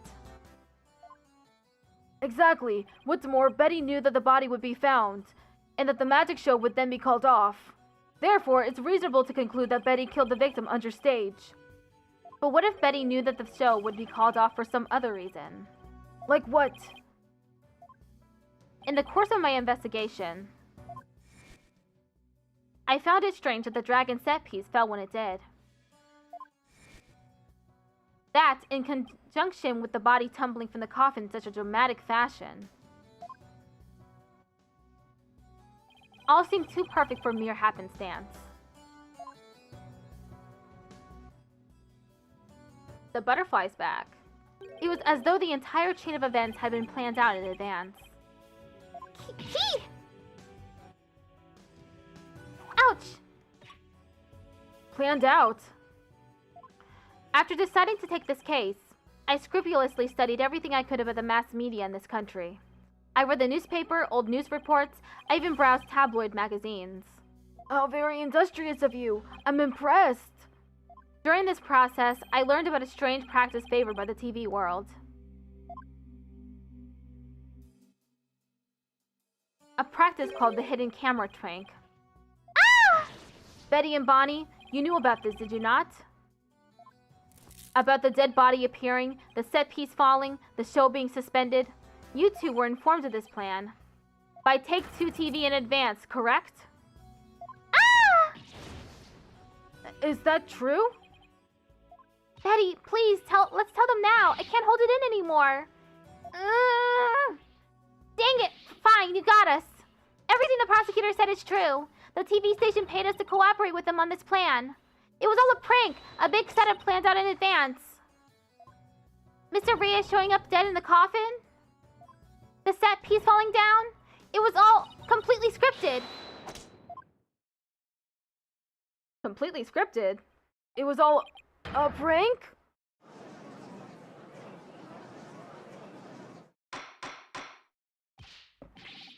Bonnie, is this really true?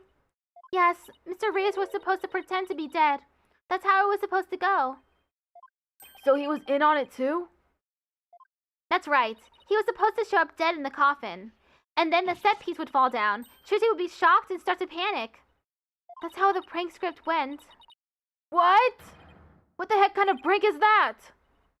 But we never thought he'd actually wind up dead. Yeah, that was the only thing that was different from the script. Poor Mr. Reyes. I'm so completely lost right now. Well, Betty and Bonnie, it certainly sounds like you have some explaining to do. All right. I guess desperate times call for desperate measures.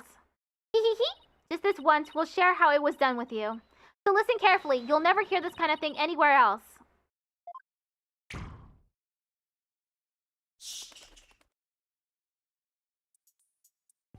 After our teleportation trick, I went down under stage. When Mr. Reyes' body appeared from the coffin on stage, it was time for Betty to do her job in the understage passage. That's right. I used the remote control for the wind connected to the dragon set piece. And made it fall down. And just before the dragon fell, I called Trucy to the backstage so she wouldn't get hurt. After that, the plan was for Mr. Rios to come back to life in front of a panicked Trucy. He was supposed to laugh and fly up and away. That was how it was scripted anyway. But for some reason, he really did turn up dead, so we kind of just stayed on the ground. What kind of sick joke is that? It sounds like a terribly mean-spirited prank to me. The poor defendant was trying to do her magic show. Guess so. I'm sorry, Trucy. Whatever. It was all the ratings Raja's idea anyway. Yeah, it sounds like just the kind of thing a guy like him would come up with. This is the prank plan script we got from the ratings Raja. Prank plan script added to the court record. The corpse appearing and the set piece falling were staged by Roger Rettens. Dang it! You made us break our contract! Now we won't get paid! But where does this all leave us? Who killed the victim? And when? Yes, exactly. Those are the key questions. If Mr. Rios was only pretending to be dead in the coffin as a part of the prank, then when he was understage, there would still be life within him. And if that is the case, then Betty, who is also understage, may be excluded from our list of suspects.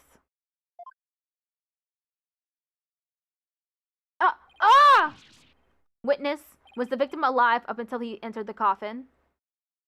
Oh, well, now that we've spilled the beans, we might as well show you this video. Greetings, viewers. It is I, the great Mr. Rios. We are currently in the middle of Trucy's escape trick.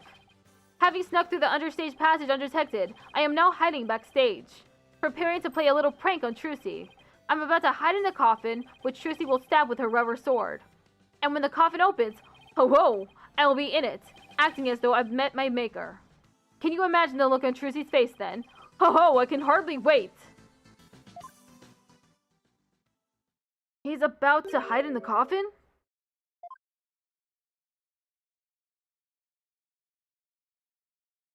It would seem the threads of karmic destiny have led us to the truth.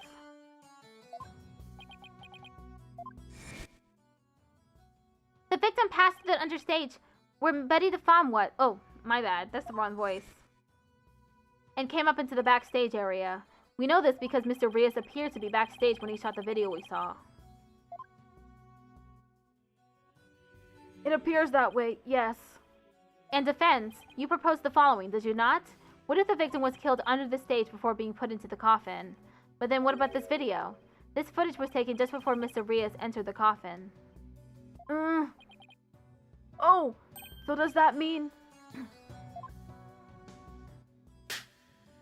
Yes, it is horrible but true. The tragedy did indeed play out right there on the stage. Went into the coffin where Mr. Rios was hiding. Trucy Wright thrust her blade.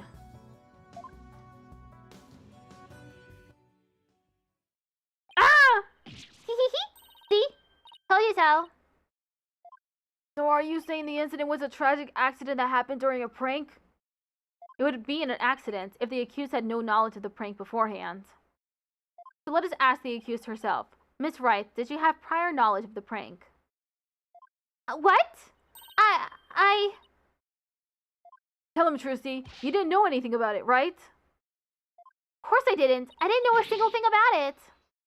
Objection.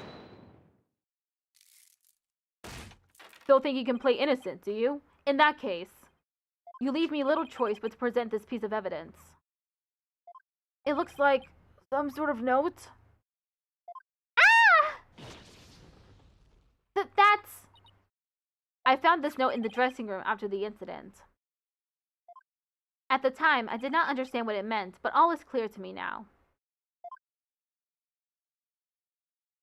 What's this? Bonnie, get the video camera after Mr. Rios comes tumbling out. Let's see, it says, get the video camera after Mr. Rios comes tumbling out? It is a note signed by the accused, instructing Bonnie to collect Mr. Rios' video camera from him, it seems. I don't get it. It doesn't make any sense. I found it in the dressing room before the show. When I saw it, I realized that Trucy knew about the prank. It does bear her signature. I'll give you that much. Trucy's note added to the court record. A note found in the dressing room after the incident that bears Trucy's signature. So the defendant had prior knowledge of the prank? It would appear so, yes. When she learned about the plans to trick her, she decided to use it to her own advantage. So she thrust the steel sword into the coffin where the victim stood chuckling to himself. Is that not what happened, Miss Wright?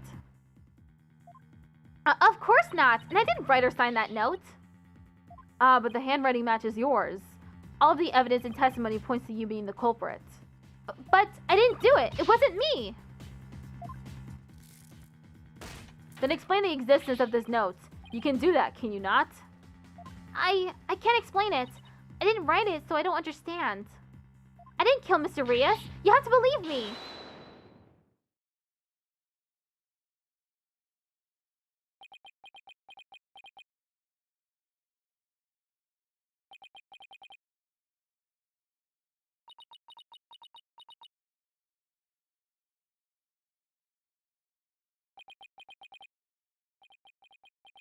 The silence is deafening. Continue struggling against the threads of your own karma if you wish, accused. Even as you are inescapably caught in the web of fates you've spun for yourself.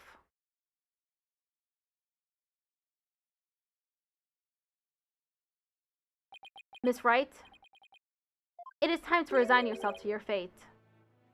No, I didn't do it. Ha! I knew it! That sweet-looking girl? A murderer? She took all of us in with that act of hers. I told you I knew she was a homicidal little witch from the start. But I didn't do it! I really didn't! Why doesn't anybody believe me? Shut up, you killer! We won't fall for that anymore.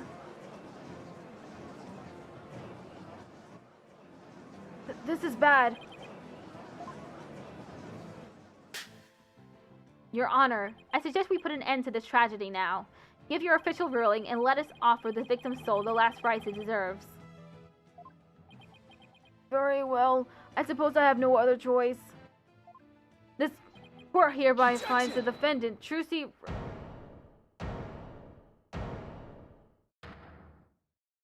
The defense has an objection. Apollo! You. Even now you would. I won't give up, and I refuse to let either of them down. Mr. Wright, who's counting on me, and Trucy, who's put all of her faith in me. Mr. Justice, the fact that you have raised an objection means that you have evidence with which to refute the prosecution's claims, correct? Yes, of course, Your Honor. Do we really have anything, Apollo? Actually, we do. There's one piece of evidence we can present here. Very well, Mr. Justice. You may proceed. As we saw in the show footage, there's no question that the defendant thrust his sword into the coffin. The defense doesn't dispute this point. But let us not forget that this was a magic show filled with tricks and illusions. We can't take everything we see at face value. So you're saying some sleight of hand was somehow involved? Yes, the defense contends that the sword the defendant used was not the cause of death. Now, what was it Trucy told me she did just before she thrust the sword into the coffin? Very well. Let us see your evidence then, Mr. Justice. But remember, you interrupted my verdict to make this claim. You will be severely penalized if I find you are bluffing. That's fine, Your Honor. This shows that it's possible that the sword Miss Wright used was not the cause of death.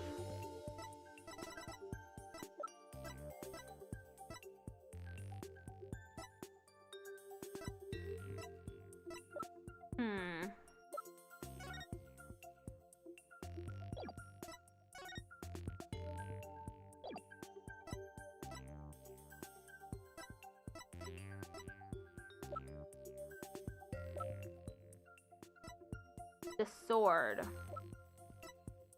Board.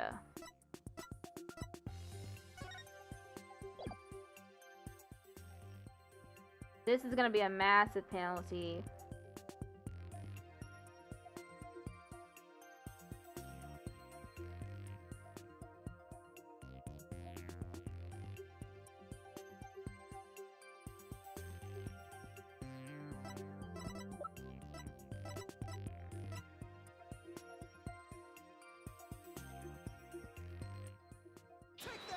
What's this? A sword from the show? That's right, Your Honor. This rubber sword was in the sword stand under stage. During the trick, Miss Wright was supposed to swap the real sword for a rubber sword. And she told us on record that she remembers very clearly that she did. I see. So the sword the defendant thrust into the coffin was a rubber sword, was it? But then why was a steel sword found lying on the stage? Somebody must have put the steel sword there by swapping it with the rubber one. Just after the incident occurred, the dragon set piece fell, and the theater was evacuated. The real culprit must have used the resulting chaos to swap the rubber sword for the steel one. Objection. Do you not know when to give up, Stinkbug? That is not possible. Blood was found in the coffin hole that the sword was thrust into. It must have been left there when the accused withdrew the sword. This is incontrovertible proof that the sword she used was a steel one. Objection. But that blood could be the result of someone tampering with a crime scene after the fact. After the set piece fell and the audience was cleared out of the theater, there was plenty of time for somebody to plant that blood there. Objection. If the sword the accused used was a rubber one, then when exactly do you propose the victim was killed, given that Mr. Rios was alive when he entered that coffin? Objection. Finding the answer to that question is precisely why we need to continue this trial.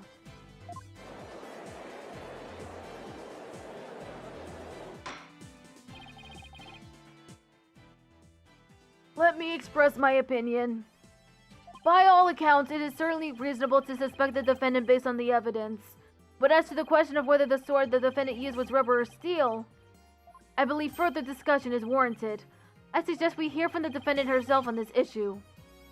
Very well, Your Honor. Yes, I saved it, somehow. Too close for comfort, but still. Crime scene photo updated in the court record. There are traces of blood in one of the coffin's holes, and it's possible the blood was placed there after the fact. Let's adjourn for a brief 15-minute recess. I advise the prosecution and the defense to use this time to prepare.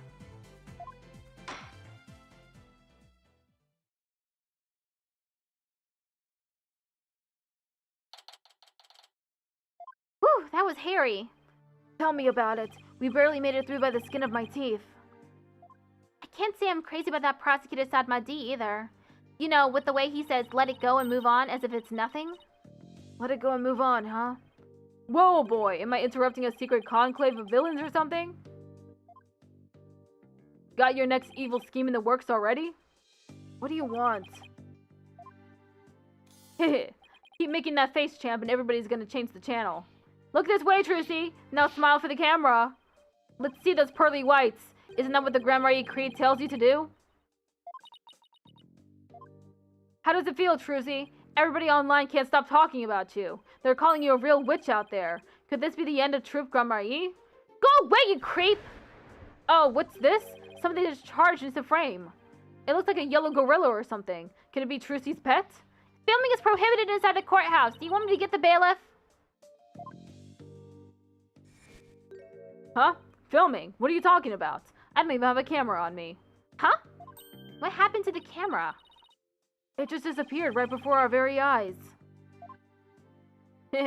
I'll be enjoying the rest of the Trucy show from the gallery. I put out a call for Trucy's fans to come and support her earlier, by the way. Bet I'll get some great footage out of them. This is gonna be good. Hang loose, baby. He called in some of Trucy's fans, but for what purpose? Apollo? That thing Mr. Reddens just did. That was some high-level sleight of hand. Huh? Why would he know how to do something like that? I don't know, but he definitely has some serious magic skills. No way.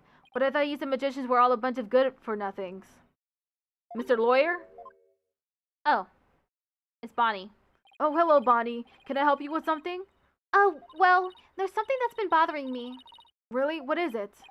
Well, you see... Hey, dummy, what are you whispering to Lobster Boy about? Betty! Who the heck do you think you are? Are you crazy? You want a piece of this? You know you have to talk to me first before you do or say anything, you harebrain. Meep! But I... Shut your mouth, you dumb bunny. Come with me. Now! I wonder what was bothering her. There's no way we're finding that out with Betty constantly hovering over her like that. Court is about to reconvene. Will you be alright testifying? Yes, it's just... I wonder what Mr. Renton has up his sleeve.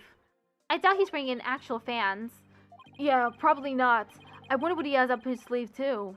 He better not be trying to get under Trucy's skin right now, of all times. You're right, Trucy, and you'll be fine. Oh! There goes Apollo with his best trick. That's right. Whenever I'm feeling down, I always tell myself I'm fine. Alright, I'll give it a try. I'm Trucy Wright and I'm fine. Thanks, Polly. I think I can do this now. That it, girl. Good luck up there on the stage. You'll do great. Great, thanks. I'll be fine. I can do this. Alright, Justice. You can do this too. Time to focus on the rest of the trial.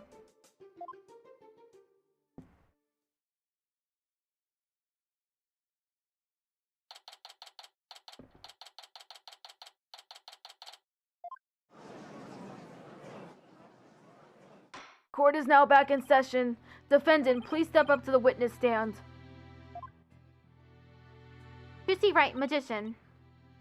Here comes the liar, the deceitful witch. Throw the murderer in jail. The last member of that criminal troupe. Boo! We don't want to see you on any stage. Order! The gallery will be quiet or I will have you all thrown out on the spot. What's with all the hecklers? I bet that they're fans Mr. Renton's invited. What a grade A jerk. Well, he's not going to psych us out. Now then, Mr. Wright, Miss Wright, this court would like to know if you switched from the steel sword to a rubber one on stage. So please testify about this issue. She's just gonna try and trick us again with her magic. Hurry up and convict her already. Give her the death penalty. Nyah-ha-ha-ha! Silence, all of you. I won't tell you again. Miss Wright, do you feel able to testify? Yes, I'm fine, Your Honor. Trucy, I knew I shouldn't have let her go through with this. I'd like to make a small request. How about instead of testifying with words, I show you exactly what happened? Would that be alright, Your Honor? You can witness my stupendous sword-switching magic and judge for yourselves. In spite of everything, she's still smiling. Our Trucy's amazing, isn't she? She sure is. She's doing just fine up there. A true entertainer always keeps a smile on their face. She's faithfully following the trip Grandma created even now. She really is something else. It's showtime for magical girl Trucy Wright. Watch carefully now, everybody. Witness testimony. The stupendous sword switch. Ladies and gentlemen, please focus your attention on this sword. Allow me to demonstrate just how sharp this blade truly is. See that? No tricks or gimmicks. A very sharp sword indeed. Now then, ladies and gentlemen, watch as I take this sword and... Presto Sordo! There, I've switched it. And now... Hup!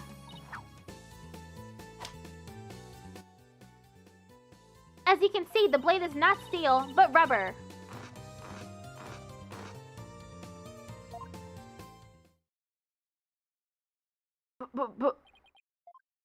Bravo, Miss Wright! Wow, she switched them in a flash! I couldn't see her do it at all. She's completely turned the room around. The hecklers are being drowned out by all the cheering. Where did the steel sword vanish off to, Miss Wright? In order to deepen our understanding of the case, please tell us if you would. I'm not asking out of mere curiosity, just so you know. I usually hide the steel sword backstage when I switch them during the show. So when you thrust the rubber sword into the coffin, the steel sword wasn't even on stage but behind the curtain? Exactly. So you see, there is a trick and a gimmick to it after all. And as for where the steel sword went when I performed the trick just now, it's a secret. Wouldn't want to spoil the magic for you, now would I? Ho ho ho! That's our Trucy. Yeah. Still. Miss Wright? That part where you spin around. That's an actual part of the sword switching trick you do for the show, right? Right. The other parts, like the apple, were just to help with my explanation here in court. That's funny. I think I found an inconsistency in her testimony. And it looks like I'm not the only one. I don't know what it's doing there. But now that I found it, I have to get to the bottom of it. Now then, Mr. Justice, You may go ahead and question the witness, but try not to ask them questions and spoil its wondrous magic. I thought this was supposed to be my cross-examination. Cross-examination. The stupendous sword switch. Ladies and gentlemen, please focus your attention on the sword. Please be careful, Miss Wright. Don't worry, I've practiced this trick 1,000 times. That's right, Apollo. You have to give Trucy some credit. She knows what she's doing. I know, but it still makes me nervous every time. But that's what magic is all about. A truly great magician can make her audience experience all kinds of thrills and chills. I guess you're right. I'd better try not to interrupt her too much while she's doing the trick. I don't want to distract her or break her concentration. And now, ladies and gentlemen, back to the exciting world of magic. Allow me to demonstrate just how sharp this blade truly is. Miss Wright, please don't swing that big dangerous thing around. Somebody could get hurt. Apollo! Please don't shout when I am swinging said blade around. Somebody could get hurt. Yeah. Sorry about that. I couldn't help myself. Humph, you should know better than to talk to me when I'm on stage.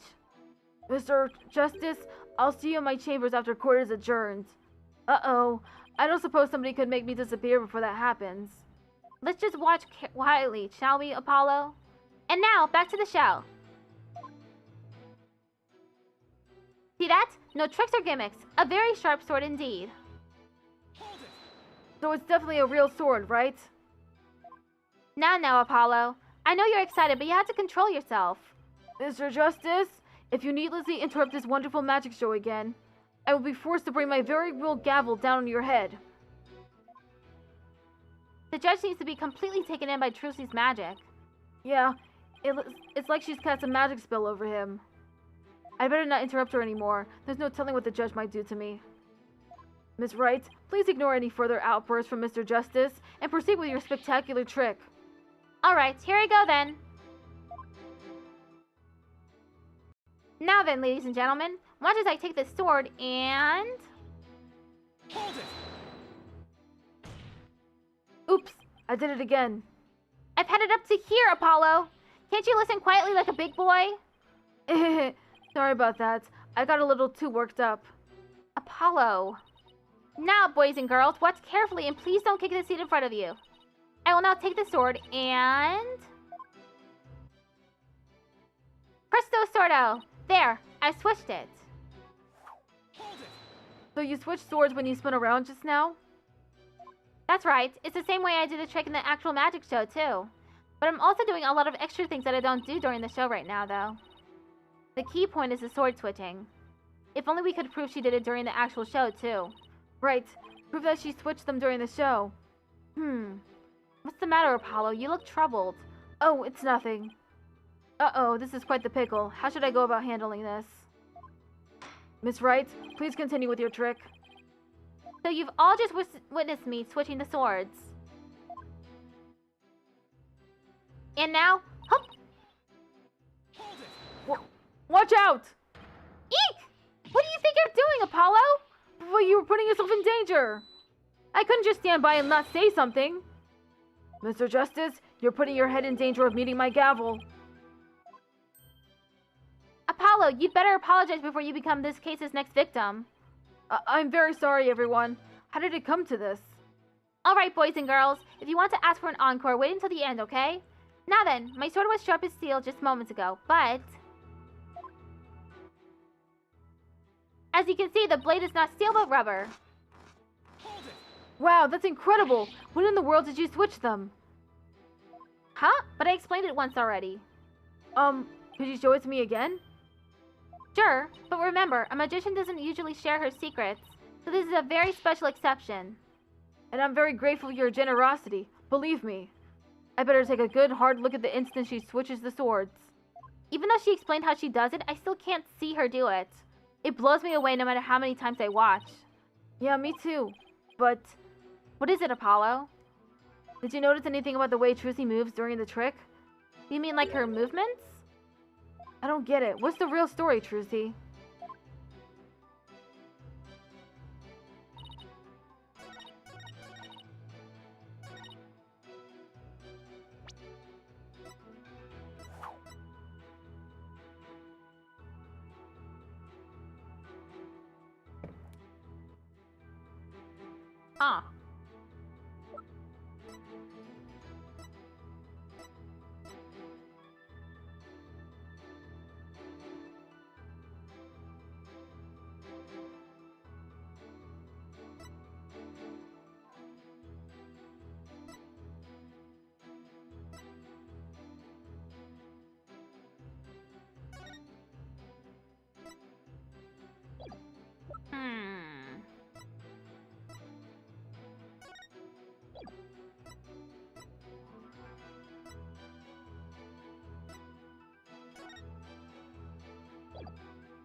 What is the answer?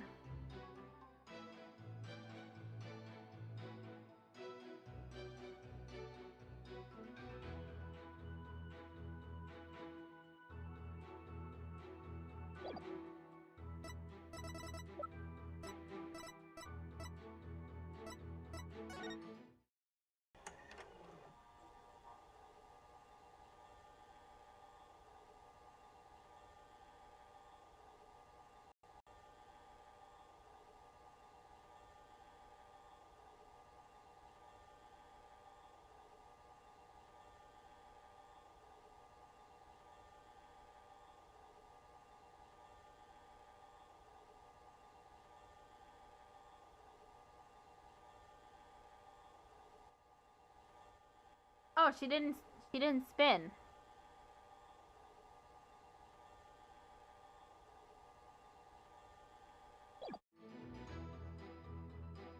Objection! That's right. There's something I'd like to confirm with you.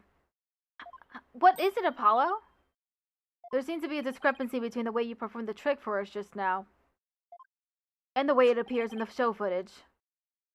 What? But that can't be. I performed it exactly the same way both times.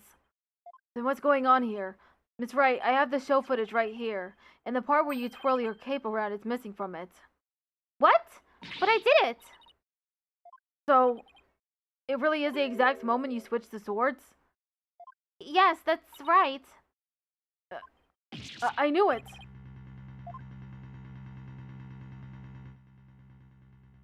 Well, I certainly never expected the defense to expose the accused's lie for me.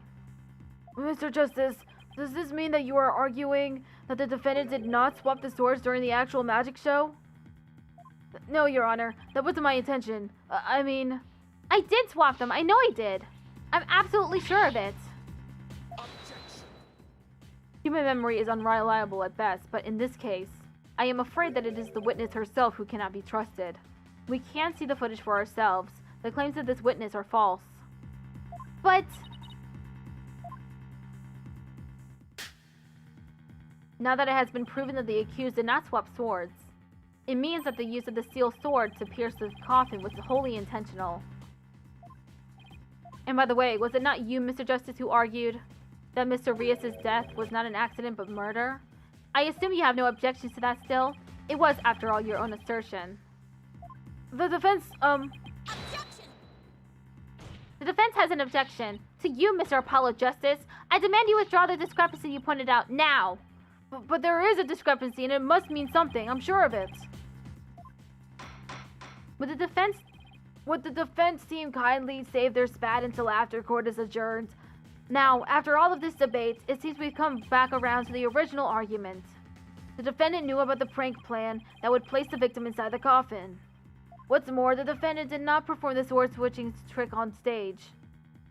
Through her actions, I'm afraid I have come to see the true intentions of the accused. Her murderous intentions. It's such a shame. But I did switch the swords. I swear. You're knee-deep in it now, Justice.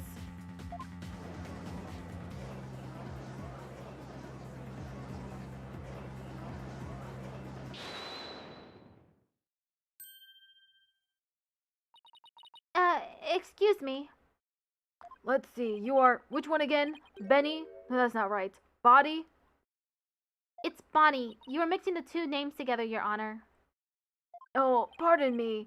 And do you have something you wish to say, Bonnie? Yes, Your Honor. I'd like to testify. About what? The more I think about it, the less possible it seems. I don't believe Trucy killed Mr. Rios. Bonnie? Hey, what's the big idea? She's an incredibly gifted and talented magician. Would never commit murder. I refuse to believe it. What are you talking about, you harebrained hare? You keep your trap shut. I got a bag of baby carrots for you, so chew on those and pipe down. No, I won't be quiet. What's the matter with you? Didn't you hear me? Trucy said something to me once. Huh? She said no matter how scared you get, no matter how mean people are to you, you can't give in or give up. That's what being a professional magician is all about. Isn't that right, Trucy? That's right, Bonnie. I've always been afraid to stand up to Betty, afraid to defy her, so I did what she said. But when I saw Trucy today, she gave me strength. She's just gonna try and trick us again with her magic. Hurry up and convict her already. Give her the death penalty. Yeah, ha ha ha ha!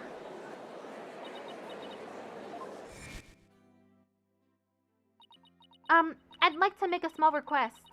How about instead of testifying with words, I show you exactly what happens. Would that be alright, Your Honor? You can witness my stupendous sword-switching magic and judge for yourselves. Seeing her courage, the way she kept smiling despite everything, she's just incredible. So I'm not going to run away. I'm scared, but for once, I'm going to be brave. Grr. What have you done to my sister, Trucy, right? You've practically brainwashed her. It's the power of Trucy's conviction. That's what it is. It's touched Bonnie's heart. Yeah, Trucy really is one magical girl. Bonnie, is the topic of your testimony related to that thing that was bothering you? The thing you tried to tell us about in the lobby during the recess? Yes, ever since I saw the show footage, something's been nagging at me. I'm not exactly sure what it is, but something is off. I feel like something about it is different from what I saw on the stage. What do you mean by that, Bonnie? I wonder if what was shown on TV is really the same as what happened on stage. Objection. Of course it is. The show has only been performed once, after all. It can't show anything other than what happened on that stage yesterday. Objection. But Bonnie's testimony deserves our attention. We had to examine the show footage. But what can we check it against? Do you have some other footage of the show? Well, I have some show footage. you do? One of the TV station's cameramen said he was a fan of mine. He kept his camera on me throughout the entire show. And then afterwards, he gave me the footage he shot as a present. He did? To tell you the truth, I thought it was kind of creepy, so I was gonna get rid of it. Hold it. Please submit that footage to the court. Now then, let's take a look at this new footage.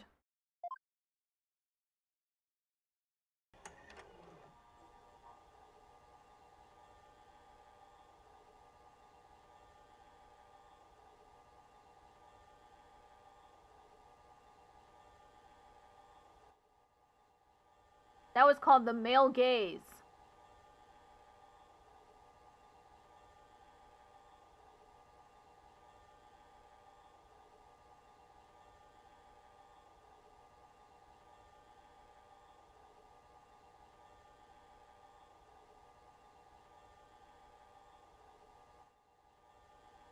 Huh? That's different. The playing cards?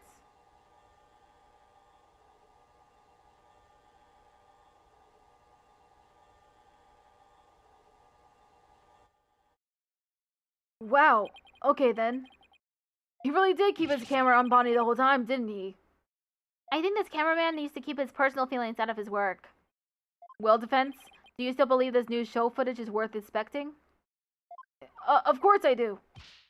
Okay, so how are we going to go about this? Let's try comparing the two. We just might find an inconsistency between them. An inconsistency, huh?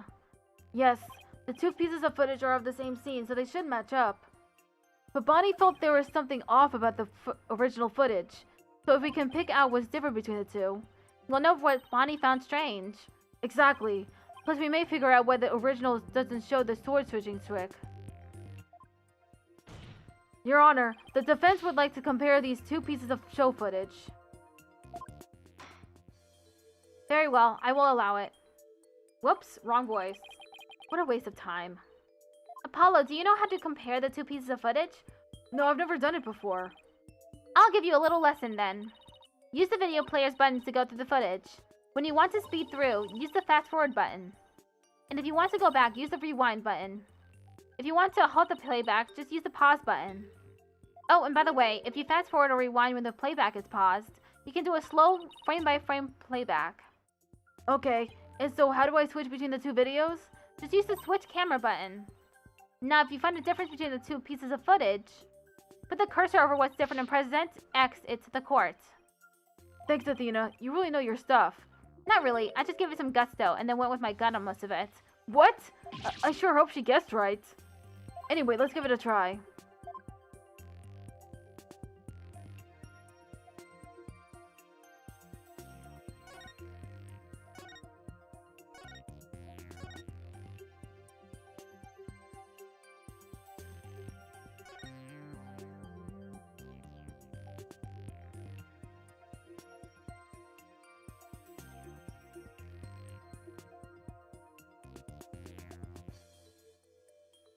They were playing cards.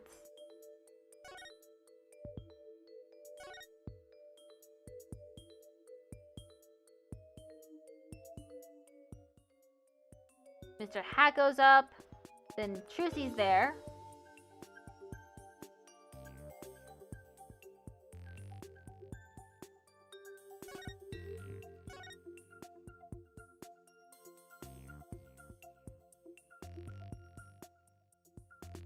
B is pause.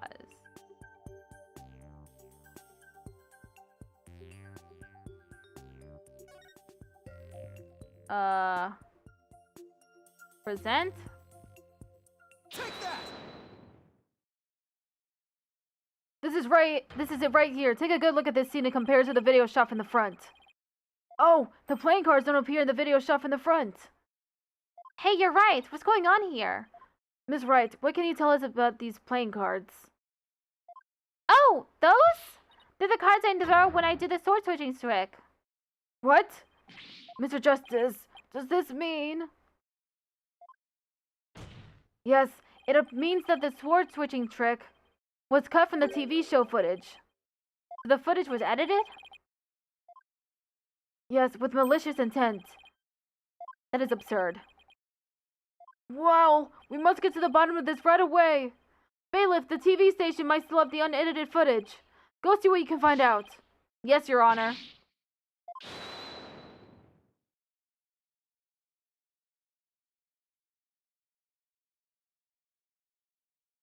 It's Guy.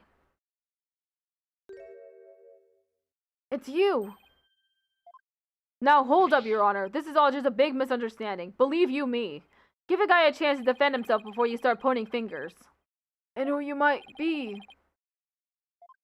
Right. Sorry about that. Got ahead of myself there. Here's my business card. Charmed to make your acquaintance, Your Honor. Oh, well, how very polite of you. It's lovely to meet you too, Prosecutor Sadmadi. Please take my card. Business card? Ah, yes. I read about this custom among businessmen in this country. I've even familiarized myself with the various replies. How do you do, good sir? Or, what's crackin' a lackin', homie, for example. Oh ho! You're from Take Two TV, are you, witness? Come to think of it, I believe I've seen you on television before. Yes, Roger Rennans, otherwise known as the Ratings Raja.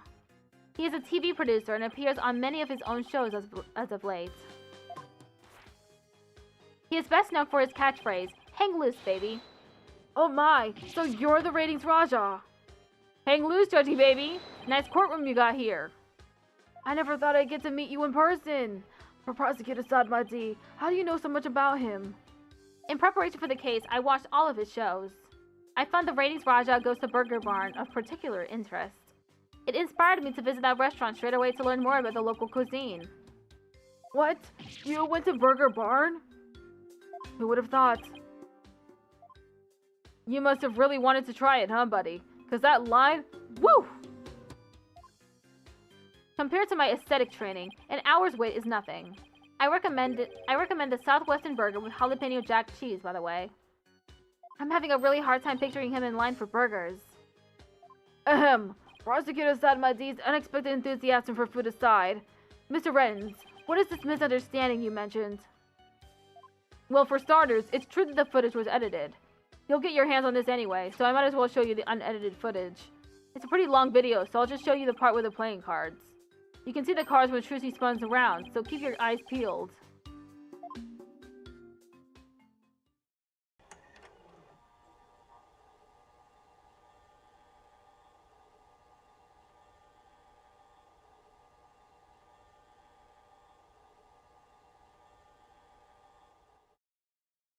Did you see the part that was cut where Trucy switched the swords?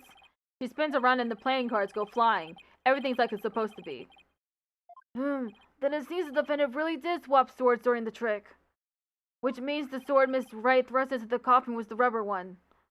In other words, Miss Wright couldn't have killed Mr. Reyes. Yeah, see, that's the first misunderstanding right there. What do you mean? Well, Trucy definitely did swap swords, as you saw. So yeah, maybe she didn't kill Mr. Reyes when she stabbed the coffin. But that just means he was killed after he showed up pretending to be a corpse. So you're saying that up until that point, everything was going according to the script?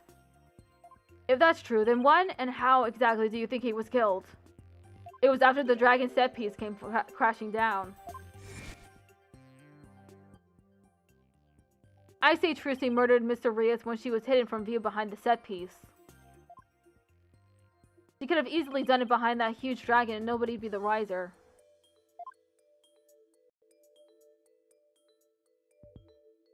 I see. Indeed, there is a ring of truth to your assertion. You bet. Plus, there's a suspicious-looking shadow in the footage, too. It's toward the end of the footage, just before the dragon hits the stage. It might be easier to just see it for yourselves. Yeah, Mr. Hat.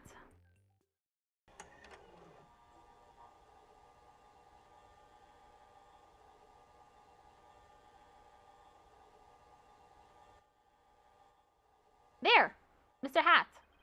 It's only for a split second, so it's hard to catch, but look here. This suspicious shadow must be Trucy. She's using the steel sword she hid behind the curtain during the trick to kill the victim. Now that you mention it, I suppose it does look that way. Objection!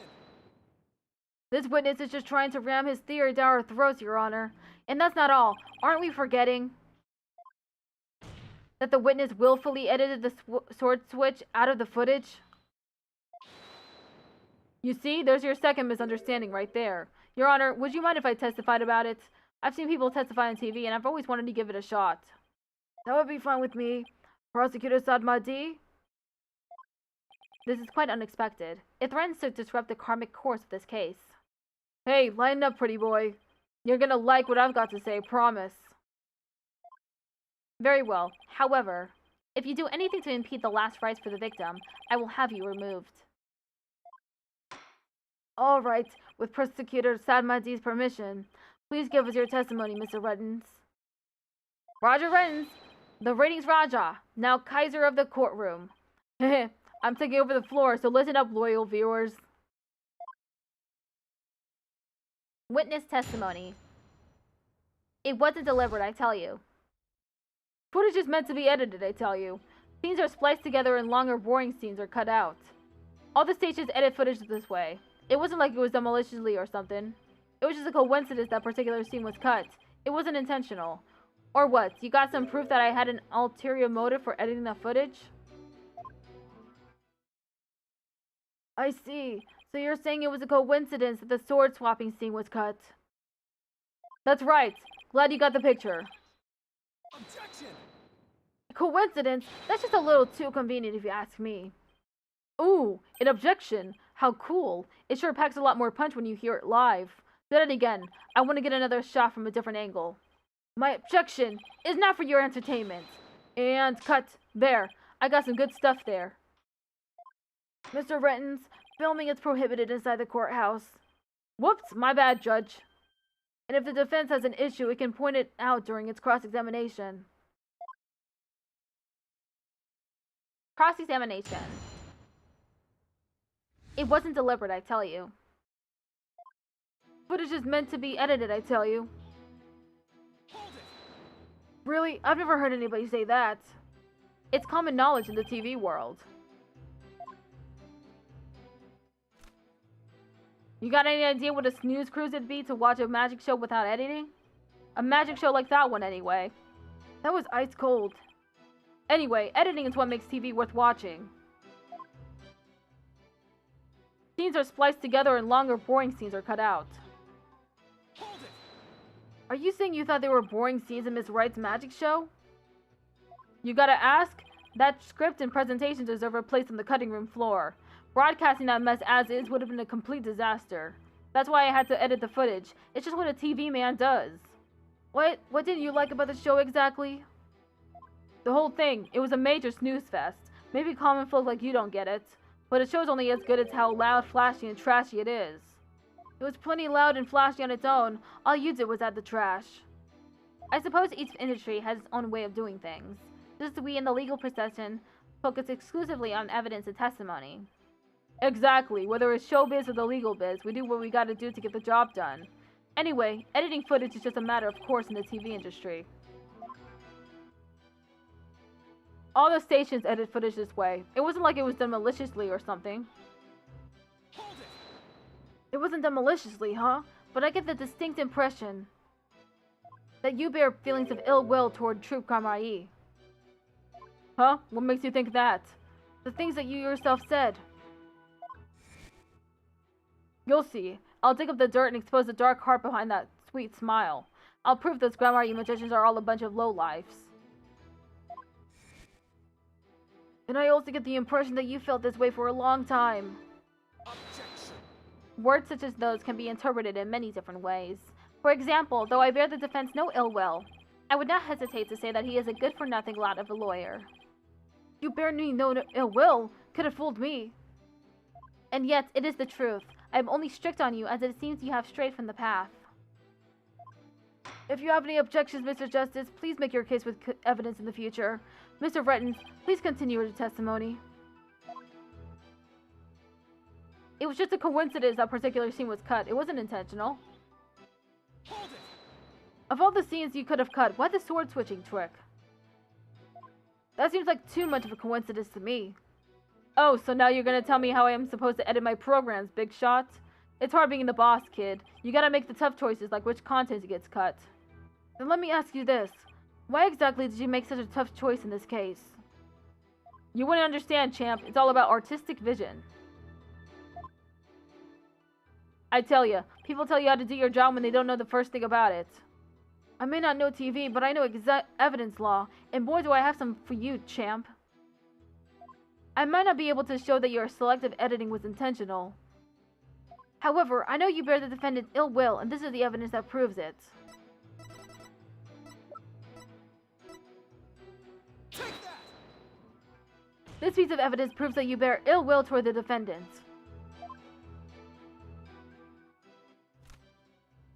That thing? What could that possibly prove? But take a good look right here. Wouldn't you agree that it puts you in a bad light? But looking bad and having evil intentions are two entirely different things. But look at me, for example. I'm not evil, but I am a bit of a bad boy. Oh, if I could be a bad boy myself. But bad lawyers get penalties for presenting bad evidence. Yeah, that was my bad. Look, I didn't mean to anything by it. It was just a coincidence I edited out that scene. It was just a coincidence that particular scene was cut. It wasn't intentional. Or what? You got some proof that I had an ulterior motive for editing that footage? Hold it! What other scenes did you cut from the footage? Huh? Oh, no others, I guess. You mean you only edited out the sword-switching trick scene and nothing else? Don't you think it's too much of a stretch to claim that it's mere coincidence? Objection! No matter how artificial you find the affair, stranger things have happened on their own. That is, unless you have something with which to prove otherwise, defense. Well, if you have a valid criticism of Mr. Ren's testimony, feel free to counter with evidence. Well, Apollo?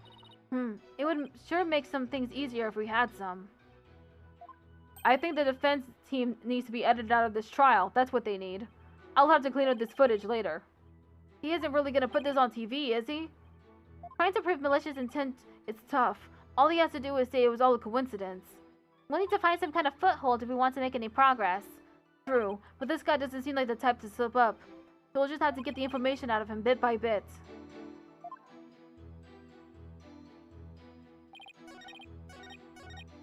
Hold it!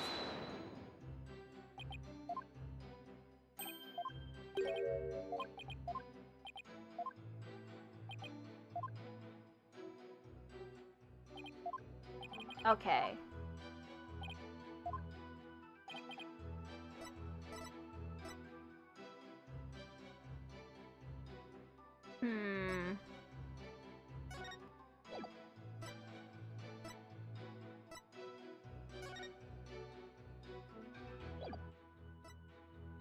Wasn't that?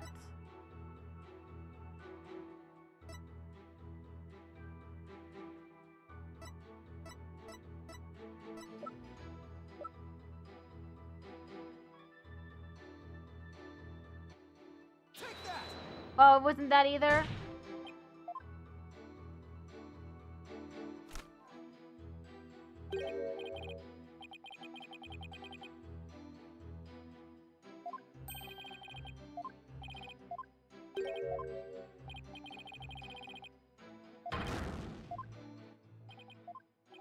Okay, the only other thing I have is the clipboard.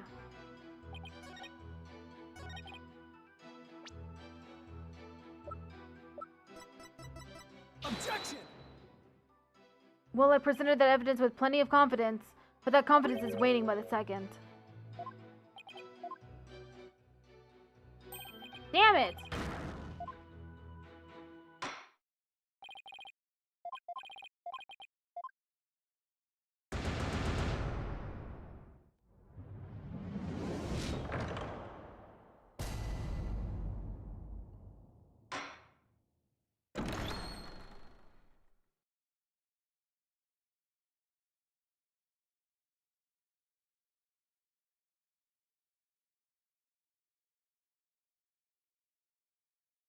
I'm looking at the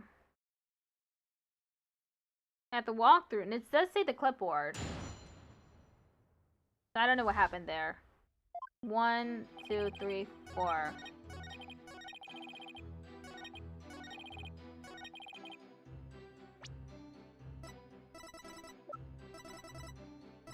Objection! Oh! Did I not? I didn't select the clipboard that time. My bad.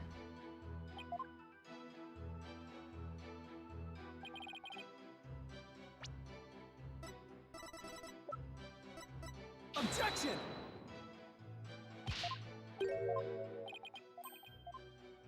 Ad starts in 1 minute.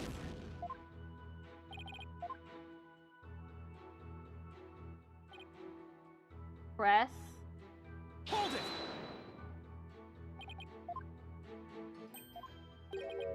Present the clipboard. Did I not present the clipboard? Did I present something else?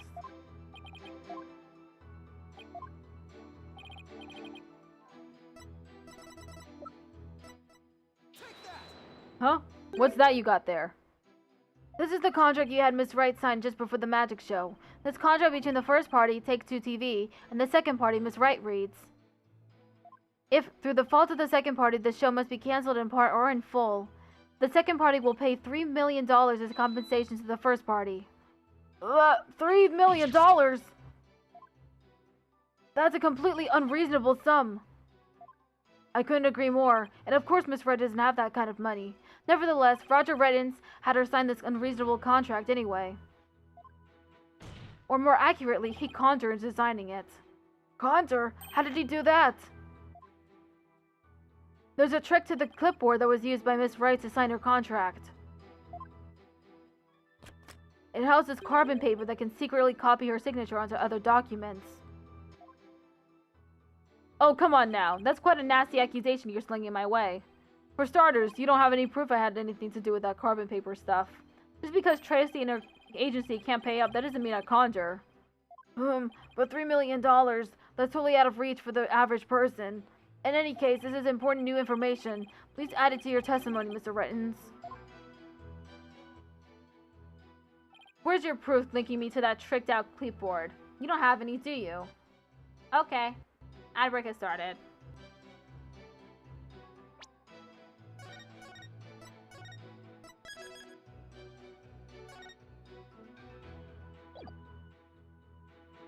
And now we wait.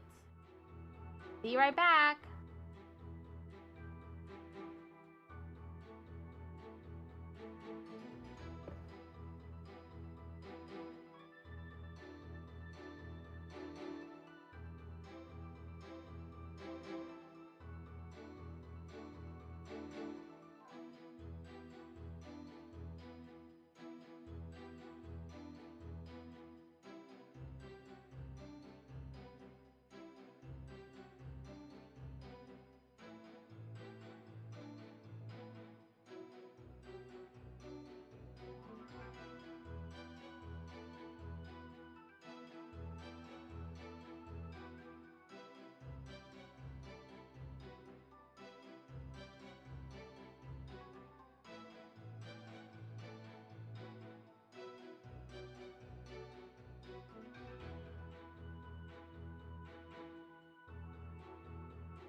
Welcome back.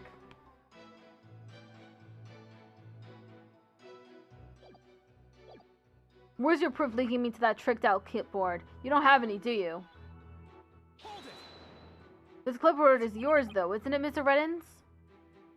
Well, it belongs to the TV station anyway. That's much I know. Maybe it was an old prop from one of our TV shows that got used by mistake.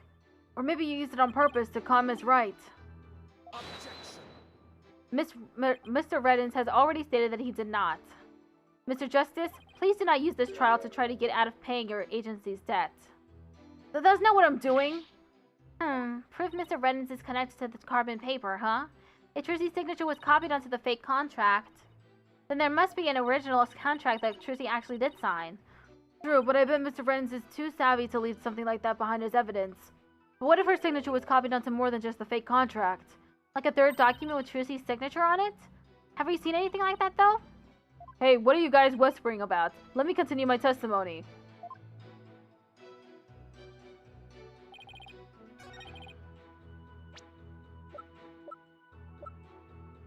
Objection!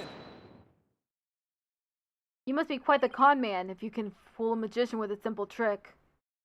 But if you think you can con a lawyer, you're very much mistaken. Hey kid, would it kill you to enunciate in front of the camera? You know, like a newscaster? Think of the viewers. I'd like you to take a look at Miss Wright's signature here on this note. Now let's compare that signature to the one here on this contract. Well, would you look at that? They're exactly the same. That's right, Your Honor. Not just similar, but exactly the same. Nobody can sign their name exactly the same way twice, unless it's a copy. Yes, keep going. These signatures are proof positive that you conned Miss Wright. And they definitively prove your malicious intent. Say, not bad, lawyer guy. Didn't know you had it in you. This is really getting interesting now. It'll get great ratings for sure. Don't try to dodge the issue, Mr. Reddens. The fact is that you bear ill will against my client, so the show footage was definitely edited with malicious intentions, isn't that right? Objection! What a forced argument, defense. All you have really proven is not his ill will toward Miss Wright, but his pecuniary greed. That's right. I just wanted money, baby. Fat stacks of cheddar, that's all. After all, I'd never even crossed paths with Trucy before this magic show, so to have absolutely no reason to bear her any ill will, right? You didn't bear her any ill will, huh? Humph, fat chance. This guy definitely has some major hate for Tracy. You'll see. I'll dig up the dirt and expose the dark heart behind that sweet smile. I'll prove those Grandma E magicians are all a bunch of lowlifes. I can't prove it with anything, but the things he said all point to that fact. There must be something between the two of them that gave birth to this grudge. Some sort of connection that not even Trucy is aware of. Your Honor, I'd like to argue that Roger Reddens and Trucy Wright must have crossed paths before. There must be some hidden connection between them. Hidden? Connection? Sigh, what is it now? Just what are you getting at, Mr. Justice? It is futile to even ask, Your Honor. Surely it is just another one of the defense's feckless claims. Objection! You don't seem to have a very high opinion of me, but once you hear my arguments, you'll wish you'd taken me a whole lot more seriously. Will I really? Very well then. Do proceed. Did you figure something out, Apollo? Nope, not a thing. What? That was just some good old-fashioned bluffing, courtesy of Mr. Wright's fine training. I hope you know what you're doing. If you're going to make such a bold claim, Mr. Justice, I hope you're ready to elaborate. What is this hidden connection between the defendant and Roger Reddens? Reddens is a magician too. That sleight of hand trick Mr. Reddens did during the recess earlier. Filming is prohibited inside the courthouse. Do you want me to get the bailiff? Huh? Filming? What are you talking about? I don't even have a camera on me. What if Mr. Reddens is a magician too? What if? I believe it's up to the defense to fill in the blanks, not me. Well, if he is, he may have had some contact with Miss Wright somewhere along the way. Objection! Sigh, your argument is hardly worth responding to. But by all means, please do continue. As a passage in the sacred scriptures of Quranism states, he who gives a sermon to a monkey is himself a monkey. Yeah, it doesn't matter what you say to the dimwits. He isn't gonna get it anyway. But we saw Mr. Reddens perform a magic trick. He made his video camera disappear in the blink of an eye. Well, I think it would be pretty funny if I were a magician. You must have been seeing things. Want me to introduce you to a good eye doctor? If a connection as tenuous as that is all it takes, then every magician in the country could potentially bear ill will toward the accused. I guess you're right. You're not the sharpest knife in the drawer, are you, short stuff? You would do well to cleanse that putrid mind of yours in the holy waters of Mount Pony Pony. 3 days under a frigid waterfall, and even you should rise to the level of a monkey. Ha ha ha! A numbskull for a numbskull. Well, this numbskull has thick skin, so there. I think I get what they're driving at. Even if he is a magician, it's not exactly a reason to bear a grudge against Trucy, is it? Hold on. I can think of one person, one magician who has a reason to bear a grudge against Trucy, or rather one magician who has a reason to bear a grudge against Troop Grammar-E. Oh? No way! Is something wrong, Mr. Justice? Your Honor, the defense wishes to submit evidence at this time. I see. And what sort of evidence do you have for us? Evidence that points to the real killer, the one who had a motive to commit this crime. What? Sigh. And what have you come up with this time, defense? Trucy Red is the sole heir to the Troop Grammar-E in its name. This puts her square in the crosshairs of one particular magician. And this piece of evidence points to that one person with a grudge against Miss Wright. And who exactly are you naming, Mr. Justice? 13 years ago, the great Mr. Reyes belonged to Troop Grammar-E. But then the troop ousted him, and Mr. Reyes vowed to get revenge on them someday. And what better way to accomplish that than through the ruination of their sole heir? But Mr. Reyes is the victim, Mr. Justice. You've named a dead man as your suspect. But is he really dead? What do you mean, is he really dead? If the fact that Mr. Reyes is the victim is what's throwing you off, then how about we consider this possibility? What if the man who died on that stage yesterday wasn't Mr. Reyes?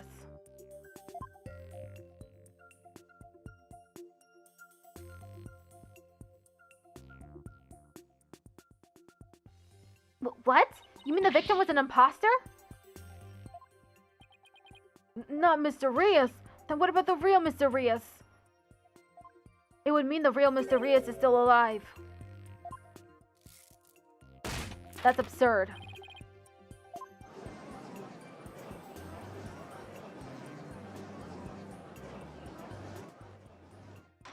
Mr. Justice, who is the real Mr. Reyes if not the victim of this case? It's all coming together now. I finally see the gimmick, the trick to this entire case. This should explain everything, Your Honor. The real killer, the one who hated Troop Grammar-E and wanted to sully its name. The magician lurking in the shadows who set up a fake Mr. Reyes in his stead.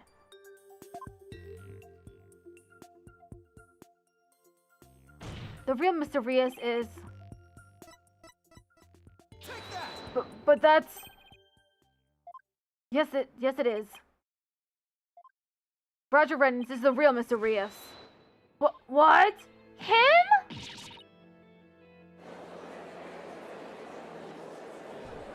Objection. Oh, hollow red pepper, your impotent seed sprout naught but meaningless empty words. You cannot possibly have proofs to support such an outlandish theory. It's not a bad idea for a soap opera, but not even die-hard fans of the genre would stick around past the pilot. You want proof? Well, I've got proof. I can prove it by... proving that the Mr. Reyes in yesterday's magic show was a fake. And to do that... I just need you to look at this spot on the poster. The scar. Take that!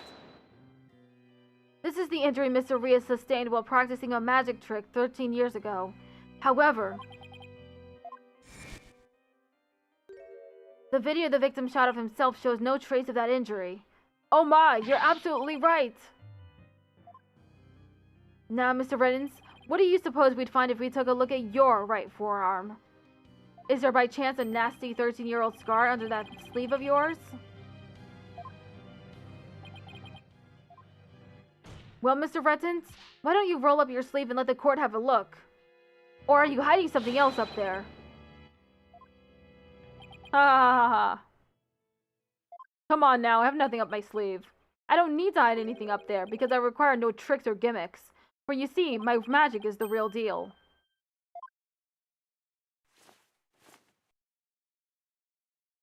Is this what you were hoping to see? Oh, there it is! The scar!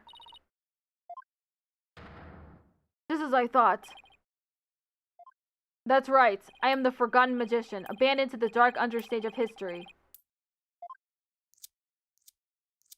The great Mr. Rias. This is... It's totally... absurd.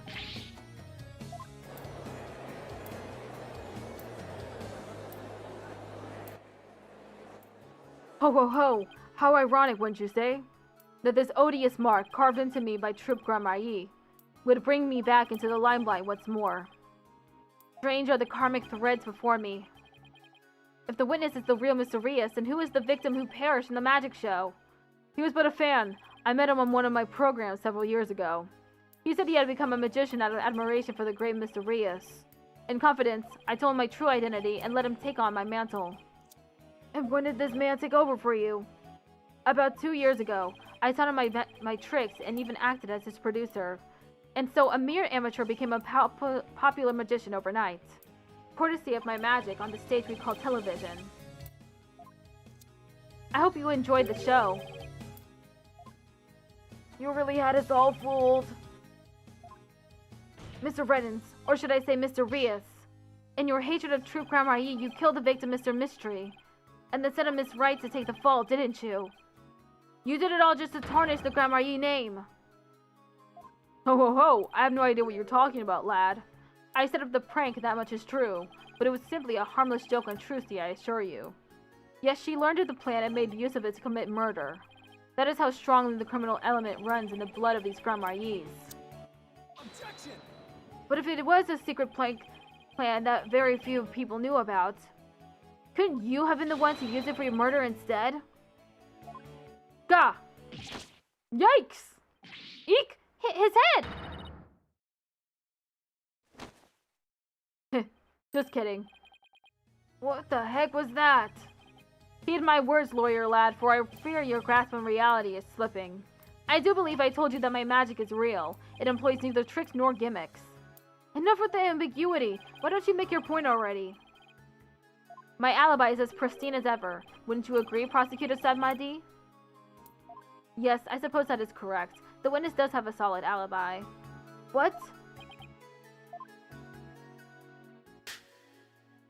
Recall, defense, that at the time of the magic show, Mr. Reddens was at Take 2 TV. A fact that many people can easily attest to. Gah! That's right, I forgot all about that. Ho ho ho, so what do you think, Your Honor? Would you like me to testify on the matter? Yes, I think you'd better. Please tell the court more about your alibi. Very well then. On with the show. Are you watching, Magnifique Grand-Marie? The time has finally come for my magic to snuff out your precious pedigree. The Grand-Marie line will be no more.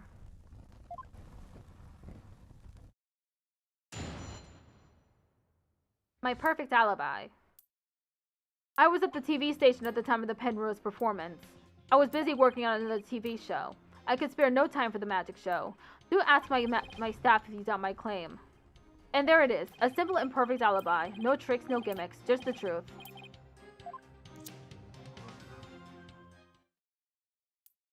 Do you understand now, perhaps? I did not grace the theater with my presence until after the incident. So how could I have committed the murder? His staff did say he was there at the station. So it sure does sound like a rock-solid alibi. But that can't be right. If Mr. Reddens is the killer, he'd have to have been at the theater. There's gotta be a hole somewhere in his story. I assure you there are no holes on Mr. Rias' stage. No tricks, no gimmicks. True magic doesn't need trapdoors to escape through. Do enjoy my show to the fullest. And my real alibi. Cross-examination. My perfect alibi. I was at the TV station at the time of the Penrose performance. But you did come to the theater eventually, isn't that right? Indeed. Anxious to see how the show was progressing, I made my way to the theater. Let's see. My journey took about 10 minutes by car. Could he actually have been at the theater during those 10 minutes, killing the victim? Ho ho ho. Allow me a stab at reading your mind. Aha! Could I have been at the theater during those 10 minutes, killing the victim? How in the... But no, I took a taxi. The driver can attest to that. Feel free to call the taxi company if my word does not satisfy you. The driver is a big fan of the ratings Raja. I even gave him my card. He gave the driver his card? That was very clever of him. You might as well give it up, lad. Questioning real magic is a fool's errand. Besides, you know very well what I was doing at the time of the incident.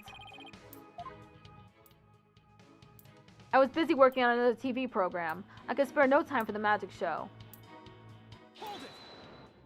What was this other TV show you were working on? My own special project, you see. One moment. Perhaps this is more appropriate. It's a ratings Raja special production. Yeah, hang loose, baby. It's called Desperation Regeneration. He switched personas just to say that? What's the show about? Washed up has-been singers and comedians get together and play musical chairs. The winner of the game is given a second chance at their career. A priceless prize for chumps who washed up too early in life. Sounds great, right? Might I suggest you appear on that show, Mr. Justice? As the ex-lawyer who used to make ridiculous bluffs in courts and faded sadly into obscurity. And let the ratings Raja produce my TV debut? Not in this lifetime. You have great reactions. Who knows? TV might be your true calling. Hey, whose side are you on? In any case, I was overseeing production of this program during the Penrose performance. Do ask my staff if you doubt my claim. How do we know those staff members aren't in cahoots with you? I make it my business to perform solo. My magic has neither need nor want of assistance.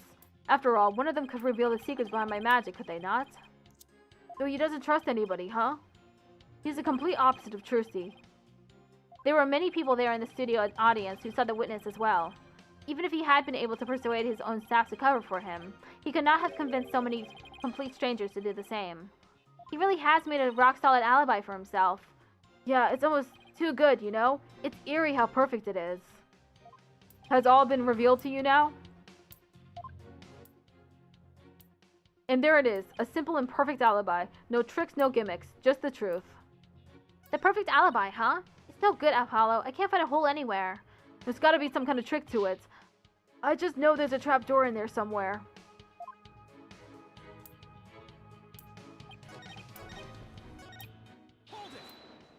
I've got it. Do you have a brother? A brother that looks exactly like you, maybe? Again with the twins business? You think the audience will let you get away with using the same gimmick twice in a row? If you do not believe him's offense, why not investigate for yourself? Though I am sure your efforts will prove to be thoroughly fruitless. Yeah, I guess the twins theory is a little far-fetched. Arg, his alibi really is airtight. I believe we've heard enough. While I believe the witness does indeed harbor some ill will against his defendants, there is no reason to doubt that he was at the TV station at the time of the incident. Yes, the facts prove it was impossible for the witness to have been involved with the crime. Ugh. These last rites for the victim have dragged on long enough. The soul of the victim himself is so bored that it is resting on top of your honor's head. It is?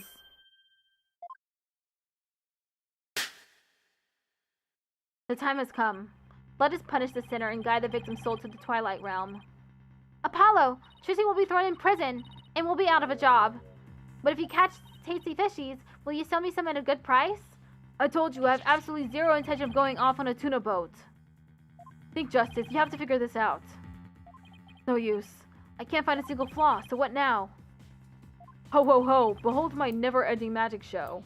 come for the awe-inspiring showmanship of the great Miserius, and stay for my grand illusion until the end of time. Ha ha ha ha ha! Wait, is he saying that we're still trapped inside some sort of illusion of his?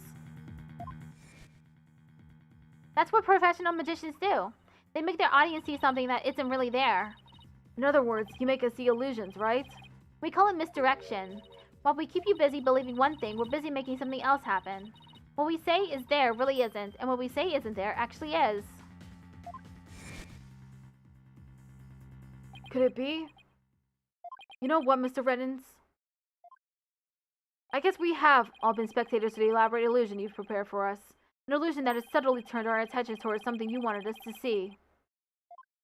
What are you going on about, lad? Have you got something, Apollo? I just remembered something Trucy said about misdirection. What a magician says is there really isn't, and what they say isn't there actually is. If we all been taken for a ride by Mr. Reddens' magic, then maybe he's made us see something that wasn't really there. It's time to rethink all of my assumptions about this case. What have we been made to believe was there when it actually wasn't? What have we taken to be the absolute facts of this case?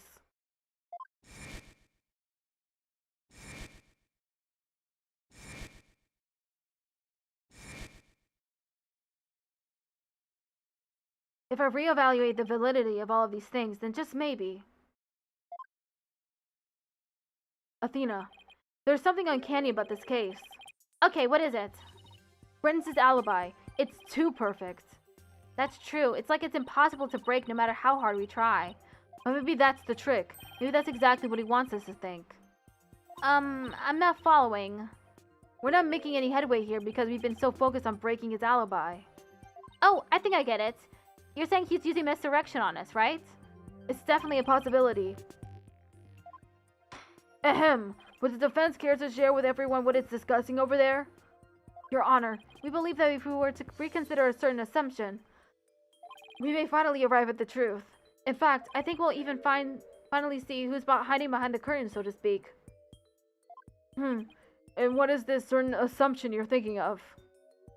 This is the one key assumption we've been taking for granted this whole time.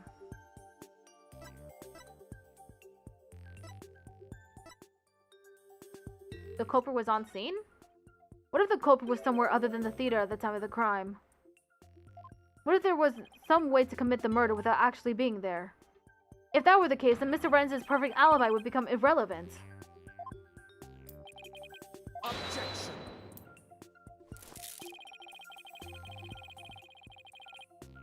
Huh. Mr. Hat. Why was it up there?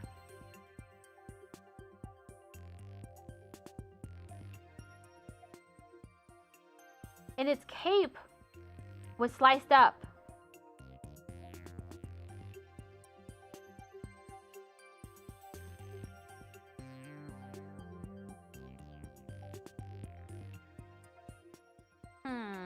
Maybe that's it. Maybe it's Mr. Hat. He did something to it. That's why he could be somewhere else at the time the murder was taking place. He set up some sort of mechanism to make it so that the murder would go off without him being there. How could one person stab another to death with a sword without physically being there? Furthermore, we also what appears to be the culprit's shadow in the footage. Objection! But couldn't we just as easily assume that the shadow does not belong to the culprit? Well, if it's not the culprit, then whose is it? I'm not 100% sure yet, but I'm pretty sure I'm on the right track. We've all seen something that looks like this shadowy shape before, Your Honor, during the magic show itself. In that case, please point it out in the show footage for us. This is the thing that looks suspiciously similar to the shadowy figure of the culprit. We're doing the footage again?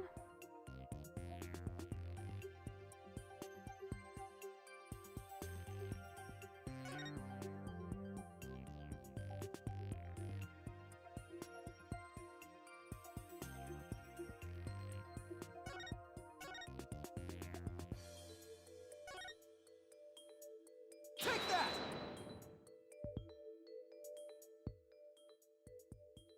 Mr. Justice, how does that even remotely resemble this shadowy figure? I thought it looked pretty similar. Do you not think so? Not in the slightest. Huh? That's funny. It looks pretty shady to me, huh? And your logic is even shadier. Ugh, maybe I should try slowing the video down and taking a better look. What? I know exactly what it is. It's obviously Mr. Hat.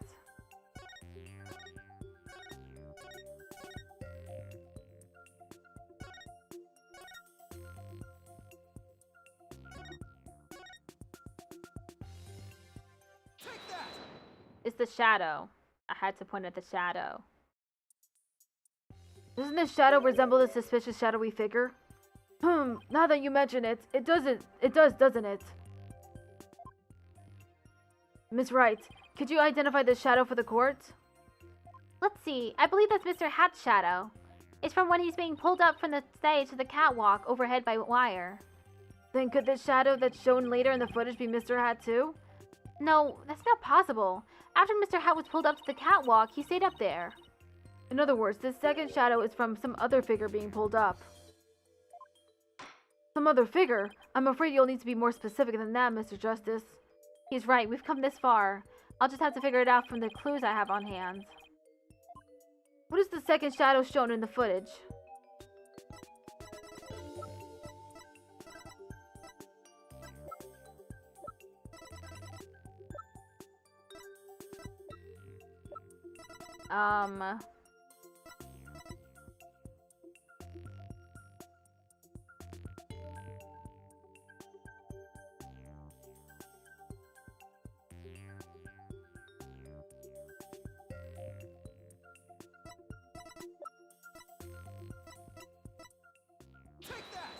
If we consider what was happening on the stage at the time, there is only one answer. The shadow belonged to the fake Mr. Rios. In other words, Mr. Man of Mystery. The victim. Please take a look at the prank plan script. Mr. Mystery was to pretend to be dead and then fly up into the air after that. Isn't that right, Mr. Rettens? Indeed, and what of it? I contend that that's exactly what happened. The victim was wearing a stunt harness around his waist. It was most likely attached to a stunt wire so that he could be pulled up into the air. So you're suggesting that after pretending to be dead in the coffin, the victim flew up into the air just as the prank script says? Exactly. We just couldn't see him go flying up because the dragon was blocking our view. And that last trick, ladies and gentlemen, is a true pièce de résistance of the culprit's murderous magic show. Don't tell me, you've got it all figured out. Yes, I think so. If we can just look beyond Mr. Rettens' last bit of misdirection, we should finally be able to see the real truth. The victim must have been pulled up to the catwalk, just like Mr. Hat, and hit the cushioning up there with considerable force. I just have to figure out what else happened up there at the time. Are you ready to elaborate, Mr. Justice? Yes, Your Honor, I'm ready. In that case, please answer me this. Why did the culprit make the victim fly up into the air like that? To murder him. Just why did the culprit have the victim fly up after he appeared in the coffin? And how did the victim actually die when he was only pretending to be dead in the coffin? If we can figure out how these two questions relate, the answer should become clear. Could it be? Mr. Mystery must have thought he was still just part of a prank when he appeared on stage. He probably didn't suspect a thing as he was being pulled into the air, and after Miss Wright was called backstage and just as the set piece fell. But the culprit had already planted the real murder weapon in a cushion on the catwalk. It was probably a knife or blade of some sort. What? You mean? Yes, it really was a magical murder. This is the prank script said. Mr. Mystery was whisked up into the air and straight into a blade there in the catwalk.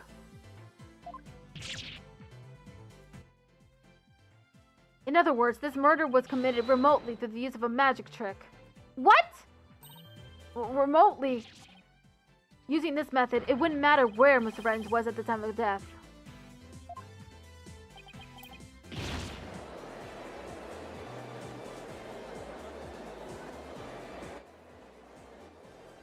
exactly does it work, Mr. Justice?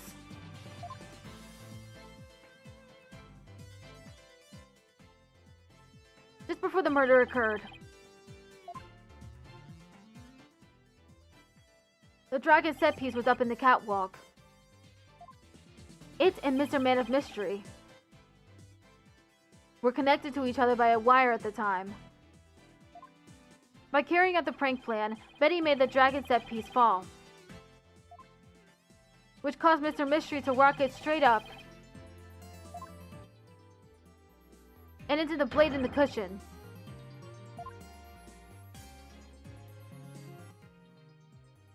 The cushion was high up enough to be hidden from the audience's view. That's why nobody saw the blade. Oh, then that big gash in Mr. Hat's cape. The blade must have been set up overhead sometime before the magic show. Mr. Hat must have been slashed by it too when he was pulled up to the cushion.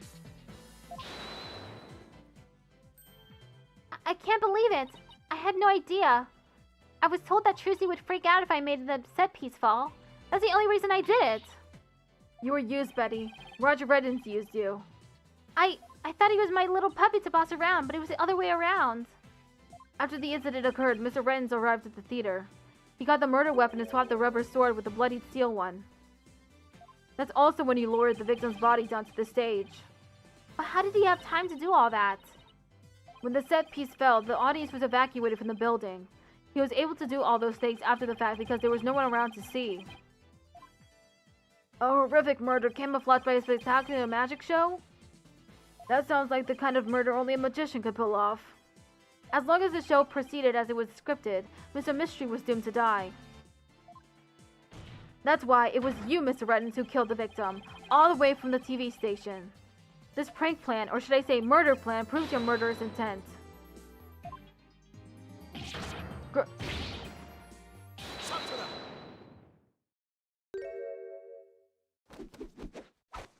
サトライマオマンドもさましで足し抜けたれガセよそろか Enough.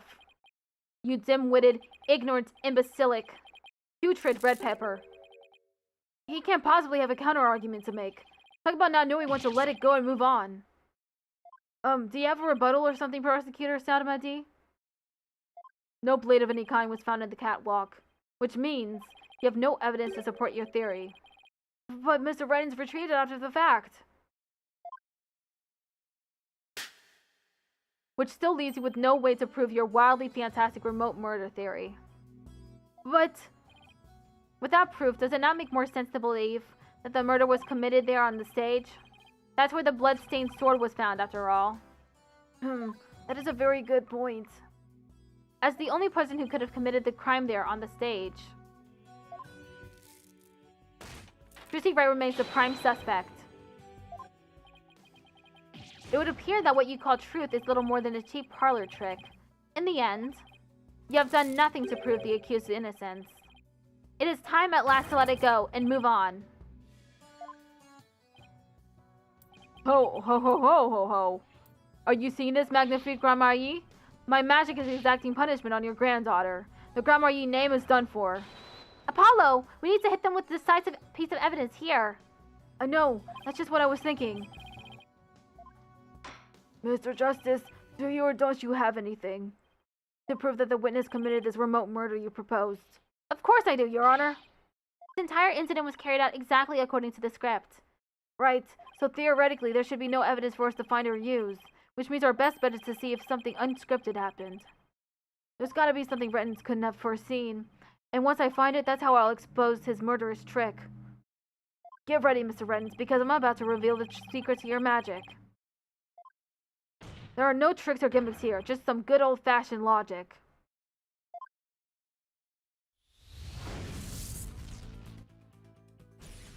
As long as the magic show went as scripted, the murder would happen without fail. Everything in this case was carefully planned so that no evidence would be left behind. Still, one thing happened that definitely wasn't in the plan. What part of the magic show wasn't a part of the show's original script? Bonnie's mistake. Bonnie made a mistake. Bonnie made a mistake during Trucy's escape trick. What mistake did Bonnie make during the magic trick? Stage lift preparation. Mr. Hat's positioning. Mr. Hat was placed in the wrong spot. Because Bonnie placed Mr. Hat to the right of the coffin instead of to the left, Susie had to reappear on the side of the coffin opposite to the one in the show's script. But the culprit didn't know that when he first arrived at the theater, which means he was bound to make a slip-up when he tampered with the crime scene. Which part of the culprit's cover-up attempt was affected by Susie's new position? Fingerprints on the coffin, the edited show footage, blood in the coffin hole. The blood was on the wrong side of the coffin, too. Thinking Trucy had appeared on the left, the culprit must have put the blood in the left hole. But the blood was eventually discovered in the right hole during the police investigation. If the killer had originally put the blood on the left side, that means he must have tampered with the scene again afterwards to make it line up with the facts. To make the crime scene consistent with the facts, the culprit must have swapped the coffin sides. The culprit swapped the coffin sides. That's right. The left and right panels of the coffin are interchangeable. The culprit must have switched the two panels to make the bloodstain fit the facts. But the switch might have also given rise to something unnatural.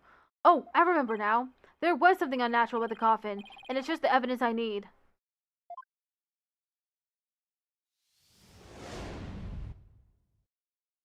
Sorry, Mr. Reddens, but I have some very conclusive proof of your guilt. Another bluff, is it? There's no way you have anything of the kind. My magic is real, no trick. Objection! No, there are tricks and gimmicks to it, just like any other illusion. But what? After the murder, you switched the left and right panels of the coffin, didn't you? Gah! And because you did, you left behind something very unnatural for us to find. This proves that Roger Reddens tampered with the crime scene after the murder took place.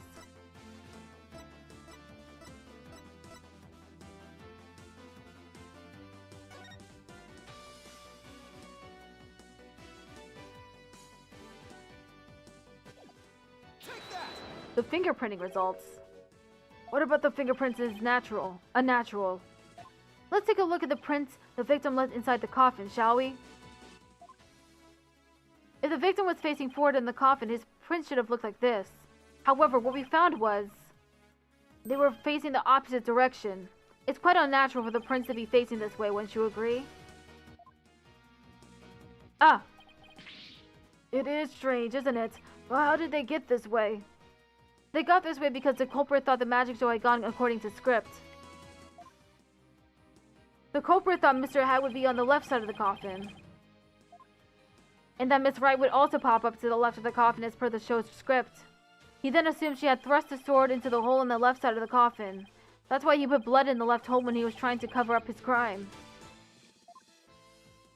But sometime after leaving the bloodstain, the culprit must have realized his mistake. He found out that, due to Bonnie's mistake, Mr. Hat was to the right of the coffin. And that despite the script, Miss Wright had thrust the sword into the hole on the right. In short, the hole with the blood in it was on the side opposite the one that Trucy used. To make the blood's location fit the facts, he had to tamper with the evidence yet again. So he tried to cover his tracks by switching the coffin's left and right panels. Oh, and that's how the fingerprints in the coffin ended up backwards. Because the culprit switched the two side panels around, the prints ended up facing the opposite direction. But instead of going to all that trouble with the panels, why didn't the culprit just wipe the blood away and redo it on the other side? I'm afraid that wouldn't have worked, Your Honor, because of a little something called luminol testing. Oh, right, luminol. I almost forgot. Luminol can detect trace amounts of blood even if it's been wiped away, right? That's right. Wiping the blood away would have only served as proof of his meddling. How about it, Mr. Reddens? I did a pretty good job figuring out your trick, didn't I? Objection! Trucy Wright could have done the same just as easily. You have no proof that it was this witness who tampered with the evidence. Objection! Ah, but I do have proof. What? A person who was in the magic show would never have made the mistake of putting the blood on the wrong side. Least of all Miss Wright, who surely would have remembered she was on the other side. Oh my, you're absolutely right! Why, you impudent. I'm sure you've realized by now, Prosecutor Sadmadi, that your claim that Miss Wright is the culprit just doesn't hold up. Feh!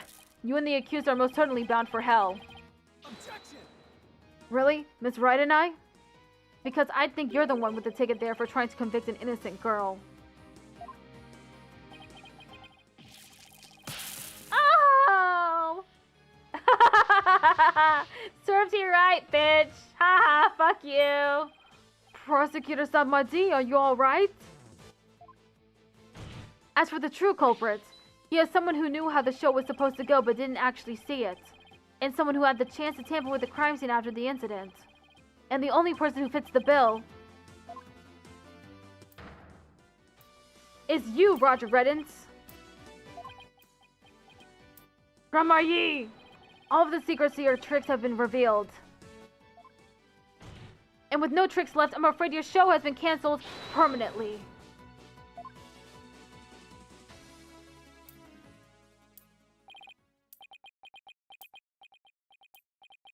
All of my secrets have been revealed, you say? Humph. Don't make me laugh, boy. Mine is the true, real magic. There are no secrets to reveal. Behold, ladies and gentlemen, the true power of the great Miss Arias. Witness a magic far greater than Troop Grandma Yi's. Burn! Crumble! Fall to my furious flames. The great Miss Arias will bring an end to you all. And now for the final heirs to the Grandma Yi name. Right here, right now, you two shall Huh? No, this isn't right. Huh? Ah! No, I didn't do anything wrong. No, it's not my fault. I'm not the one to blame. I'm the victim here. Ah! What? Ah! Ah! Stop! No! Ah! Curse you, Grandma Yi!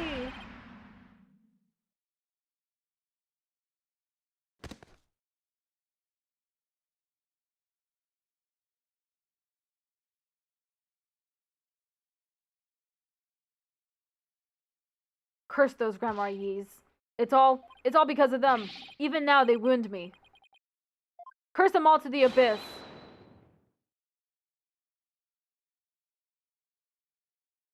Do you really hate us that much? Does your hatred run that deep? Deep enough to kill an innocent man? You're damn right. You have no idea what humiliations I had to suffer. Your grandfather, Magnifique Grandma Yi, kicked me out after I got hurt practicing my magic. He said I was too unskilled, that I would mess up on stage. He threw me out of the troupe just because he was worried about his own reputation. Since I was but a child, it was always my dream to become a great magician. But that Magnifique, he took it all from me. But that's no excuse. That's no reason to do something so evil. Magic is supposed to make people happy, not used as a means for murder. What's the big deal? I just used what I had available to me, that's all. Get it now. That attitude toward magic is why my grandfather kicked you out. You don't deserve to call yourself a magician. Don't deserve? I don't know about that. After all, you were completely taken in by my magic, were you not? If not for that lawyer over there, you would be on your way to prison as we speak. You're right. I didn't see through your tricks. You see? So in the end, Troop Grandma Yi was defeated by the great Mr. Rias. Ho ho ho. You're not fit to lecture me from on high, Trucy, right? You don't even deserve to call yourself a magician, you naive greenhorn. Poofed. Wah ha ha ha! Ha ha ha ha ha! Take that, Grandma Yi, you lose! If anyone needs to learn to let it go and move on, it's this guy. Gah ha ha ha! This court and my prison can both burn in the flames of my creation. Wah ha ha ha ha! Ah ha ha ha! Bailiff, take Mr. Reddens away. And bring a fire extinguisher just to be safe.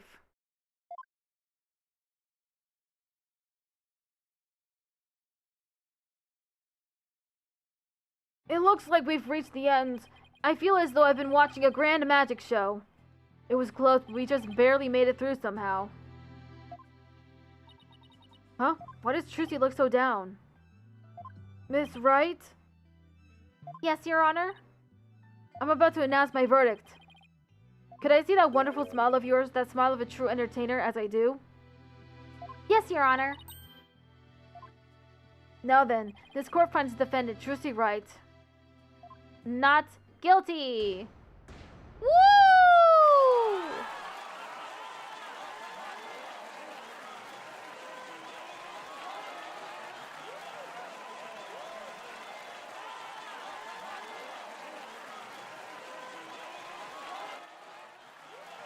Court is adjourned.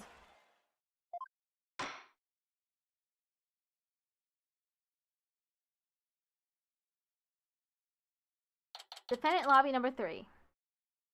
Thank you for everything, Polly. Oh, Trucy! Grazie addio. Grazie addio. Now you can open your show tomorrow, just as planned. Yep, and it's all thanks to you two.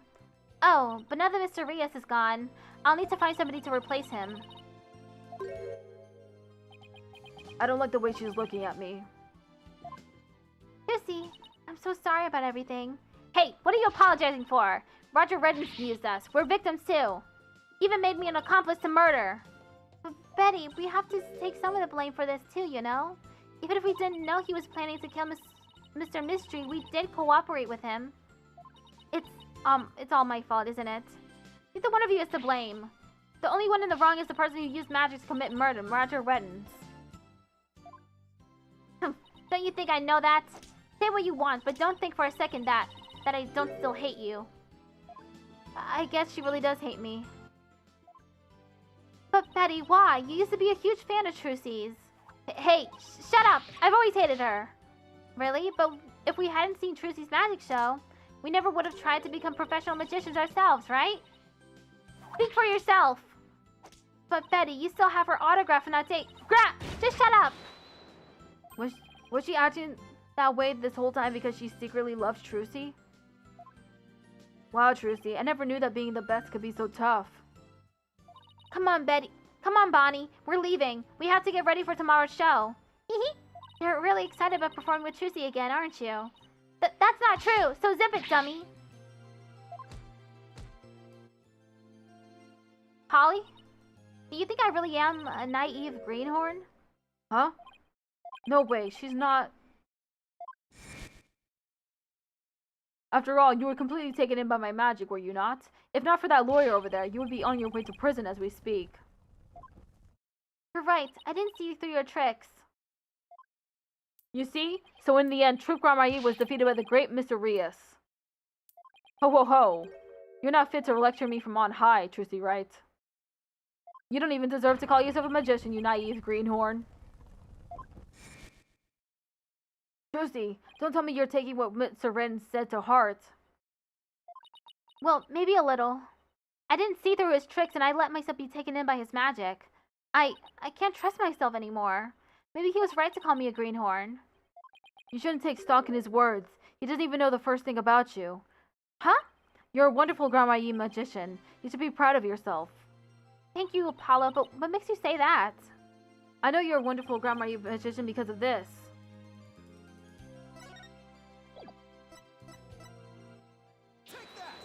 My grandfather's notebook? The Grand Creed. A true entertainer always keeps a smile on their face. When you performed your magic trick in court today, you showed the world your dedication to your troupe's creed. Even through all the jeer, you kept a smile on your face and won the crowd over. You are everything Magnifique could have hoped for in an heir. You're a great magician, Trucy. A great magician? Me? You really are. That's why. You don't have to worry about what Mr. Redden said. Oh, Polly, thank you. Still, I couldn't have done it without you. I would have lost my nerve if I had been alone up there. But I was able to keep on smiling because of you. Me? I remember what you said to me in the detention center. After all, you're sure you swapped the swords, right? Yes, I remember doing it. Then I just know it wasn't your fault, Trucy. But how can you say that? We don't have any proof it wasn't me. I mean, I know you're a great lawyer, Polly, but... I believe in you, Trucy, and I believe in your skill as a professional magician. So I'm going to prove your innocence. Don't worry. You're going to be fine. Your words were what kept me going. Apollo, thank you from the bottom of my heart. Now I can be everything I was meant to be. Trucy's real smile is the best. I'm so glad I can make that happen. Emma? I'm really sorry, Trucy, for everything. But why? Well, I wasn't able to convince Prosecutor Samadi what a good person you are. And I had to testify against you, too. You have nothing to apologize for. You were just doing your job. You're too kind. Oh, I don't know about that. Huh? Is something wrong, Emma? Oh! Prosecutor Sadmadi, what are you doing here? Detective Sky. Yes? I require your forensic expertise in order to close this case. Come, let us go. Wait! Prosecutor Sadmadi! The trial is over, Mr. Justice. You and I are strangers once more, with no further need to interact. Strangers? Have you really forgotten all about me? What? You've really changed, Nayuta. Telling me to let it go and stuff. What happened to you? Oh, lawyer of impure soul. I have nothing to say to the likes of you. Are you serious, Nayuta? Now, if you will excuse me. Boop! There he goes. What was that all about, Apollo? How do you know Prosecutor Sanmadi? Let's just say we're old acquaintances. Acquaintances? It seemed like something more than that. Yeah, well... You don't like to talk about your past, do you? Because you always change the subject. I guess I'll have to talk about it someday, but for now... Come on, let's forget about the past and celebrate Trucy's future. Sure, if you say so. Hey, it's Mr. Wright. Put him on speakerphone, Apollo. What's up, Mr. Wright? Apollo, how's Trucy? What happened at the trial? Did you get a not guilty verdict? Mr. Wright, slow down. Everything's fine. Hi, Daddy. I'm okay now. She was found not guilty in a very dramatic turnabout. Plus, we saved the office. It was a great victory for Apollo. Woo, that's a load off my mind. I can't thank you enough, Apollo. Now I know I can trust you to hold down the fort anytime. Me? Really? Yes, you. You're a real full-fledged lawyer now in my eyes. A full-fledged lawyer? I still can't wrap my mind around it. Thank goodness you were there to take care of everything. And thank you, Apollo. No need to go that far, boss. Especially not in front of everyone. Oh, and by the way, I won't be able to make it to tomorrow's show, so I was hoping you could go. You'll do that for me, won't you? Of course! I wouldn't miss it for the world! Full-fledged. So Daddy asked you to come to tomorrow's show, huh? As my assistant, right? No, he just asked me to go cheer you on. Okay, then I'll be sure to save you the best seat in the house, Polly. The best seat in the house? I really appreciate the thought, but... Good, then it's all settled.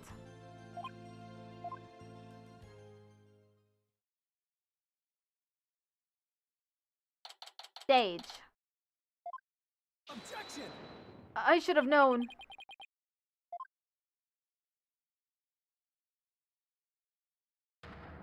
That this is what she meant! Magical girl Trucy Wright will now perform her greatest illusion yet. There are no tricks or gimmicks here, ladies and gentlemen. This is real magic. Wait a minute. You're kidding, right? There is a trick or gimmick, right? I'm too young to die. Now then, Mr. Hat, you know what to do with that sword. No, wait! Stop! No! And that is how Trucy and Grandma Yi Land ended on a rousing high note.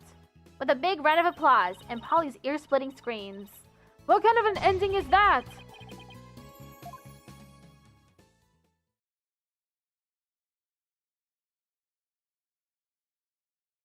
And that's the end of that. Damn. How long have I been streaming for? The Rite of Turnabout is next.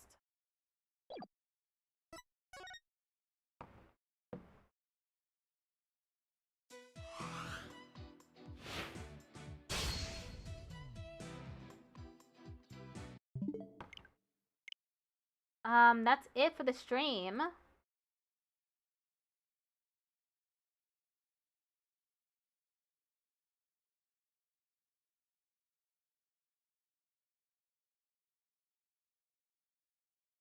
We have 3 viewers, so let's raid.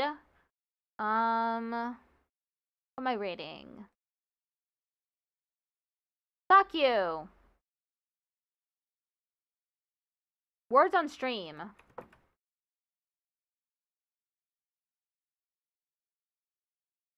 Bye-bye, everyone! I'll be back tomorrow with Shin Megami Tensei 5 Vengeance. At the usual time, 4 p.m. Eastern.